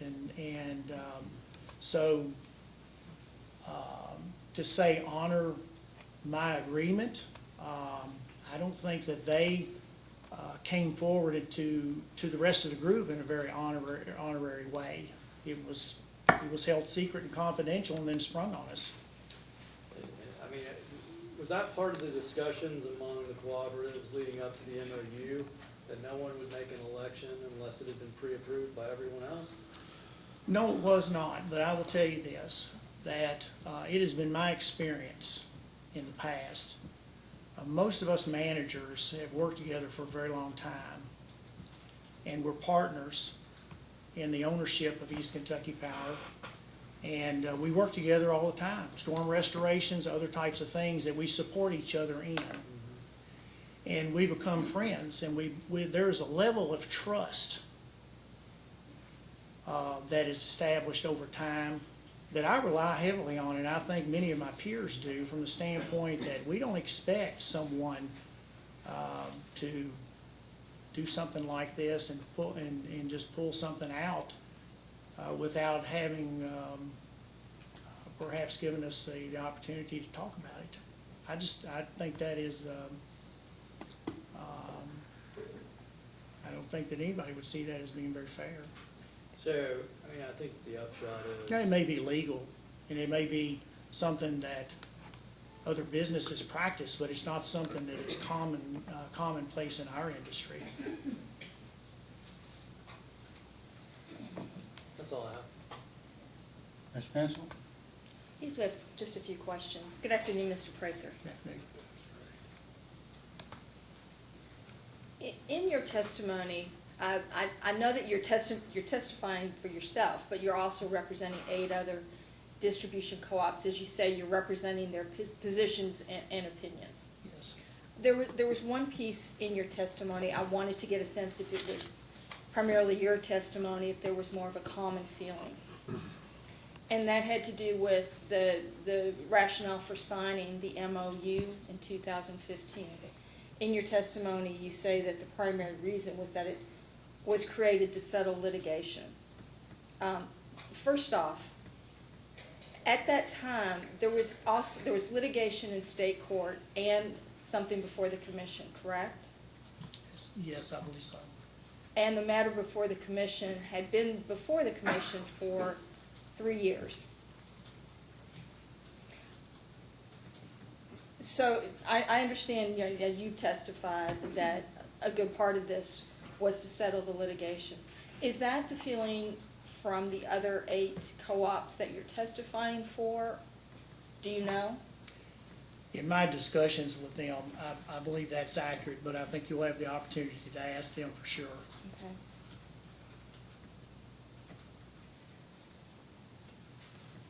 Okay. And I have a couple questions about the landfill gas to energy project. A lot of these landfill projects are built in phases. So I don't know if Farmers is planning to build out additional phases or not, but if it were planning to do so, and all of the potential capacity under the MOU was taken, that would preclude Farmers' ability to expand the landfill, correctly? It would basically force us to go back on what we have told the city of Glasgow, because the plant was built, the building was structured so that the end wall could be taken out and an additional generator could be put in. And the concept has always been that as the landfill grew and the methane gas supply increased, that we would at some point put another generator in. And thank you for anticipating. That was the next piece I wondered about, your agreement with Glasgow. Yes. Could you talk just briefly about what the benefit of the landfill project is, particularly in terms of the methane? Well, methane is one of the worst greenhouse gases, as I understand it. I'm not a chemist, but that's what I've been told. And the landfill there at Glasgow was a small landfill, and it was having, we're in an area where it's known as karst terrain, cave country. And so it's easy for gas to migrate underground and come up someplace else where you don't want it. Methane gas can be very obnoxious, as well as it can be dangerous. And this landfill sits actually on the periphery of the city of Glasgow, and there are homes within a short distance of it. And so they were having methane migration issues there that they had been attempting to deal with for several years. And actually, state regulators had told them they were going to have to do something more than what they had been doing, which was putting in small wells to try to bleed it off before it migrated out. And so we stepped up, and I had worked at East Kentucky Power for almost a couple of years prior to going to Farmers Rural Electric, and I was familiar with the landfill program. In fact, when I was at prior to that, I was at Owen Electric for many years, and Owen Electric was the first co-op that East Kentucky had worked with to develop a landfill generator there in northern Kentucky. So I was familiar with the projects, the potential projects, and I knew that Glasgow was one that what was called a second tier. So I came to East Kentucky to see if there was potential for us to develop that, and they said, yes, it'll be marginal, it'll be hard for us to do it, but under the right circumstances, we can. We were able to work through that and to find the right ways. That involved us securing a rural economic development loan, a zero-interest loan of $1 million for the city for 10 years, which reduced their cost to put the methane collection system in.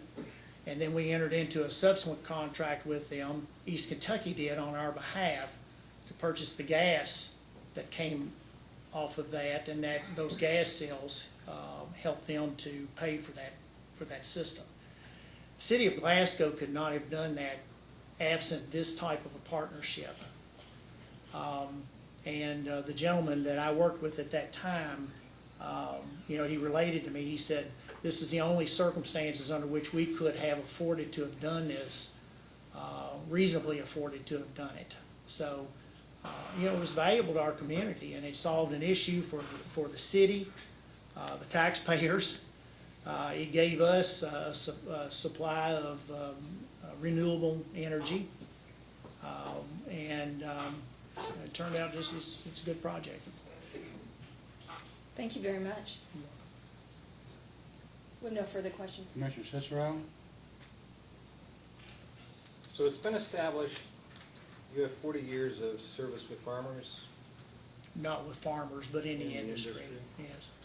and you were around for the Third Amendment when it was signed in the MOU. I wasn't, I was a senior staff member at Owen when the Amendment 3 was done. I was at Farmers as CEO when the MOU came through. So you can claim some responsibility for the decision on the MOU.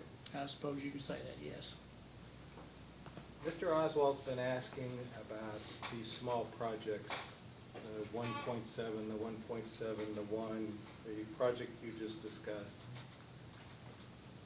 Those are renewable type projects, and renewables were already trending when the MOU was signed, were they not? Yes. So I guess my question is, if that was the desire of the CEOs to have the capability to go out and do these small projects, why that language wasn't put into the MOU as a means to permit that alternate sourced energy, rather than to leave the language ambiguous and open to this interpretation of whether it should be for small projects or being able to go out and get 15% of one's. I don't think that, I don't think there was a desire to necessarily define the projects as in any particular fashion. As I said earlier, it was extremely difficult to try to come to consensus, unanimous consensus among the managers as to how it could be structured.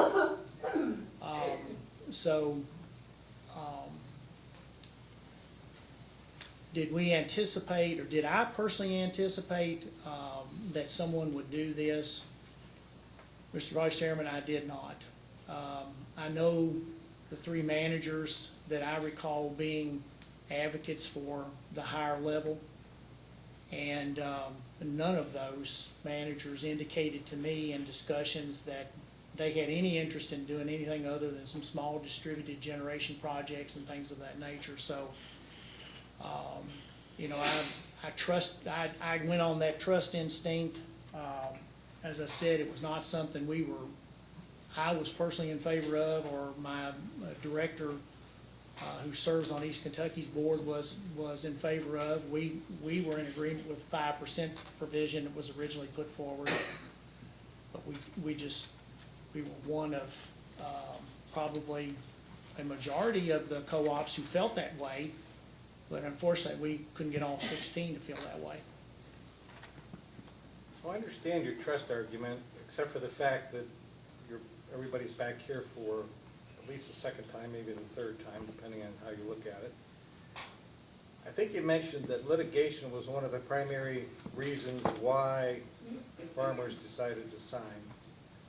And I guess I would ask the question, the commission in one of the past cases gave the co-ops, I think, 45 days to reach a consensus. Why didn't the co-ops, if they couldn't reach a consensus that they were really comfortable with, why didn't they come back to the commission and ask for assistance? I'll be honest with you, I don't recall. I don't recall, and I'm not sure that that even crossed my own mind. And I don't know that that was suggested to us to do that. So here's the biggest problem that I have. As a former business person, and I negotiated sales contracts and purchase contracts. And usually when a contract is signed, both parties will get hopefully most of what they want, but not all of what they want. But it'll be an agreement, we know, especially at the beginning, that supposedly both parties will be happy with. But apparently, in this situation, agreements were signed that at least the majority of people weren't happy with, but was signed anyways, and then based on the experience of a lot of people that have close relationships, base their trust in that person's word to carry a contract through, and we know that over time, the only thing that remains in a contract is the language on the paper, and then it's subject to interpretation when it's ambiguous, and there's the trust and whatever else, the relationship doesn't exist anymore, and then we end up in a court or this type of body that has to make an interpretation. So I don't know that that was a question, but again, I'm kind of chastising the CEOs here because you've been before the commission too many times, and the biggest problem I have is the waste of money that goes into these type of hearings to settle something that shouldn't even be here in the first place. And as I'm a customer of Owen Electric, and so I know I will bear some type of legal expense that goes into this case, and also of what East Kentucky Power spends, because that will be passed back through to the members, and also the cases before that. And believe me, I'm not picking on you, you just happen to be the first one today that's up there on the witness. And I fully understand, I'm the poster child for this. I understood that when I agreed to testify. And I understand what you were saying. I certainly do, and I am not happy to be up here. I just had to make that mention that somehow we have to come to a conclusion to this debacle that's gone on. And as I said last night, hopefully when we are done with this case, this will be the last time that this group has to come before us. But hopefully that's also a lesson learned that when you're going to sign a document or an agreement, that you don't have to bring, South Kentucky doesn't have to come in here with the understanding that they think they've reached an agreement, and if we agree with them, they do, and then and everybody else is going to be unhappy, or we reach an agreement with the rest of the co-ops, and then South Kentucky's going to be unhappy. But there's always going to be one party that's unhappy when you come into this type of a situation, and I think it's always better to come to that conclusion with the members who should be acting in conjunction with one another, because you own an asset that I think was mentioned earlier has $2.9 billion in debt, so the equity portion of whatever is above that is all members' equity, and I would think that nobody would want to jeopardize a value of that magnitude through infighting that should be taken care of elsewhere. So I'll quit my preaching, and that's all I can say. Sir, you sound like a cooperative manager. I believe you have potential for that if you This is my first foray into any type of utility. Are you looking for a board spot there? Commissioner Mackey? I don't have any questions, thank you. I have no questions. Redirect, Mr. Miller? No, Mr. Chairman, no redirect. Okay, you may step down. Thank you. Call your next witness. I think the next witness is, Ms. Fraley, yeah. Yeah.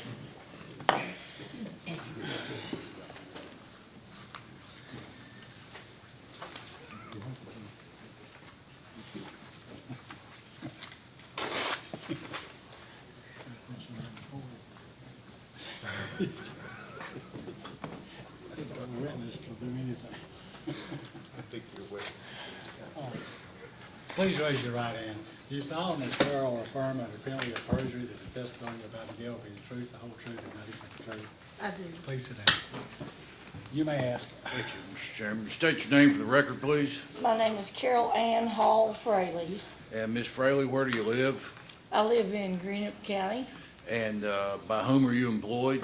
Grayson Rural Electric Cooperative. And what is your position and title there? I am the president and CEO there. And you've been the president and CEO of Grayson Rural Electric for how long? 24 years, and I've been there 39 years. I'm right behind Mr. Hampton, I think, in And years of service. you have executed a document swearing to the truthfulness of some direct testimony that you filed in this case? I have. And do you adopt that testimony here today as true and accurate and to the best of your information and belief? Yes, sir. And you asking that that be made a part of the record here and filed here today, your testimony? Yes, please. Pass the witness, Mr. Chairman. Mr. Chandler, Mr. Cook? Thank you, Chairman. Good afternoon, Ms. Fraley. Or afternoon. I've been here 3 days. I'm not sure what, what it is, By this- afternoon or not. By this rate, it may be Friday morning. You may know something about it I don't. Don't get any ideas, Chandler. So you've been at Grayson since 1994. I've been at Grayson since 1979, but as manager since 94. You've been in charge since 94. Well, they Is let it- me sign the paychecks. And, well, also on that, did they let you sign Amendment 3 Yes, sir. and the MOU? Yes. Was Grayson one of the utilities that was hesitant to originally sign Amendment 3? Yes, sir. And Amendment 3 was signed to extend the wholesale power agreement in order to borrow money to build an asset. Is that, Pardon me? was Amendment 3 an extension to the wholesale power agreement in conjunction with borrowing money to build an asset? The way I understood it, the business that we had with RUS, that was part of the requirement that we extend the power contract. Under the loans that you all have? Yes. And that's that $2 billion plus number I could that not was- say at this time. I can't remember. Okay.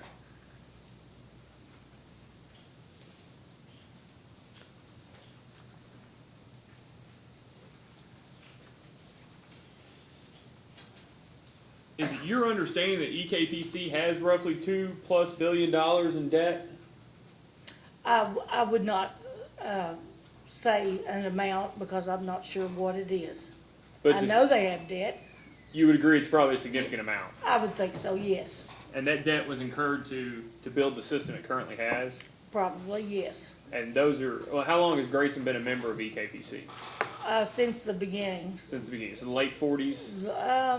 I think East Kentucky was started around the 50s and into the 60s. So Grayson's been there from the outset then? Yes, I think so. And so Grayson made all the votes to build generation and transmission? Yes. And just so I can, the 9.7 megawatts, that was a PPA that you all made a notice for, right? Yes. Okay. That's all I have, Chairman. Mr. Royce, questions? Good afternoon, Ms. Fraley. Good afternoon.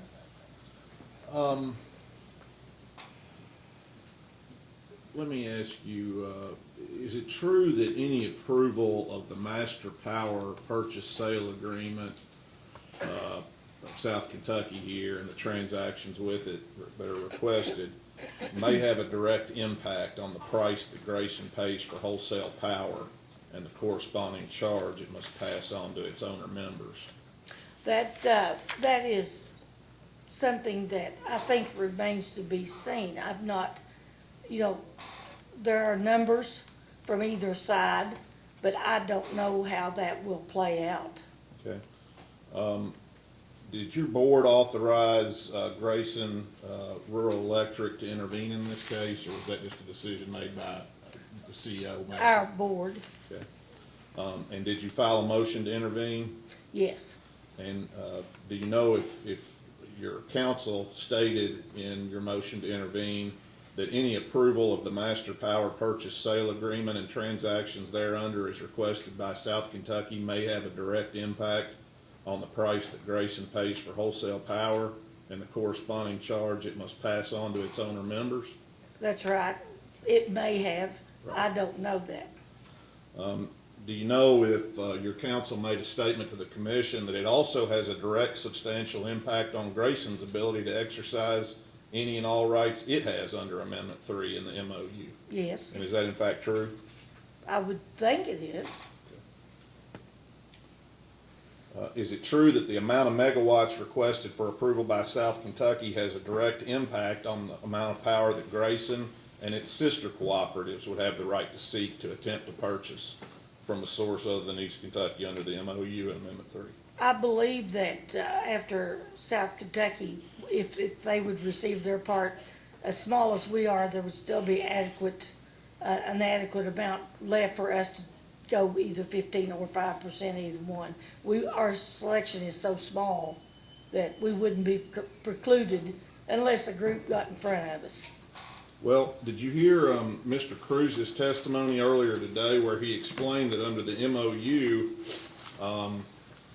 the 2.5% threshold of East Kentucky's load has already been met, so nobody's Yes, I allowed did. to exercise more than 5%, right? I did, but then Grayson applied some time ago, and, I think there has to be some credence given to that effort that we made a few years ago. So is that Grayson's position in this case, is that regardless of whatever the MOU says, that you all still get your 15%, even if the MOU says it's not No, available? when we applied under the conditions in terms of Amendment 3 and the MOU, and that, at that time, we thought that's what we were allowed.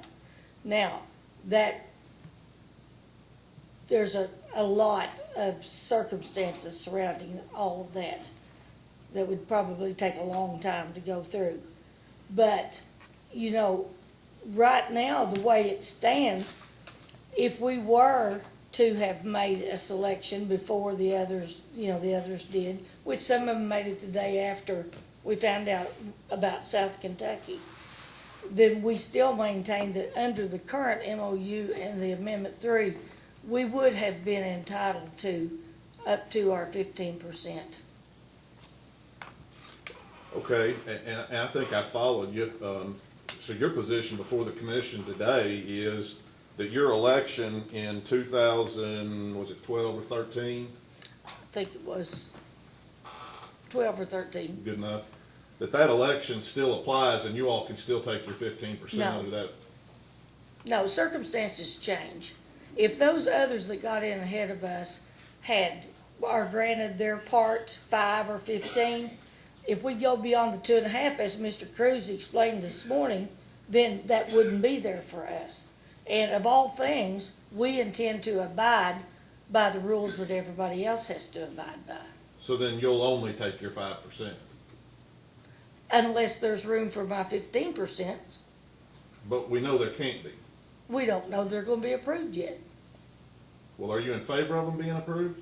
I'm in favor of them being approved under the conditions of these terms of the Amendment 3 and the MOU, but my question is, why weren't we approved under those conditions? Yes, ma'am, I understand that's a question you've got, and I'm just trying to, in fact, I don't know that I'm arguing with you. I don't certainly want to mean either. I don't want to either. But I am asking a question that I think is important for the commission to know, and frankly, for all the other parties to know, and that's where the board of Grayson has authorized you as its representative to state its position in this matter.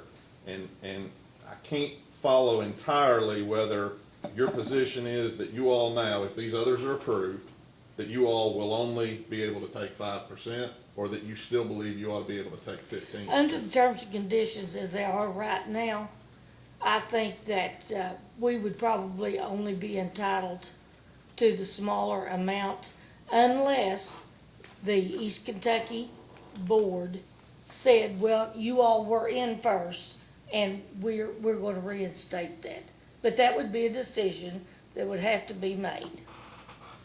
Well, did you file testimony in this case, direct testimony under oath? Yes, And at page 7, let me look. do you have your testimony? I hope so. I'll find you a copy if you don't. Okay. That's all right. I've got the one I've written on. Thanks, Brandon. Okay. Are you with me at page 7? Mm-hmm. You were asked the question, quote, does Grayson Rural Electric believe that it should be allowed to utilize its 9.7 megawatts of alternatively sourced power irrespective of the success of South Kentucky Rural Electric Corporation in its request in the within action?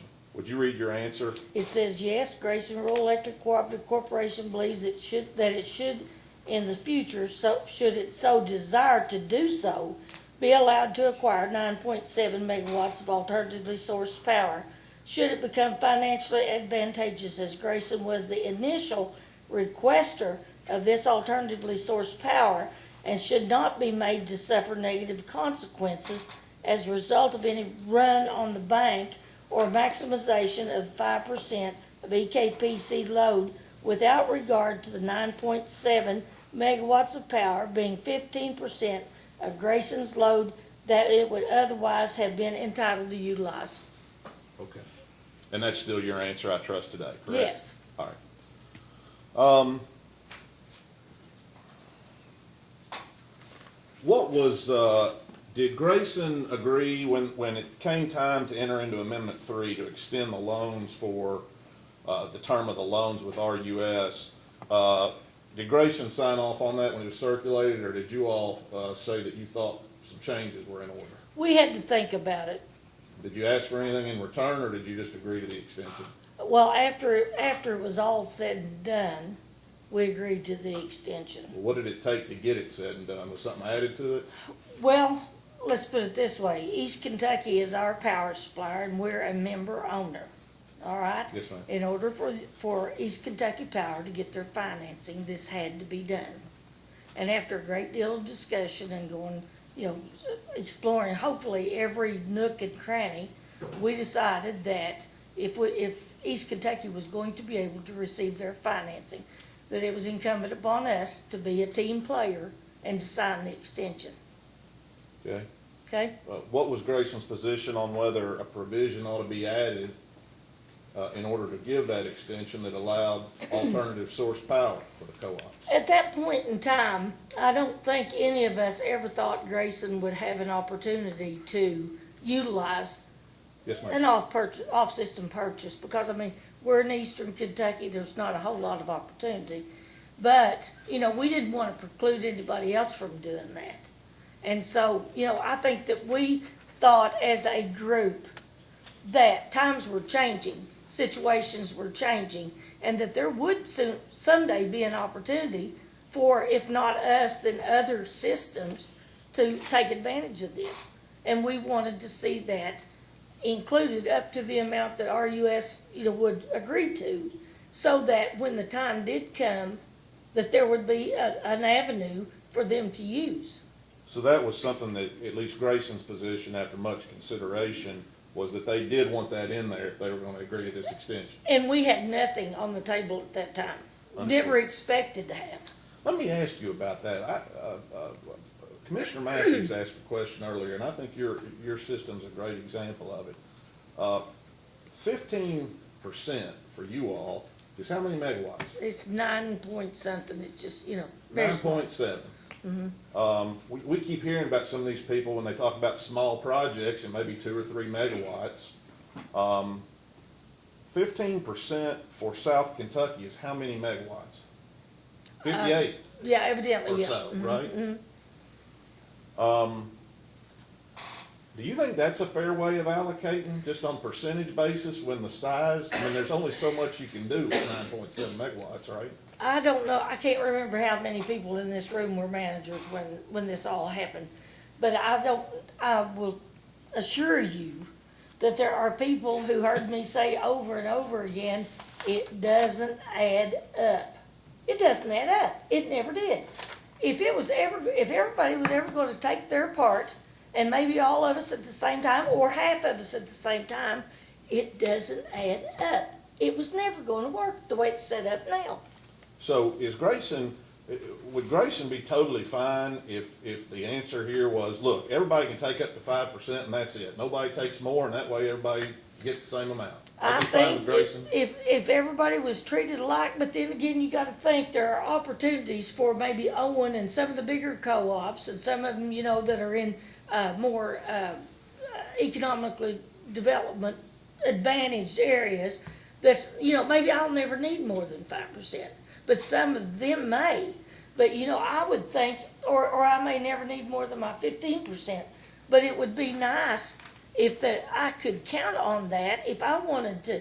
We helped East Kentucky put in their landfill gas project from Boyd County, Kentucky, across our system and into our Pactola station. What we got out of that was whatever savings that they had. It really didn't do anything for us, but we helped them because it's the right thing to do.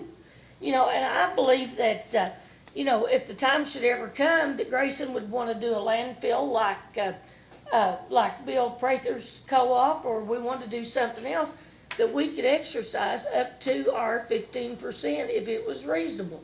But it doesn't add up, and we've said that all along. And it was said, first come, first serve. If you don't get in on the first of it, then you have to wait till somebody's contract expires, and then you can pick yours up. Did you hear Mr. Prather's testimony earlier when he talked about in his boardroom at Farmers in terms of where they view their duties to run both to their customers but also to East Kentucky as a whole? Did you hear that testimony? Yes, sir. Do you agree with all that? Yes, I do. Anything you took issue with there? No, because I tell you why. If East Kentucky's owned by 16 members and they're not financially healthy, then it's going to cause issues with East Kentucky and their finances. Believe me, I was there before this. I was there for the Liberty Report. I mean, I've been through it all. I can remember when we were not financially healthy. It is not a good place to be. And I want East Kentucky to be financially healthy. But then again, I think that you can't have a complete separation between East Kentucky Power and Grayson, or East Kentucky Power and Shelby. It all has to be considered, to make things work. So in your boardroom, at least your view and your board's view is you ought to be thinking about the impact of decisions on both of those. On both of them, exactly. Okay. I heard your counsel, we'll strike that. Let me ask you this. You heard Mr. Campbell kind of give that history last night Yes. that you talked about. Did you hear anything generally wrong about how bad the financial conditions No, are? I was there. And where they are today? No, it's 100% better, and I'm very proud of that. What about the boardroom? Did you agree with what you heard about the improvements in the boardroom? I think there's been a lot of improvements in the boardroom. Like I said, I helped with the Liberty Report and getting all those meetings done. I helped with, once that was done and we started going through and adopting different things out of like our committees, how they're set up. Yes, ma'am. Board policies. I spent at least a year and a half running back and forth to East Kentucky. My board thinks I have an office down there somewhere because I was very involved in that process. And generally, you and your board supportive of the recommendations that came out of that Liberty Report? We are supportive, but sometimes they just don't seem to filter down to Grayson. I don't know whether we're too small or, too far away or what. There's a lot of things that we have voted for that won't do us a bit of good, but they will do the bigger co-ops good. So if they save money and East Kentucky saves money, then that means it ought to filter down to us. Right?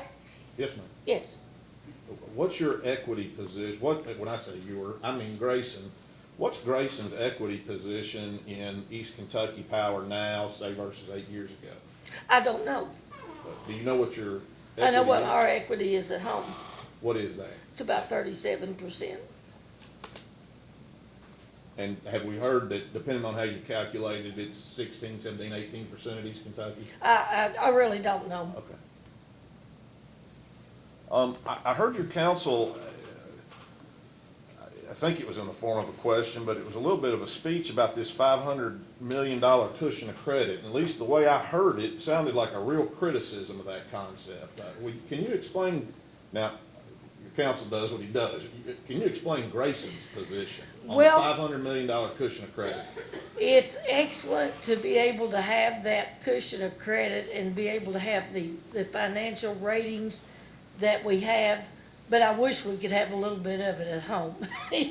I wish there was a way, or I don't know what level we could go down to and still maintain our financial ratings. I don't know whether 400,000 would be enough to keep us where we want to be. Million? Or 400 million, and some of that come back to the co-ops or not. You know, I don't know, because that's not my expertise. But, you know, as far as the financial condition of East Kentucky, that's a very good thing. Does it have to be that much? You know, we don't talk about that. Well, let me ask this question. You attend a lot of the board meetings. Oh, yes. CEOs are welcome. In fact, Absolutely. they're encouraged to Yes. attend the board meetings, Yes. unless it's an executive session, and you're very active in attending those, Yes. aren't you? You know, for instance, that Grayson's board member voted in favor of the $500 million cushion credit, right? And that may have been, now, to be honest with you, I've been sick this last year and I've missed a few meetings, and that may have been in an executive session. The 513 million just really surprised me. I had no idea it was that high. And like I said, I don't know what it takes to keep us at that level. But if there were an opportunity for some of that money to come back to the co-ops, you know, I would like to see that happen too, but I don't want to lose our ratings. Did you hear, understood, understood.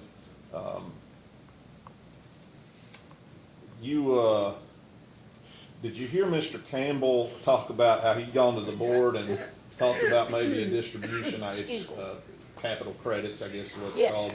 called? And the board had told him, don't come back here till we hit 20% equity. Are you okay with the board's position on that? Well, I understand that's an RUS requirement anyway. Now, personally, I would like to see us have some capital credits, but do you know what would happen with them if they did come to Grayson? Tell me. They would go straight back to our members. Well, wouldn't that be good? Well, it'd be great. But it's a popularity thing, and you've got to remember how many of those customers are no longer with us. You know, we've been in business a long time, and there's a lot of them that are deceased and what have you. But it would be wonderful to be able to have that opportunity to pay them back to our members, but would that do anything for our financial position? Not so much.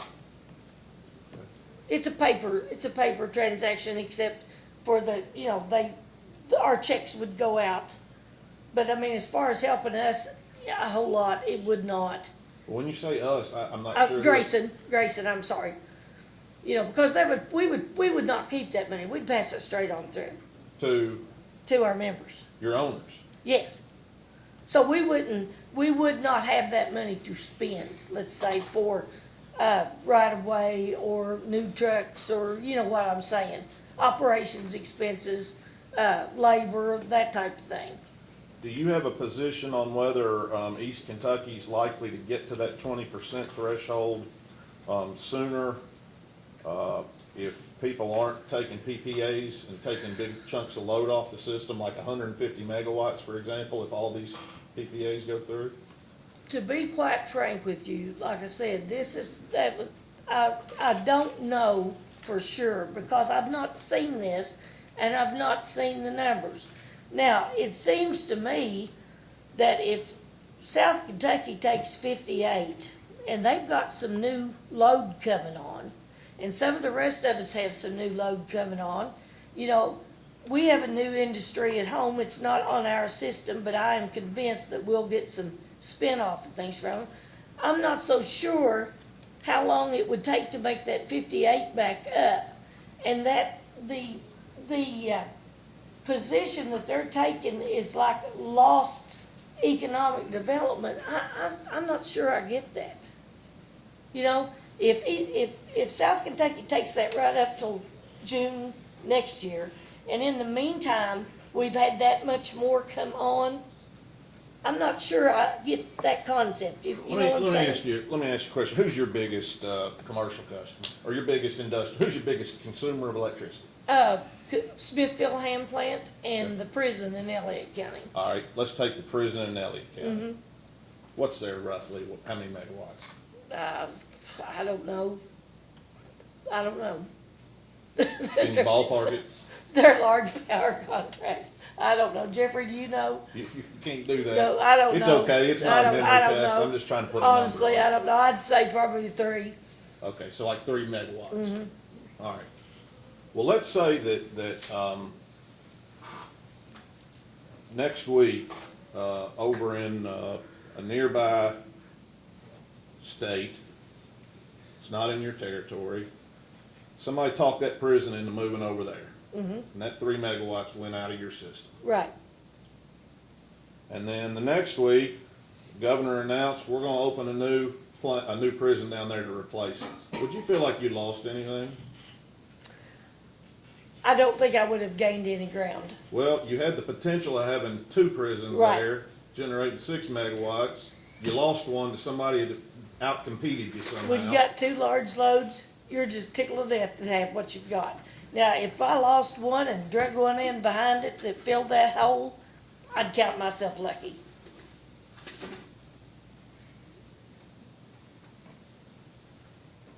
Give me just a second and I'm gonna be done. I appreciate you. Okay, that's fine.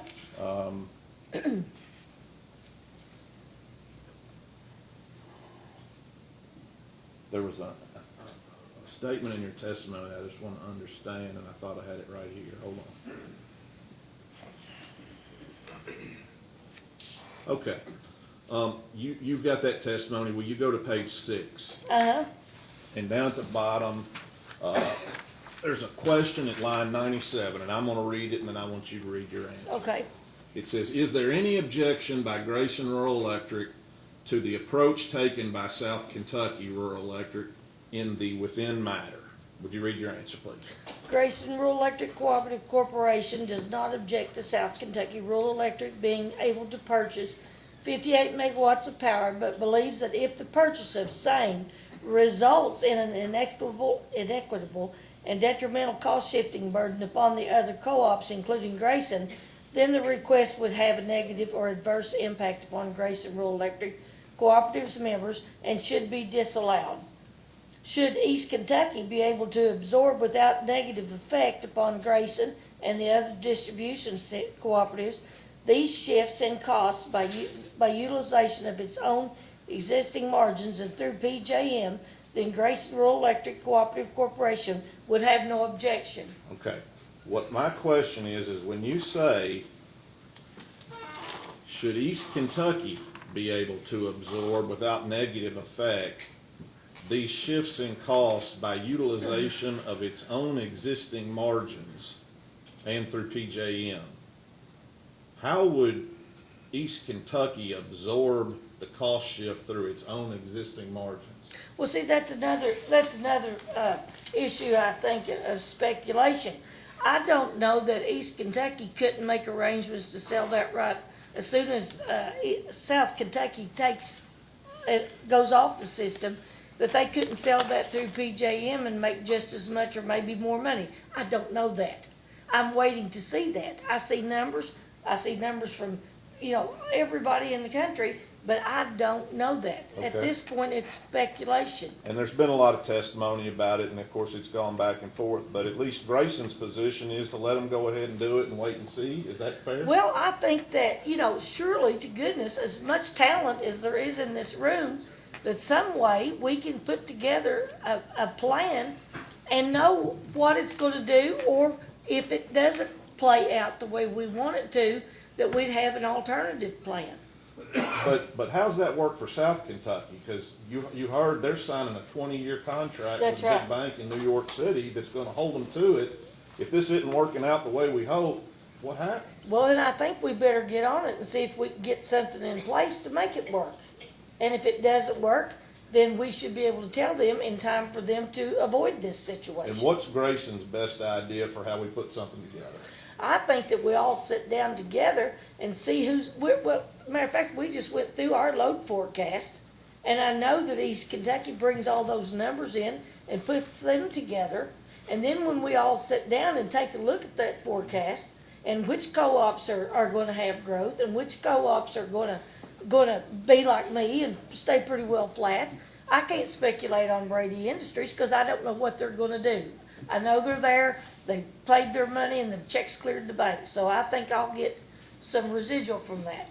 But I think that surely, with good and true load forecasts that we each individually provide to East Kentucky, that we could sit down and get ourselves together and get some idea of how this system is gonna be affected in the next 5, 2, and 10 years. Do you have any explanation for the commission as to how it is since the 15 years since 2003 that hadn't been able to be figured out? Well, sometimes I think it's just a matter of saying, we've done this, give it to me, I'm gonna sign it. You know, I'm sick of fooling with it. But, you know, we've all said from the very beginning, it doesn't work. It doesn't add up. Either the MOU's gonna have to go, and we're gonna have to come up with something that'll work, good, bad, or indifferent. It may be level for Grayson, it may be great for somebody else, but like I said, if they're keeping East Kentucky's costs down, I'm gonna benefit from it, or else this commission's gonna have to write it up and say, now here it is, you all do this. Ms. Fraley, I sure do appreciate your time. Thank you. Well, thank you. Mr. Oswald? No question. Mr. Crawford? I have no questions, sir. Mr. Scott? Oh, you're gonna have redirect. Mr. Hubbard? No question, John. Mr. Grover? Sure, 2 questions, actually. Yes, sir. I just want to make sure I understood. Now I feel like you said this in your testimony, if East Kentucky is able to mitigate through off-system sales, new on-system sales, bringing in a new load, going off to some new retail market, if they can avoid any impact to the rest of folks, including Grayson, you don't object to South Kentucky's application? Absolutely not. Now, that may be fairyland, I'm just thinking this, but if it didn't have any impact on Grayson or our sister co-ops, and under the current conditions of these 2 documents, I say let them have it. Appreciate that. One other question. Let's say hypothetically, folks are directed or they decide to go get together and try to figure out some solution. Do you think as part of that solution, there should at least be some attention to South Kentucky and what motivated it to do this in the first place? So they're not penalized from having relied on the MOU and trying to secure the rights afforded to it under that document. I do. I don't think there was any malicious intent on the part of South Kentucky. You know, they may not have realized what all the impact could encompass, but I do not think that they had any intention of harming any of the rest of us. You know, I've never seen that out of any of their officers or board members. But I think that probably the consequences were not very well thought out, and they certainly weren't very well displayed in the documents. I understand. And that's why you would like to see, with some confidence, those potential consequences mitigated. I would, and I'd like to see, you know, like I said, if one of the other co-ops gets a big load, or if they get some new territory, you know, something like that, I'm all for it. I'm all for it, as long as I don't have to put that price on my members. I have people that can't pay a $75 bill, and I just don't want to do that. So if it gets replaced, I mean, you're not buying into this Ivy League economic lost opportunity theory. You think if that load gets replaced and it's mitigated and those revenues are equal, you're okay? I just really have a problem with that lost opportunity. You know, I mean, I lost an opportunity, let's face it, of the 9.7 a few years ago. But we lived, I mean, we made it okay. It would have been nice, but, you know, it's the way it is. But I would hate to say that we were the stumbling block or the, what stopped another co-op from an opportunity. I appreciate that. Thank you, Ms. Fraley. Ms. Vincent? Yes, we've just got a few questions. Good afternoon, Ms. Fraley. Good afternoon. I really don't want to belabor this point, but I'm confused about if today, under the circumstances as we know them today, if Grayson decided to elect under the MOU, would Grayson request a 5% or 15%? Well, that would be according to whether the conditions were met in the contract that said you can't, we're done now, we can't go over the 2.5, we can't go to the 5%. Because it's never been our intention to violate the contract as they stand now, So that would just be according to circumstance. It would be according to the decision that these other folks would help us make, or help East Kentucky and us make. So, there's really not a good definitive answer to that right now. Well, actually, I think you did give me exactly what I was looking for. Thank you. You're going to depend on the conditions on the ground. And Yes, you're my willing board, to- my board is, I know that some people think we're anti-co-op. We're not. There are just some opportunities that we think that should be available and should be, they should be set up in a way that they could be utilized.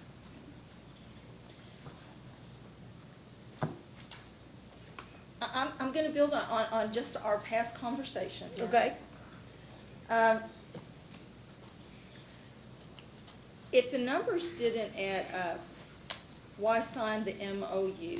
And I say that respectfully, not to challenge you. You strike me as somebody that, weighs and isn't afraid to go, no. So if you help me understand, like what was going on that made you say, yep, I'm signing? I don't mean to laugh. It's okay.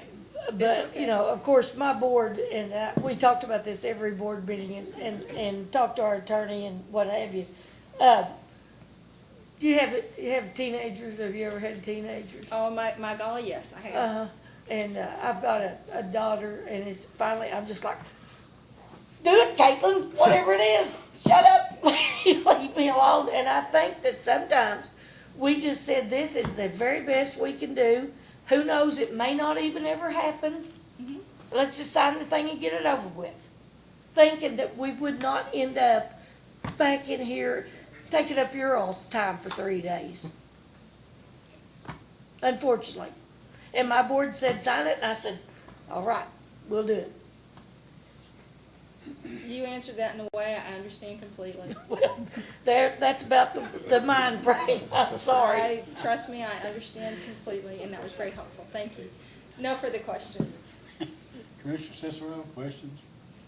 So you've seen Mr. Wolfram's numbers on cost shifting, right? Unfortunately, I have not. I just glanced at it yesterday when I got here, and I haven't had time to sit down, read it, and get the, try to absorb it. I'm not quite sure. Can you read what the number is, the cost shifting for Grayson supposedly on that sheet? I feel more comfortable giving it to her. Give That's it all right, to Chairman. I don't have a legal background, so it's I guess I have to give this back to all. I want to make sure I stay as an advocate, not a witness. okay. Okay, all right. What is the cost shifting number that supposedly will go to Grayson Electric? The top one says, well, let's see, base revenue, demand-based energy, total revenue. Here we go, down here on the bottom. It looks like I said, I haven't got to look at this. Is this 88,000? I don't know. Am I on the wrong line? Or is it all the way to the right? It says total revenue. Is that what we're looking for? Total cost shifting, let's see what we have. Yes, it's a change in. Would it be helpful if someone could approach the witness and point out the? I the really lines? have not looked at this. On the right side it says total revenue. Is that the total cost shift anticipated? No objection to Mr. Gold just No, I pointing that. think any assistance there would be helpful. Is this it right here? Do have an objection to Mr. Atkins, no objection to Mr. Gold.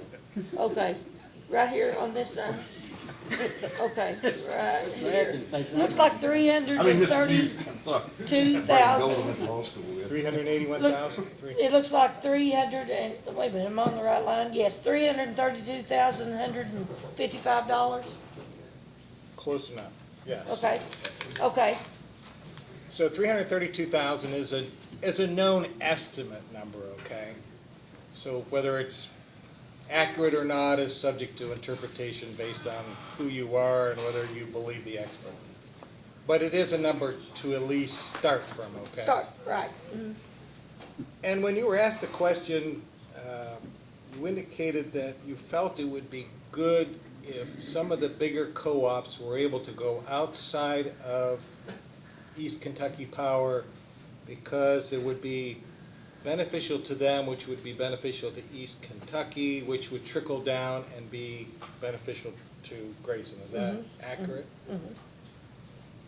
My question is, has there been any analysis that says what kind of beneficial effect you receive out of that versus the fact that you're going to cost shift onto your customers, using that as an example and subject to whatever accuracy it is, but use the 332,000 for example, aren't you kind of sacrificing a potential benefit for a known adverse effect by endorsing this cost shift that goes on in the beginning? I'm not sure we're on the same line here, but now, let me explain where I'm coming from with that. If, like I said, some of the co-ops have more economic development advantages than certainly Right. Grayson does. Now, if they are able to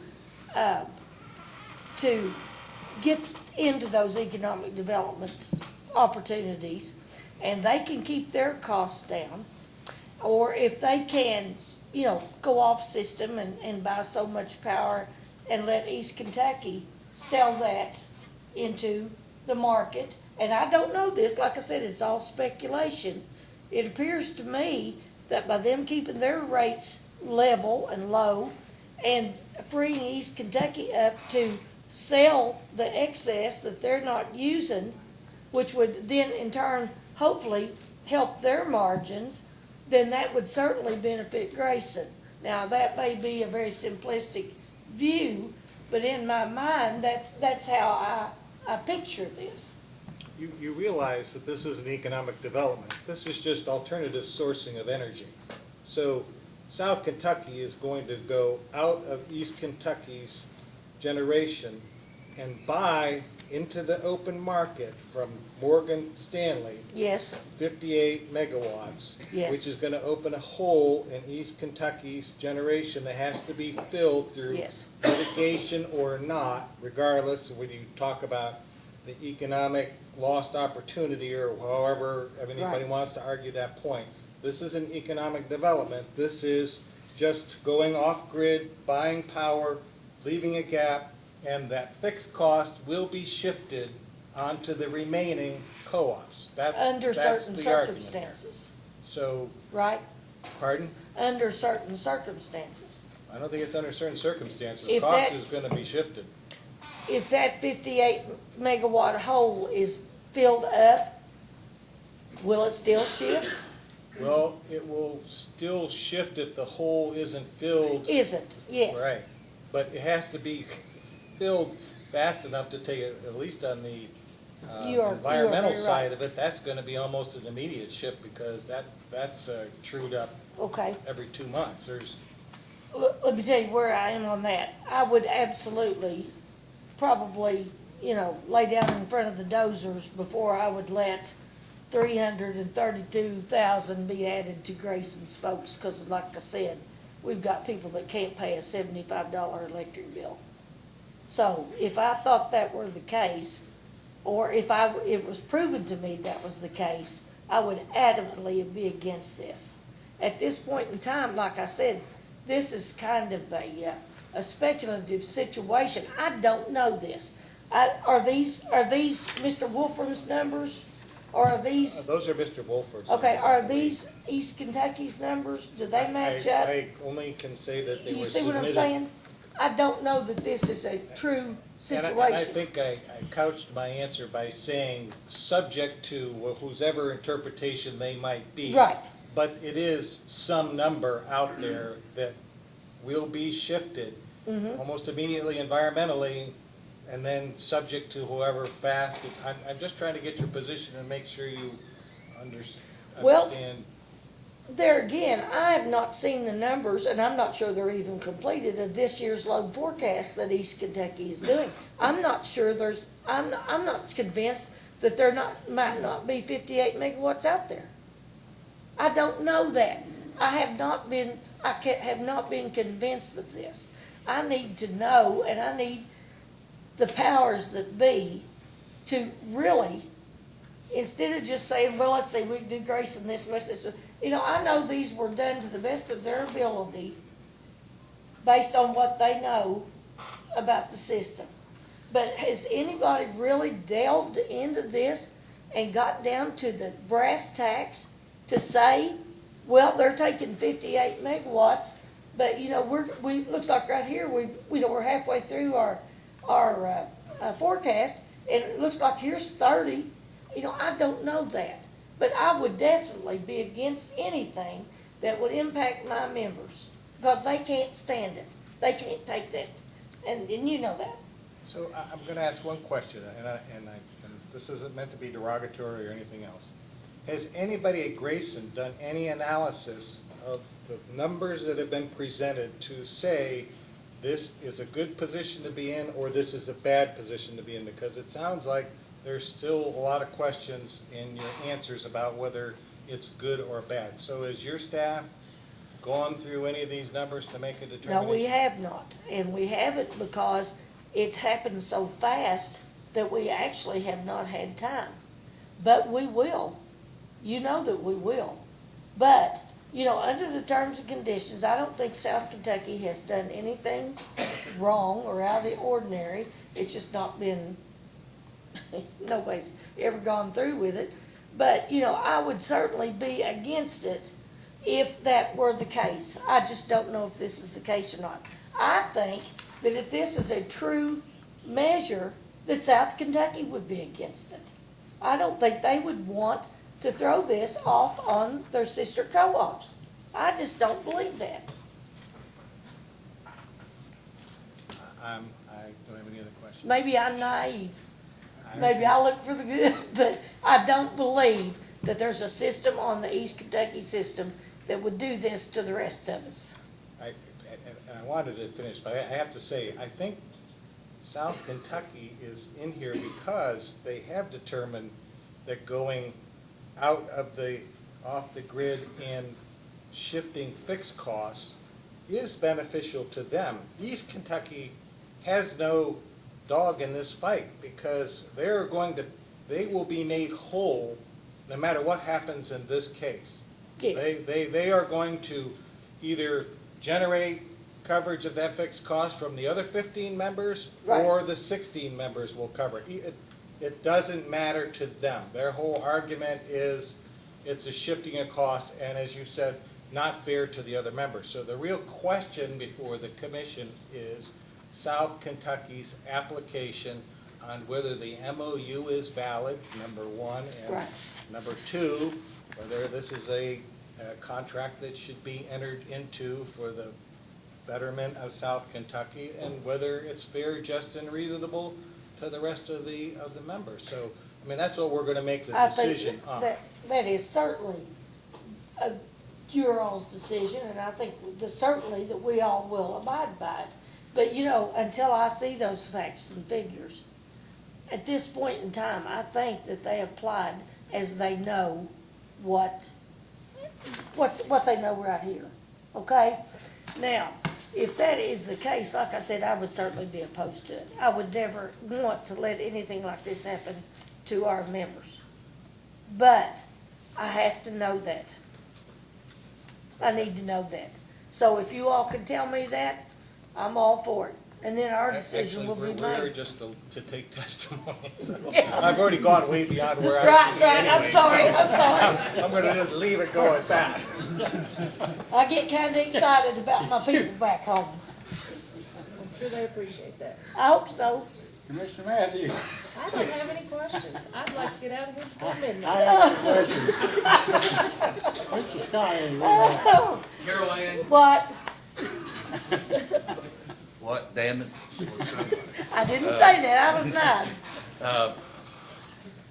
Would you tell the commission, well, we'll strike that, wasn't Grayson the last distribution co-op that signed the MOU? Yes, And was East Kentucky the last co-op that signed the MOU? They signed it after Grayson, right? who did? East Kentucky. I can't remember, probably. They probably did. And was it signed by Grayson? Tell the commission how it came to be that Grayson Rural Electric signed the MOU. Where it was, how it came about, and under what circumstances it got signed. Well, my board said they'd had a meeting with the, East Kentucky and we was all gonna sign it. I said, okay. So they loaded us up. We all went to Moorhead to, where, I believe it was the industrial park out there. Met a bunch of East Kentucky's people and the documents were prepared and everybody signed them and that's the last I knew about it. First and last I knew about it. Was that at a time when the Grayson's 2012-503 case was still pending before the commission? Yes, And was there a meeting with your board, or at least some of the board, and East Kentucky's members? yes. And they, was your lawyer present? no, and neither was I. Was there a meeting at which East Kentucky's lawyer was present? I'm sure, yes. You know which lawyer it was? I believe, let's see, I won't say for sure, but matter of fact, I think there was more than one. I think that, let me think, Jeffrey, I can't, I Well, think that, anyway, was that the conclusion of the case? yes, as far as we were And concerned. that's what concluded 2012-503 and the Charleston Bottoms case? Yes, And if this petition of South Kentucky is granted, that if the commission determines that within the framework of Amendment 3 and the MOU, that this petition ought to be granted, do you believe that that could form the basis for some leverage at the East Kentucky boardroom for a modification to reach this consensus of a compromise? I would hope so. Well, do you think it could? I think it could. No further questions. Okay, may this witness be excused? You may step down. Thank you so much. Thank you. Let's see if we can get, I was gonna say, suggest something, but I won't. Let's see if we can get another witness or two. What? She wants to go for a small break. Well, I guess council wants a small break, so let's break until, no, 4:15, let's get back. We're back on the record. Please call your next witness. Oh, Mark Stalin, sir. Please raise your right hand. Do you solemnly swear or affirm under penalty of perjury that the testimony you're about to give will be the truth, the whole truth, and nothing but the truth? Yes, sir. You may be seated. Mr. Crawford, you may ask. Thank you, sir. Would you state your name, your occupation, and your business address, please? Mark A. Stallings, President, CEO of Owen Electric. We're located at 8205 Highway 127 North, Owenston, Kentucky. And how long have you been CEO at Owen Electric? I've been CEO for 9.5 years. Have you provided sworn testimony and sworn requests for information in this case? Yes, I have. And do you have any corrections or additions that you want to make to that testimony and those requests for information? No, sir, I do not. Do you acknowledge the truthfulness of everything that's been sworn to by you and put in the record at this point? Yes, sir, I do. Tender the witness. Mr. Chandler, Mr. Cook? Good afternoon, Mr. Stallings. I've got a few questions for you. Do you have your testimony in front of you?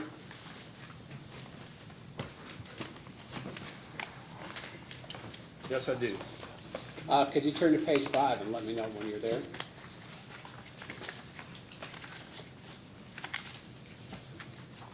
I am there. Thank you. Beginning at line 20, could you read into the record the sentence that starts with "in addition"? And I believe it ends at the top of the next page. I think you must be referring to a different piece of my testimony then. All right, let's see. Are you looking at the April 12th, 2018, or are you looking at my response to Jackson Energy?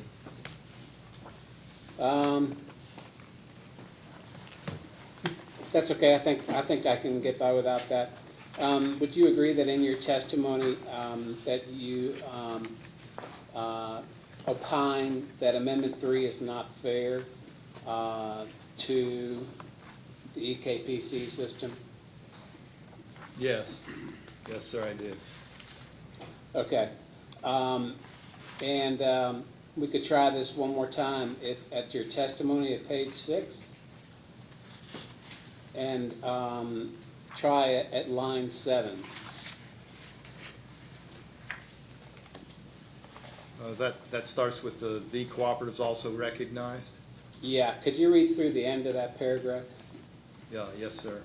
The cooperatives also recognize that Amendment 3 as written created the so-called problem of a run on the bank, whereby the largest cooperatives could completely use all of the available alternate source power, 5% of East Kentucky's load, to the exclusion of other cooperatives. However, the cooperatives and East Kentucky were unable in the MOU to resolve their differences in regard to the various problems created by Amendment 3. Consequently, the MOU as drafted was the best the cooperatives in East Kentucky Power Cooperative could do at the time, given the various problems created by Amendment number 3. Okay, so if I understand correctly, you're saying that EKPC and the members all knew that this day was coming because Amendment 3 was imperfect. I would say that we knew that Amendment 3 was imperfect, but we did not believe this day was coming. I recall several managers asking me specifically if Owen Electric had any intention of making a notice of an Amendment 3 election that would be a 15% election, and I recall that my response to them was no, we would not. And my recollection tells me that all the co-ops that were expected to possibly want to run a 15% Amendment 3 election through the system, so to speak, were asked that same question, and we were not the ones that have done it, and so we were surprised.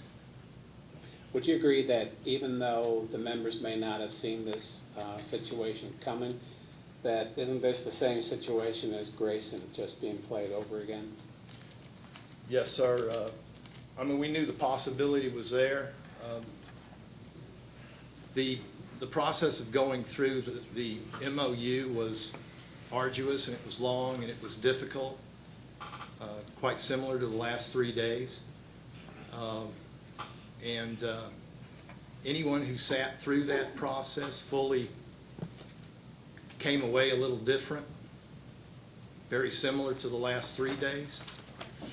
And the feelings that went into that, and the MOU was a 5-year process, started in 2010 and it ended in 2015. The actual draft of the MOU was completed in the spring of 2013 and sat for 2 years and X months. So it was a long process, and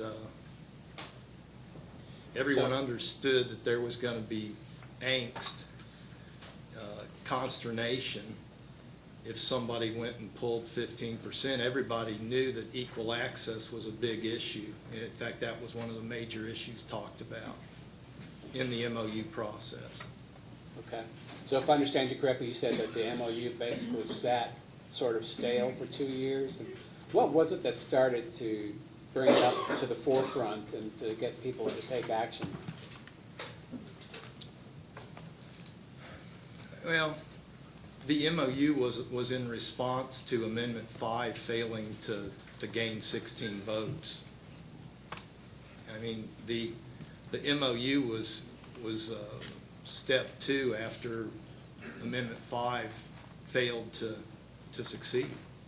And so the thought process was, well, can we do something with a memorandum of understanding to at least define how to apply Amendment 3 that quite honestly was extremely vague. But the MOU was never intended to change Amendment 3. Amendment 3 is the contract. It is the signed document. The MOU is a tool, a vehicle in terms of how to apply it. We wanted to make sure that everybody signed it, though, because the problem had been that Policy 305 was promulgated by East Kentucky. It was not accepted by all of the boards. And so we needed something that was going to have approval of all 16. And refresh my memory, Policy 305 was, do you know roughly the year that was put into action? It's the spring of 2004.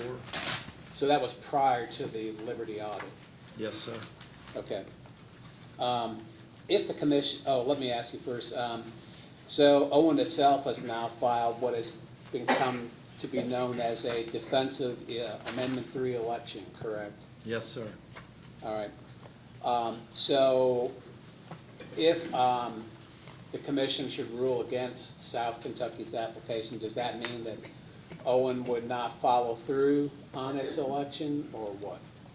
We would pull the election as fast as we could pull the election, never Okay. to see it again. Is that because you don't want to see any other co-op bear any shifted costs?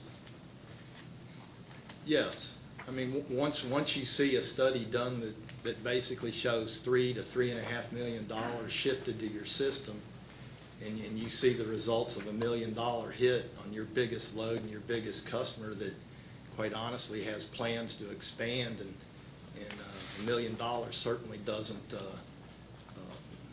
improve the chances of plant expansion there, which has a tremendous number of jobs in northern Kentucky. Yes, there is no way that Owen Electric can support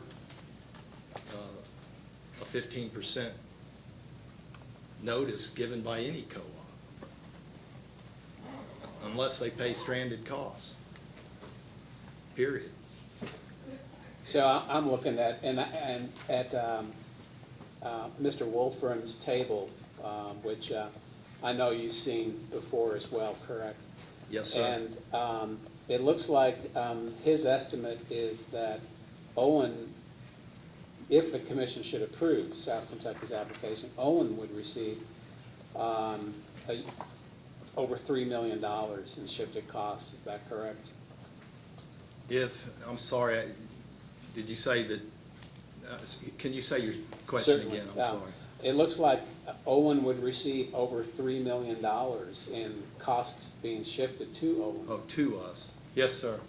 It's 3 million, if you include the, with the FAC as a counter. Yeah. If you include the FAC, or do not include the FAC, you're looking at roughly 3.5 million.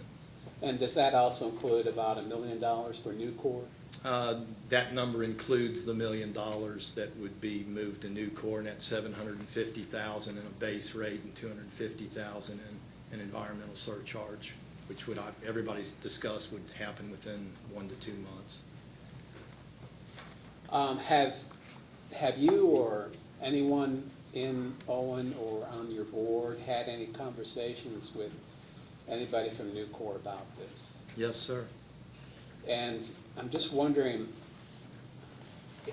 are you able to disclose what their thoughts are? Do they have any concerns about this, or is it just not a big deal for them, or what? It's a huge deal to them.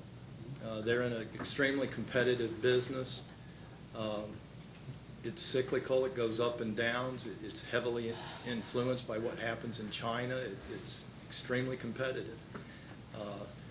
Their plants, when they are looking for business expansion, their plants compete with each other for business expansion. There are plants that are similar to the Gallatin plant within the Nucor system that will compete with each other for a plant expansion. I've seen it happen. I've been in meetings where they've talked about it and talked about the plants that were competing with Gallatin for projects that may or may not come.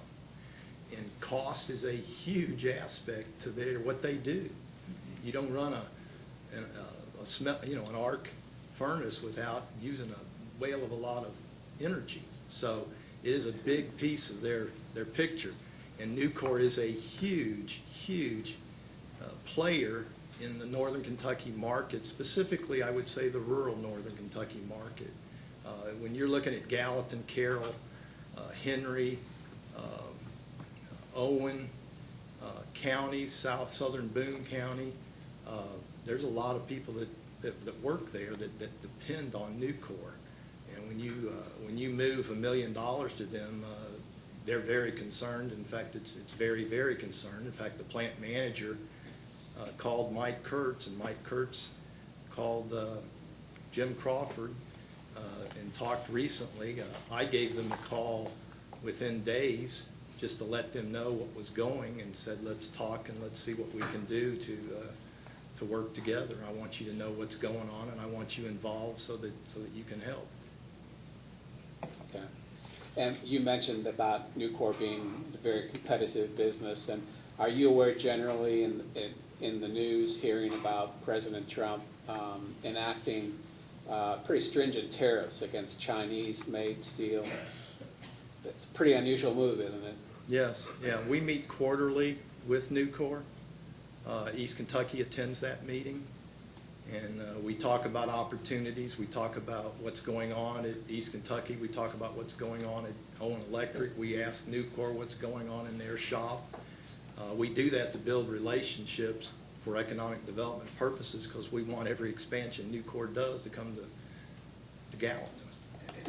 And so we have a very, very good working relationship, and quite honestly, East Kentucky plays a huge part in that process. And we've talked a lot about the management audit and the change in East Kentucky since 2009, 2010. And I can attest to that in every meeting I have with Nucor. I thank God that I've got the staff that East Kentucky has today to help manage and help Owen provide excellent and quality service at a very competitive price to Nucor, and I don't want anything to threaten that or damage that. So it's safe to say that a big energy consumer like Nucor is, when they look to have an expansion, any kind of expansion, they're going to want to know that their utility provider is pretty savvy in the way of energy issues, correct? Yes, sir. So if the commission should approve South Kentucky's application, do you believe that EKPC's mitigation efforts will prevent the need for Owen to have to seek a base rate increase? Our operating margins last year were just a hair under $3 million. Operating margins is basically what determines whether you need a rate case or not. $1 million of that $3 million, let's say, I'll use the lower number of $3 million. If $1 million of that's going to Nucor, then there's $2 million going to the rest of my members. And we had $3 million margins, that's gonna leave roughly $1 million. It's gonna basically take 2/3 of our operating margins away. It would put us just a hair over what tier we need to keep our covenants with CFC, CoBank, and RUS with our lenders. So it would be, it would put us into an immediate position where we would have to start looking at cost cutting, looking at all kinds of measures, looking at a rate case. I mean, we're talking serious business. And quite honestly, when I look at our financial forecast today, we don't need a rate case until out in the mid-20s. So it basically accelerates a rate case 4 or 5 years. What kind of metrics are required under your covenants? It's the same that everyone, I think 1.25 was mentioned. Okay. All right. No other questions, Mr. Chairman? Mr. Royce, questions? Just a couple. Would you say your last name? Stallings. Stallings. I want to make sure I pronounce it correctly. I've sometimes say Stallings. Mr. Stallings, is Owen one of the larger co-ops in terms of its load? Yes, sir. Did you hear Mr. Prather's testimony earlier? Yes, I did. Did you hear about how he described how his board views their responsibilities both to their own owner members but also EKP as a whole? Yes, sir. You take issue with anything he said? No, sir. Does your board strive to fulfill those same principles? Yes, sir. Is that how you all make decisions? Yes, sir.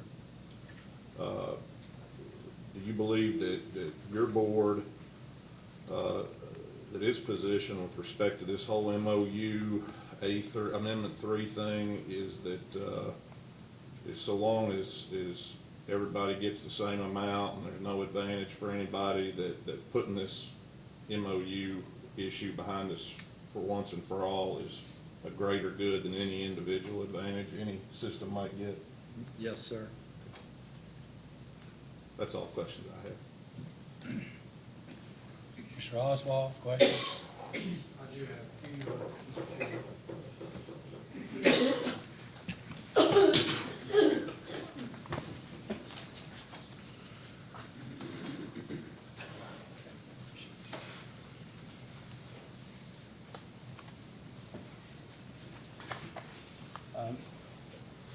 Mr. Stallings, does Owen Electric currently have any projects right now from which they buy power, which is outside of the East Kentucky system? We do have a 2 megawatt distributed generation unit. It runs on natural gas. I was involved in a DEDI, Department of Energy, group that was looking at combined heat and power light projects, where they were looking at large power accounts and whether they would desire to use natural gas generation for their own sources and whether it was economical for them to do that on their own. I felt confident that our rates to our large power rate B customers was low enough that we were not a target. But I knew that we've got the MOU Amendment 3 option where if we purchased a 2 megawatt unit, put it into play, I'd like to see how it runs, how it operates, what the cost is.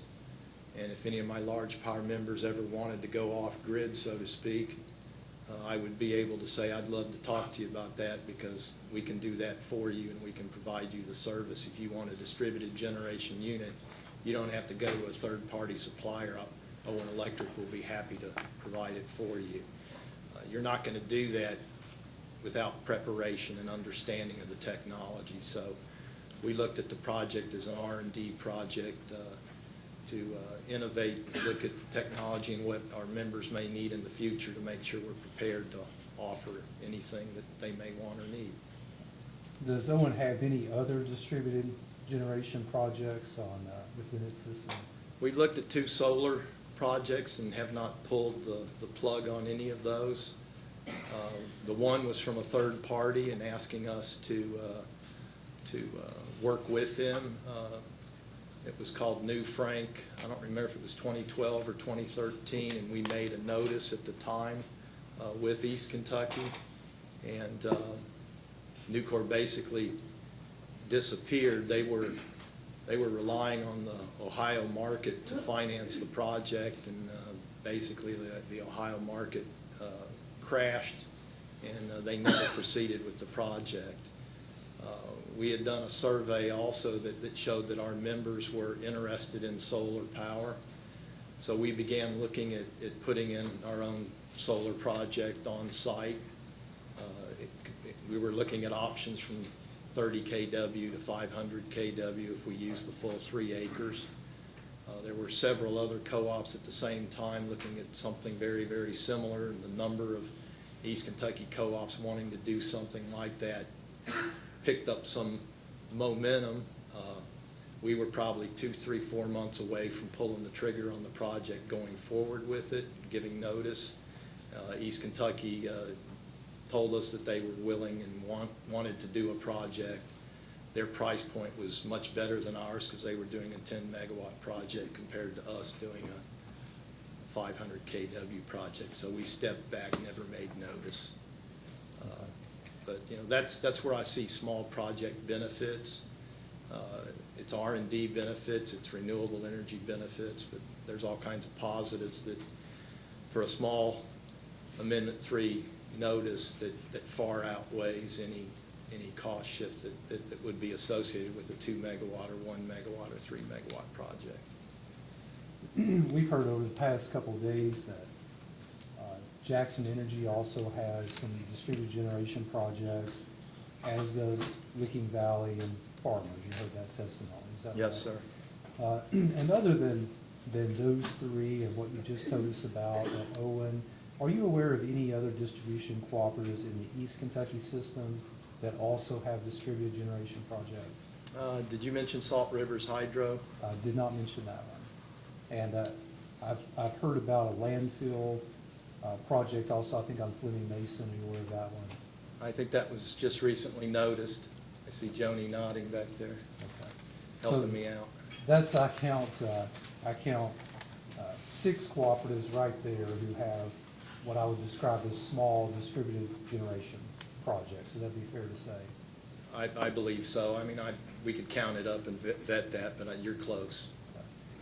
One thing I really haven't heard mentioned in the past 3 days is we keep calling this contract between East Kentucky and all this distribution cooperatives a wholesale power contract.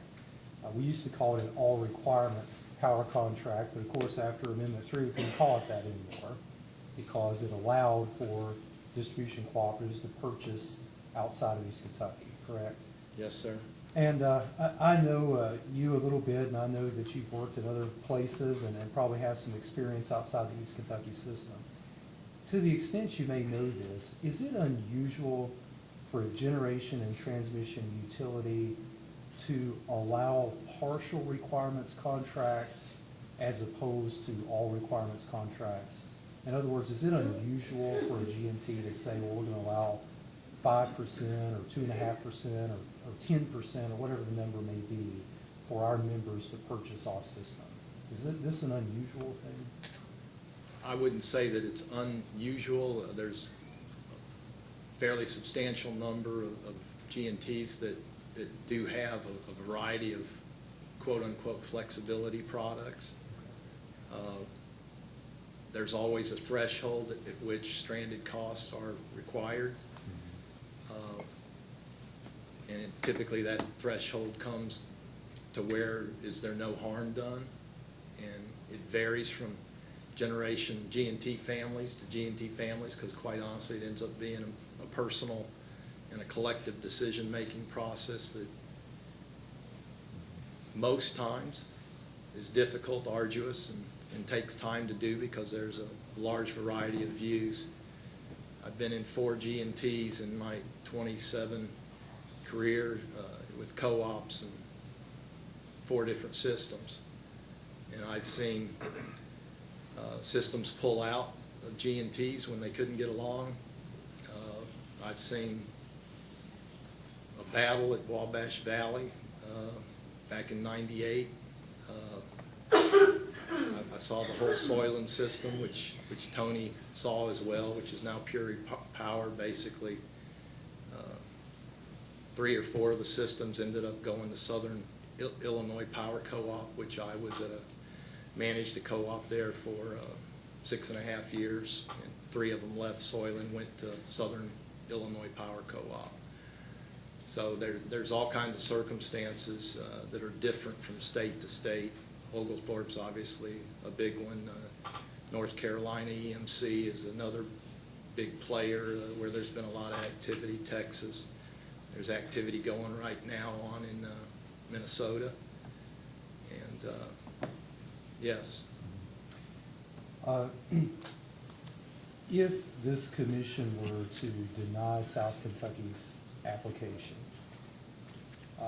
would Owen Electric still be in favor of allowing cooperatives, whether it's Owen, Jackson, or Cumberland, whoever it may be, to still have the ability to move forward with these smaller distributed generation, behind-the-meter, or projects of a smaller nature, so to speak?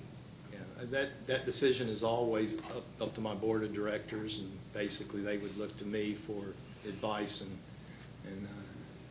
that they would always ask me a lot of questions, and they would make sure that we do our due diligence in any efforts we do. In terms of what they would support or not support, it's pretty obvious that they're very, very supportive of behind-the-meter projects. We've already done one. We've looked at several others. In terms of going out into the market to do something very big, similar to what South Kentucky is wanting to do here, there would be a lot of discussion. There would be a lot of vetting. There would be a lot of risk assessment. I can't say what they would or wouldn't do, but there would be a lot of discussion. Fair to say that you would like to still have that flexibility to where you could at least consider projects? I always like options. I always like opportunities. I always like flexibility. That doesn't mean that I'm going to want to use it. To go out on the market on a big deal is a big deal, and it has large consequences. And quite honestly, I would not support any move. I would not recommend any move to my board on a big PPA unless there was no harm done, unless there was a mechanism in place to handle the lost opportunity cost or the stranded costs, however you want to say that. Because quite honestly, I don't like it being done to me. Or my co-op or my members or my large power customers. I mean, I just don't want to. I do not think it is fair for Nucor or Safran, which is another big load, or R.E.C.C, which is another big load on the Owen system, or any of our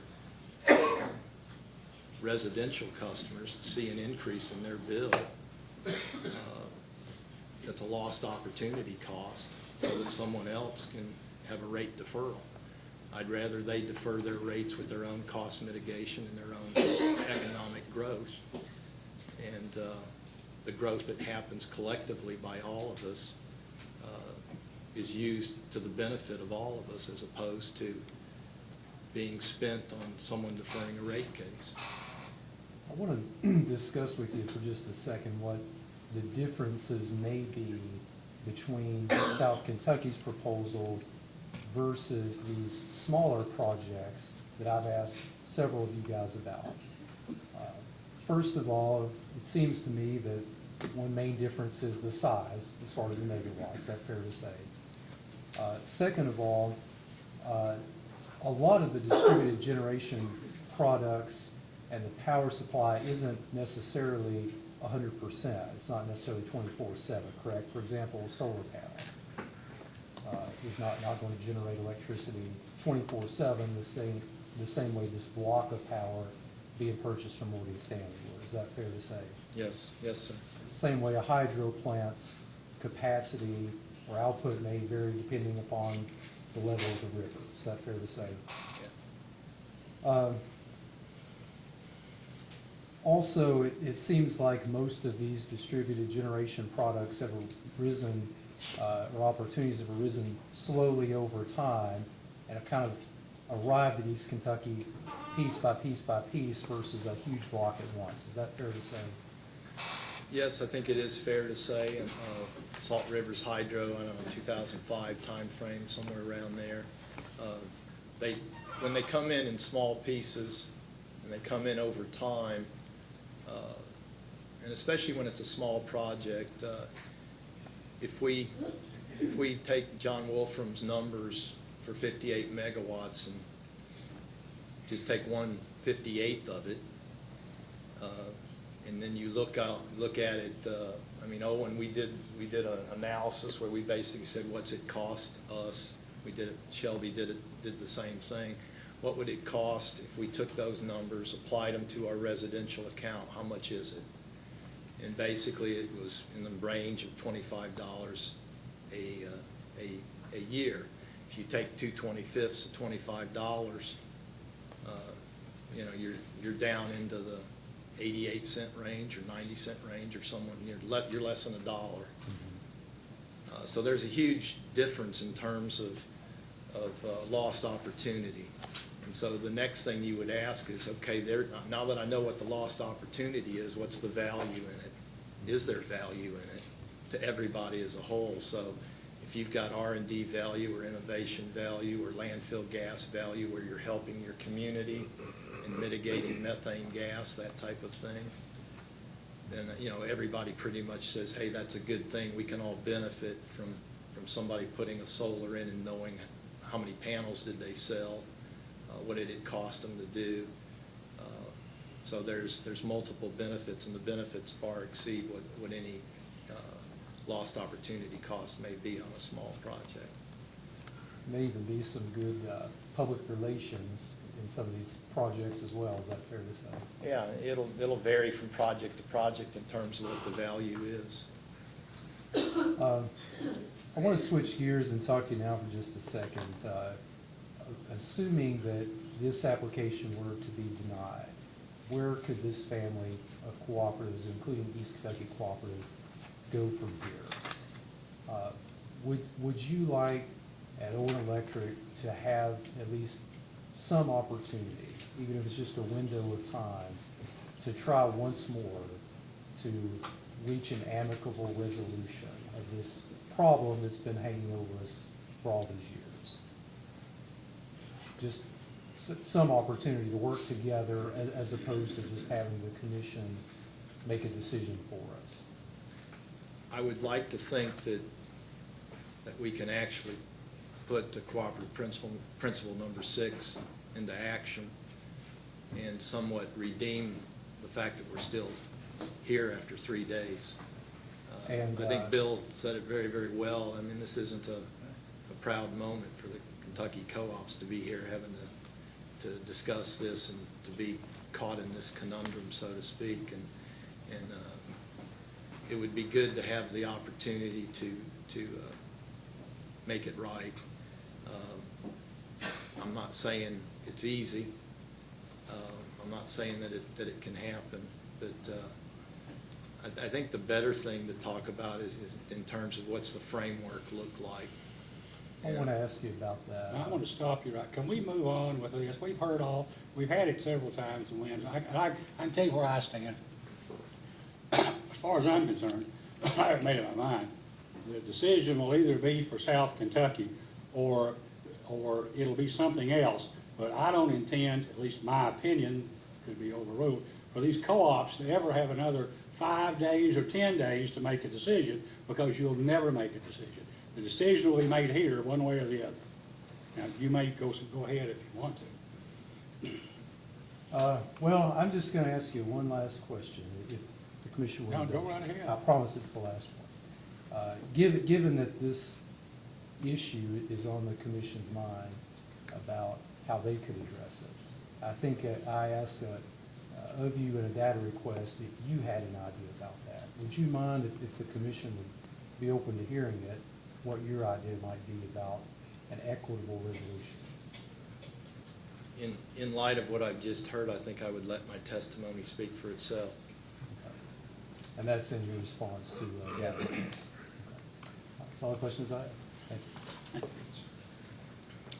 You know, I hate to sound aggravated, but you know, this has been going on since 2003, and if you haven't decided it in 15 years, my experience, as well as just my off-the-top-of-the-head opinion, is that you're never going to decide it, and it's going to take somebody else to do it, and I think we're willing to do that.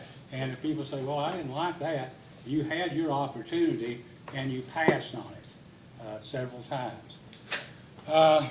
Okay, Mr. Crawford. Yes, sir. Any questions? No, sir. Mr. Hubbard? Mr. Oh, Oh, yes. excuse me. Go ahead and go through. Yeah, I was going to go through the list. Mr. Hubbard? No, Your Honor. Right. Okay, Mr. Grover, questions? Two, if you'll indulge. First one, I feel like I heard this yesterday, but it was a long day yesterday. During the sort of MOU development, which I now understand, sounds like gestating from about 2012 through about 2015, correct? I typically think it started in 2010 with the Jackson request, but the real effort began in 2012. Jackson kind of reignited the discussion. The real effort on the MOU, as you say, did begin in 2012. Okay. Did I misunderstand? Was Owen one of maybe a small group of cooperatives who was insistent on the inclusion of a 15% election before it would agree to the MOU? We were in that group, yes. Why did you insist on the 15% election? We basically, the MOU began, I mean, the MOU gave an individual co-op 15%, and East Kentucky was capped at 5%, and there was this huge disparity between 5 and 15. We felt that percentage had to be the same. And so everybody needed to have equal access to the same percentage. 5%, 6%, 7%, 15%, whatever.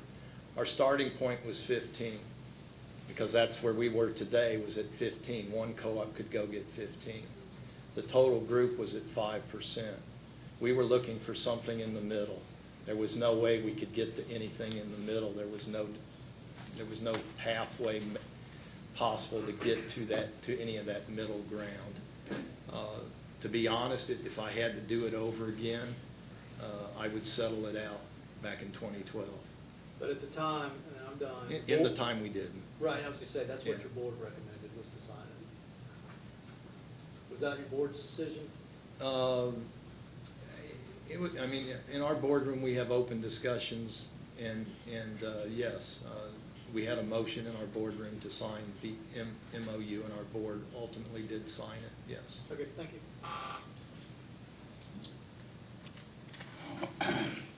Okay, Ms. Mansell?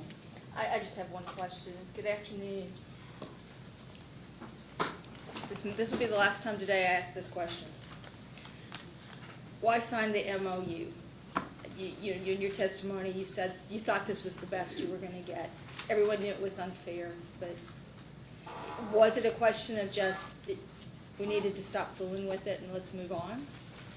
I think that's a lot of it. I mean, I think the testimony that's been made by the other CEOs and is fair, and I think it says it well. I don't know that I can add anything more to that. I appreciate your honesty. Thank you. You're welcome. Nothing further. Commissioner Cicero, questions? No questions. Mr. Matthews? I have no questions. I know, Mr. Miller? No questions. All right, does this, anyone have anything further for this witness? Can we call someone else? Let's call another witness. We can, Mr. Chairman, the reason I jumped up a minute ago and I just lost track of where we were on the agenda. I wanted to observe that there are 8 witnesses remaining. All of them are distribution co-op representatives whose sole reason for being here is that they filed responses to information requests. And I thought that being the case, that being the nature of the remaining witnesses, if the commission had any interest, this might be an opportune time to poll the parties and see if they were satisfied with the record and interested in waiving examination of the remaining. Okay, we could do that. For me, I just would like to know what the preference is of each of these people in terms of, I'm assuming, but I don't know, because I know Ms. Fraley, for instance, has a nuanced position, I guess. I don't know what the others are. We would like to know that. Sure. But if we could expedite the rest of it, it would be helpful, because I think we know what everybody's position is. But if there's something new, I don't want to discourage you from asking the Your Honor, witnesses whatever you want to ask. I think that I can add some. I represent Owen and Shelby, and Mr. Stallings in his filed testimony is indicating he has authorized to speak for both Owen and Shelby, and I think that's a situation. I was under the impression that your 9 co-ops were all in the same ball. That's correct, they are. Their positions. So there's 15 of them, and what I'm saying to you, and I think what Jim is saying, is there are a few others here. That's 11 of them. So there are a few others that you might want to hear from that aren't in our groups. Mr. Hubbard has a witness, I think. Do you want to put on, I mean? We have our CEO here who is a witness, and he'd be glad to come and give his answer to those questions that are being asked.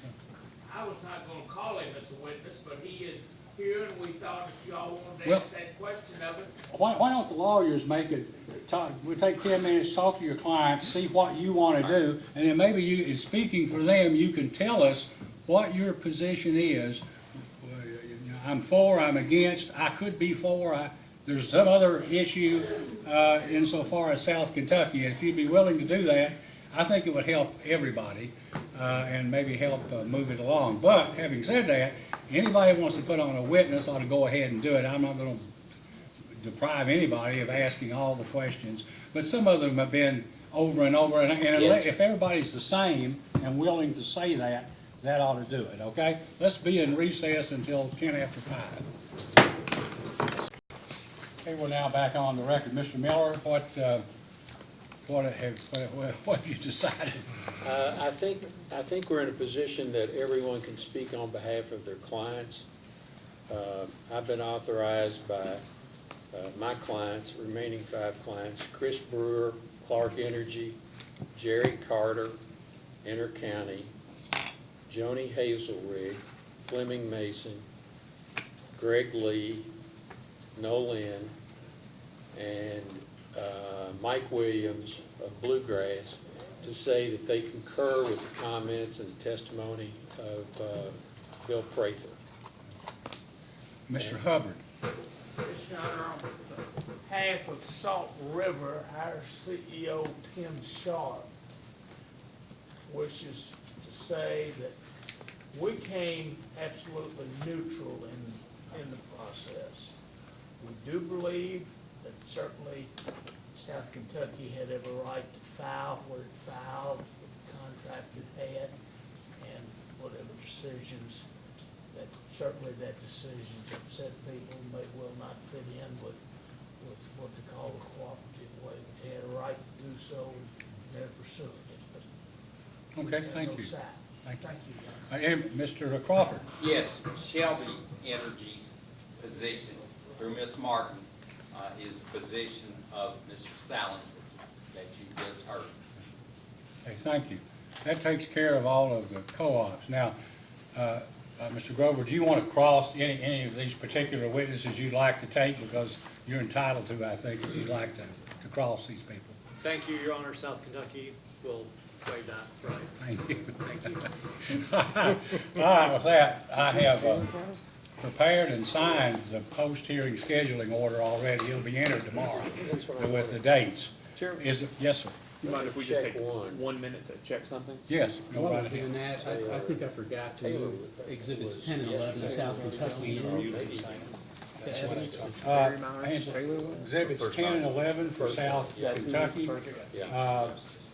CRISPR's done it. They've been now admitted into evidence as exhibits 10 and 11. If anyone else has any exhibits that might have been missed, now's the time. Most of them were, I guess, identification of some. but- I'll tell you what we will do too. If, after you leave, if you can look down and say, hey, I meant to do this, put this exhibit in, if you'll just, file a 2-line motion, I can promise an order will be entered, basically, entering your exhibit in the record. Is that We ask fair for a enough? motion hour, or? I would have motion. I would do that. Yeah. I'll consider it. And I think, we were consulting, I had something mistakenly written down, so Fonda can, keep going the way we were, sorry. Okay. All right, is there anything else? Mr. Royce, anything? Nothing. I know I speak for everybody else here, on all sides of this thing, and telling y'all how much we appreciate your patience and sticking with us late at night. It's been Thank you very much. it's been a long, and we thought 2 days would be more than enough. In fact, Mr. Chandler led me down the primrose path last week. You've learned. I've learned. Learn me once. All right, thank you all, appreciate your all. Yes, sir. This was order 673. Yeah, I signed it 10 minutes ago. All right, thank you. Hearing adjourned.